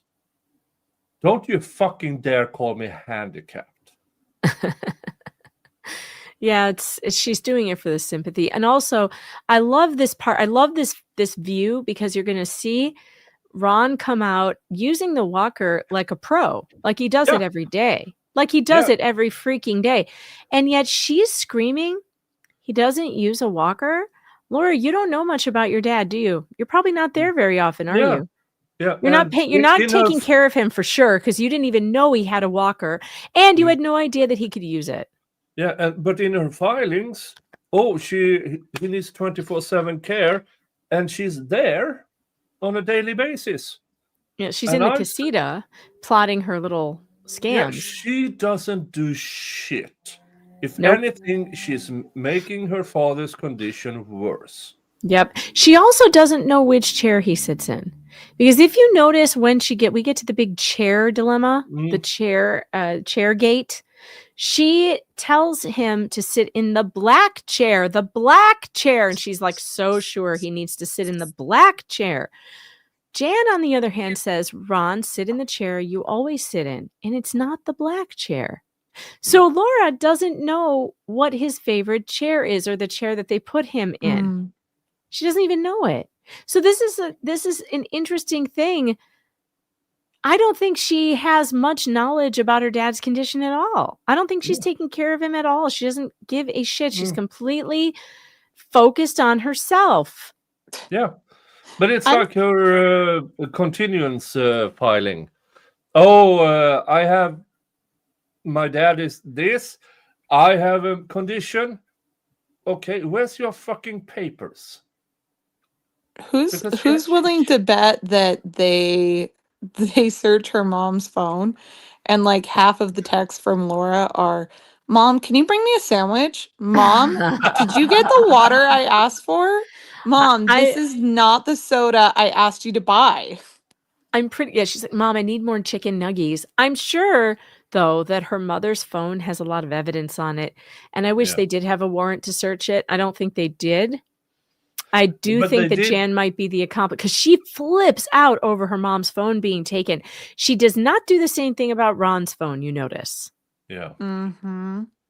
But there, if I remember correctly, there is in the charging documents about an accomplice. They do mention an accomplice, but Jan has not been indicted or arrested yet. Yeah. So I don't know. Interesting. I don't know. But I will be in San Francisco for the trial that's going forward because Laura has been denied on that motion. So I will bring that to you guys as it happens. There won't be a camera in the courtroom, but I will definitely be taking copious notes and making sketches. She tried to get a continuance, but she knew on August 22nd that Gingras would not represent her, and then she waited until October 1st. To ask one of these free lawyers things. That's planned. Of course. And the judge obviously saw through it. Yeah. And also, by the way, there was a report that the judge said about David Gingras' filing. I don't care about this at all. It's a sideshow. Oh.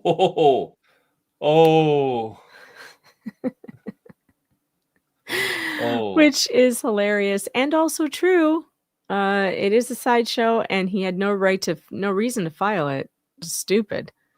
Yeah, I mean the entirety of. I just shared that filings with Dani. I hope she reads it in its entirety. Yeah, they're very. Oh, funny.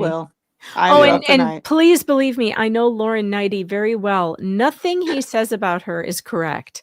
Nothing. It's not even close to true. Like Lauren is one of the nicest people on YouTube. She did not do any of the things that he is claiming she did, including being somebody like a fake profile that's saying nasty things about David online. That's not her, and he can't prove it. And also like blaming her for memes of Laura. Rule number 1, no wife swapping. Look how everyone looks upset by this news. I'm in the back, upset most of all. And it's just Meg's in the Where are the wives? Yeah, where are the other wives? Where are the wives? Don't they have a say in this? Don't they have a say in this? Maybe they want to swap. It's a good thing there's no wife swapping because I appear to be the only wife in the room.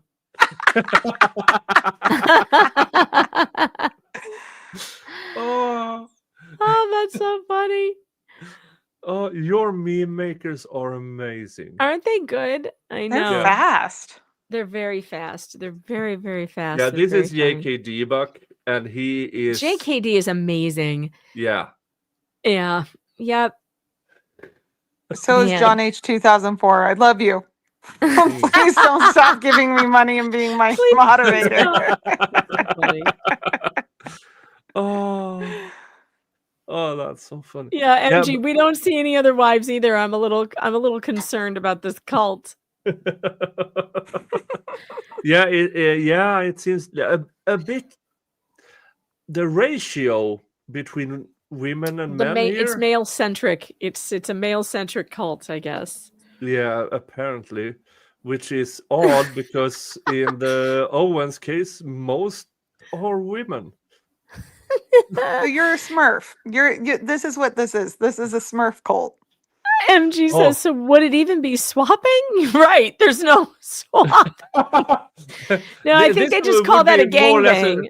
A turnaround. I mean, so rule number 1: no gangbangs. No gangbangs. No circle quench. No circle squunch. I'll tell you what, your boobs look amazing in this. They Megan. do. They do. I like that number. But I like how disproportionate they are to the rest. No, they of you. actually look right. That's the way it looks. Shut up! I'm jelly. We also look the same height. We are the same height, which is totally wrong because I'm only 5'3". And I'm 6'3" plus. Yes. Oh God, this is funny. No stepsister swapping. Oh, but those cops, man, and I love how they're just standing around casually. They're just standing there listening to her rant. They're like literally hands on their sides. Nobody's got a finger on the trigger. She is so out of control. They need a raise. She's putting up a performance in front of an audience that doesn't exist. You know, Scottsdale's a really wealthy area. I wonder if they actually deal with this all the time. Right? Like how many wealthy people do they have to barge into the houses on? And a bunch of Kens and Karens come downstairs and braiding them and how could you do this? This is a child's birthday Scottsdale's party pretty or white. you name it, Yeah, you know. it's pretty white there. It's pretty white HOA Karen territory. That's true. I got to give him credit, but I also feel she really should have been arrested, like put in cuffs, because her behavior is so wildly out of control. And I know why they didn't, because she's a problem. She's going to make false accusations, and they were probably told, do everything you can to de-escalate. Dave, another $20. Am I drunk yet? No.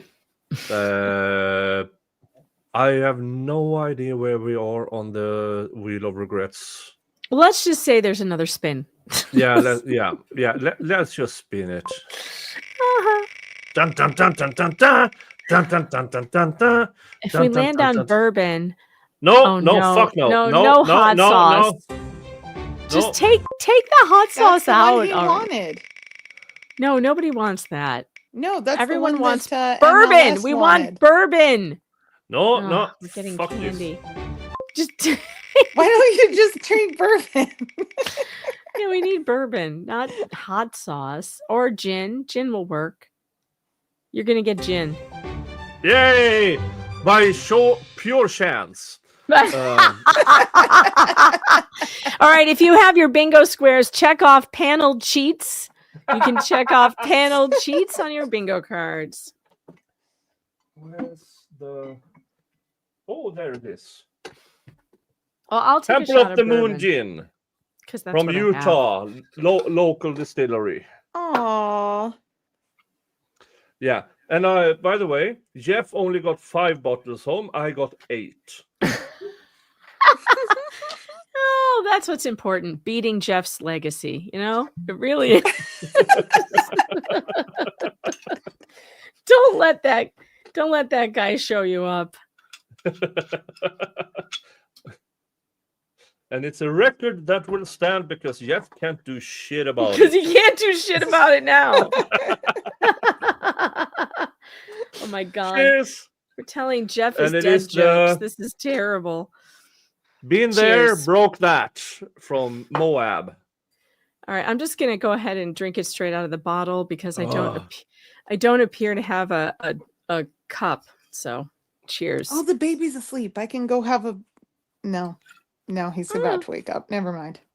Oh. This is a very tasty gin. I'm not sure about the taste though. Oh, look at it. We dedicate this gin to the sacred temple of the moon in Capitol Reef's Cathedral Valley, inspired by the juniper and pinyon forest of Utah's high desert country. Yep. We crafted the gin uncompromising artistry and beauty, made with coriander, lemon peel, lavender, angelica, ginger, and 10 other botanicals. Okay, this is explain coriander because I taste soap. Oh, I was all on board until they said there was coriander in it. I was Yeah. like, What is it with you "Oh, coriander haters? I will never understand I like it. coriander, just not with But- my gin. Not in drinks. I Not love with In food, coriander. juniper. I feel like I would like it in a drink. I don't see what's wrong with it. Ever tried to burn juniper? What the fuck is juniper? I don't know what Juniper that is. trees, Isn't that a evergreen? Those, yes, they are evergreen, and that's the berry that goes into gin. Is juniper berry. Oh, Oh, right. That gives it its signature astringent flavor. So junipers last forever, and they're in the high desert, right? So we're all of Utah's covered by juniper trees and pinyon trees. Pinyon trees last; those are the oldest trees in the world. Actually, Nick, there's Debated. another version. Debatable, because we have birch trees in the northern Sweden that are over 10,000 years old. I'll send you the ones in California.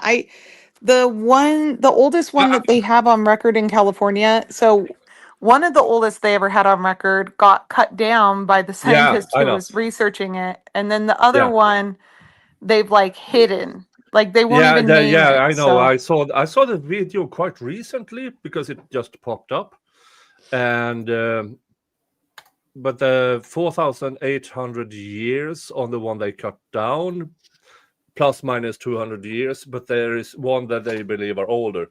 Now, the world's oldest tree in Sweden is a birch that is on the verge of the tree line where trees can't grow. Now, this is the root system that sometimes put up a tree. So that's the difference. So they really don't count it as the oldest tree, but the root system is 10,000 years old. It's basically from the last ice age. is And it once in a older while- than the Pandu Forest then in Utah? I don't know what the Pandu forest is. Same thing. So our aspen trees grow through the roots. That Mhm. And she's gone.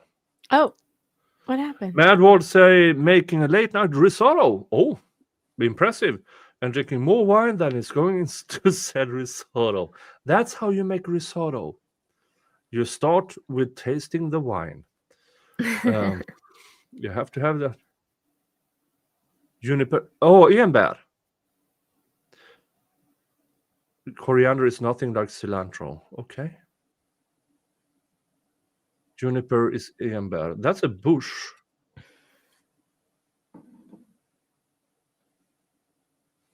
Let's see if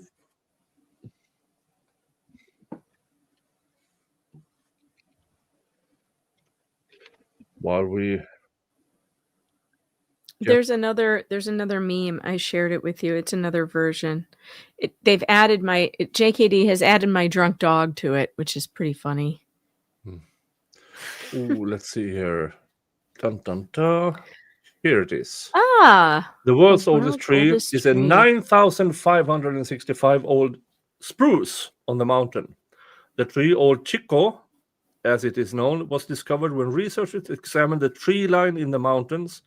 The spruce is a clone, and the observable part, which is above ground, is a few hundred years old. It doesn't look like it's doing so hot. Most trees that old look dead.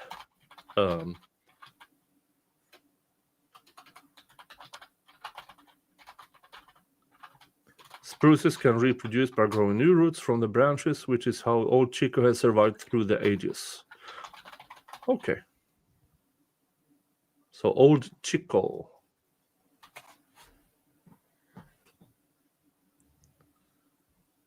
And I don't know what that. Oh.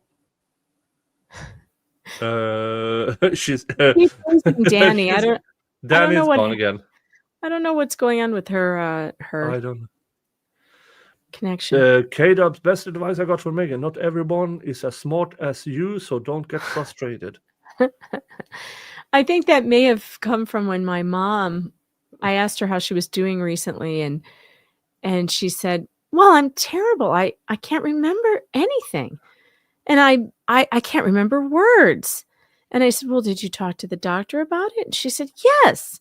I went there and I said, I can't remember words, and they gave me a test.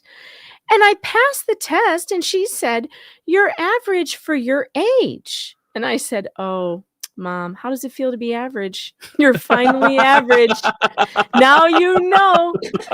I said, "Now you know how it feels to be average." Because my mother is very smart. She has a very high IQ. I mean, the woman is much smarter than me. And now I said, "Well, now you get to feel how everyone else feels. How does it feel?" She goes, "I'm frustrated." I said, "Yeah, I'm sure it's terrible to be average of average intelligence." Yeah, I mean, if you start out life as a prodigy, yeah, getting to average must be infuriating. yeah. She went to high school when she was like, I don't know, 11 or 12. So she was way ahead. And she traveled with the military. Her father was in the military. So what they would do every time they would move to another state, they would give her an entrance exam for the next school. And they would just put her, at that time, they just put you in whatever grade you test into. So she was in high school by the time she was, 12 or 13 or 11, maybe 11. So she never had any friends. They were all older than her. And yeah, she's very, very smart. But yeah, now she's just average, and she's finding it very upsetting. Oh, now at least my dad said when I was 8, I read at a 12-year-old's level. But I mean, that was more or less the understanding of words. But then I suppose things got better. I don't know. If you need an IQ test to prove you're smart, you're not smart. Right. I mean, especially if you internet intelligence tests are frauds. Yeah, they're garbage. They only 5% understand this thing. No. Just no. Just no. Serious. Yeah. So it did make me think, though. It did make me think when my mom said that. It made me think, it's true. You have to take pity on most people because average intelligence just isn't. It's pretty low. I mean, when they teach you in journalism school how to write, they teach you not to write above an 8th grade level. Because the 8th grade reading level is the average reading comprehension in America. Oh, Jingles, Mr. Jingles. How dare you? Mr. Jingles boobs with claws out. I'm trying to teach Those him for the are last 7 years. Murder Not mittens. do that, but no. He got you with the murder mittens. I saw Yeah, that. but Mr. Jingles controls this channel. That's just the way it is. I mean, I've been accepting this fact for quite some time now.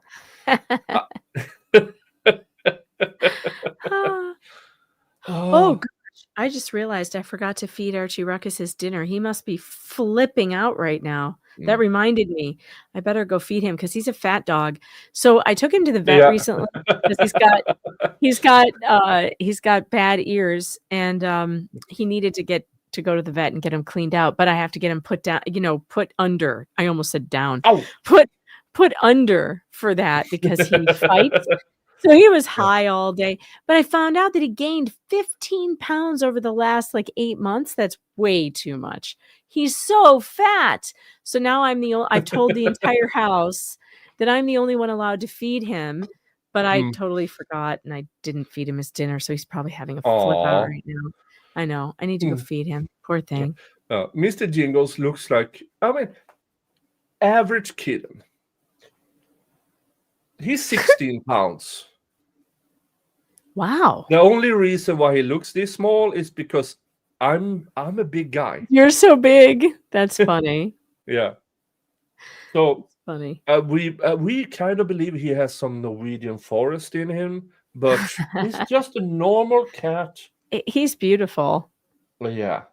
Am I going to see you on Monday for the trial stream? Are you coming on Monday? I hope so. I hope it depends. Yeah, I hope so too. Because we are it's mid-October, so we expect to get in the fun stuff now when companies wants to release people at Christmas. Right. Yeah. Well, it should so be good. The Tim's trial is really something. It's really the Tim's trial. It's so infuriating to watch this, especially when you know what happened. That they actually, and the most infuriating is, I'm glad they were acquitted, but their expert witnesses, the harassment. I know, isn't that terrible?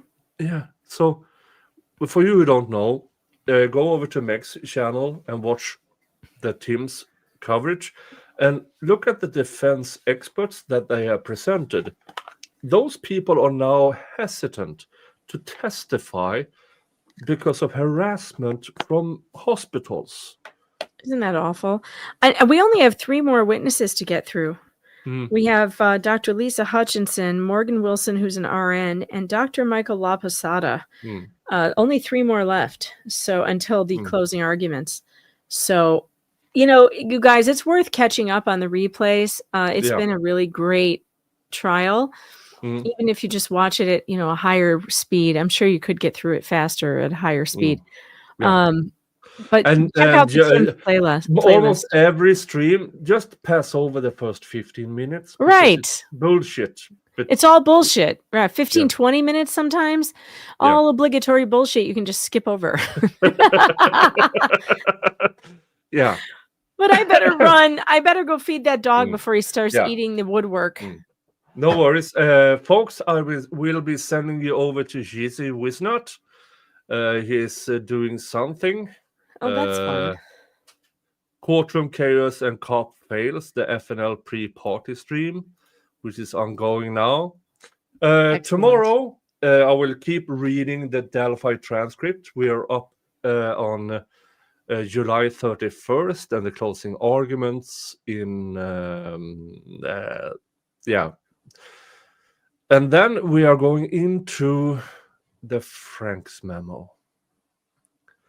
The Franks memo in the Delphi case, which they probably needed a week to get through. They got less than a day from the judge. Oh, geez. I love it when they do that. And of course, it got denied. They were never allowed to a third-party culprit defense, even though 2 other people confessed. I'm sorry, but I don't understand why we even have that. I don't understand why defense teams are not allowed to use third-party defense. Yeah. If they can pin it on somebody else, they should be able to. They should be able to do it. And if it's bullshit, the jury will know The it's jury bullshit. will know. They'll let the jury be the fact finders. If the state's evidence is so good, it's so good, they know they've got the right guy, then no third-party defense is going to ruin that. The jury's going to look at it and go, no, they're telling lies. The state showed me the evidence. But if you don't have the evidence and you could pin it on third party, then you don't have proof beyond a reasonable doubt, and I don't want to hear about it. You should go sit down. Yeah, I completely agree. Now, everybody, thank you so much. Thank you for the supers and gifted memberships and everything. And thank you to Megs. Thank you to Lauren, who was here the first 45 minutes. Thank you to Danny, who was here. which I will cut out to a separate video because she hadn't seen the the raid, because that's funny in itself to see. And thank you to Brain Socks over at Rumble for your Rumble rant. A little support for Mr. Jingles. Yes, your support of this channel is Mr. Jingles. Pay him. Pay the cash. Thank you so much, everybody, and thank you for showing up. We are 4 hours and 40 minutes in, and I'm glad you were still on when I got home. I'm glad too. I'm glad too. Thank you so much. Now, Danny showed up just minutes before I thought about, let's screw this up and fuck off. And then all of a sudden you showed up, and all of a sudden we are an hour and a half later. I love it when that happens. Yeah. So thank you, everybody. And I'm going to send you off with, let's see, do I have it here already available? Yeah, let's play the Slightly Bust song. Good night, chat. Good night, folks. Have a good one. See you over at Cheesy. Bye-bye.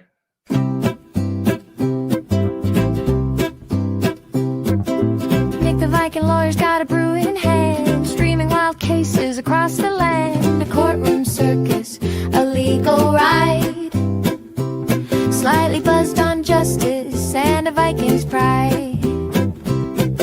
Objections flying, gales a swing. Nick just laughs, oh, what a thing.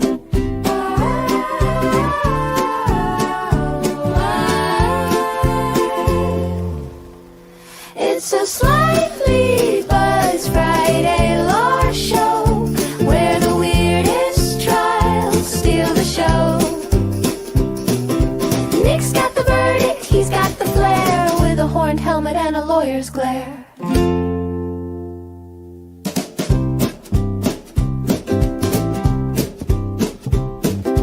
Mugshots rolling like a movie reel, a pizza thief or a banana peel. He calls it absurd, he calls it wild. Your Honor, is this trial on trial?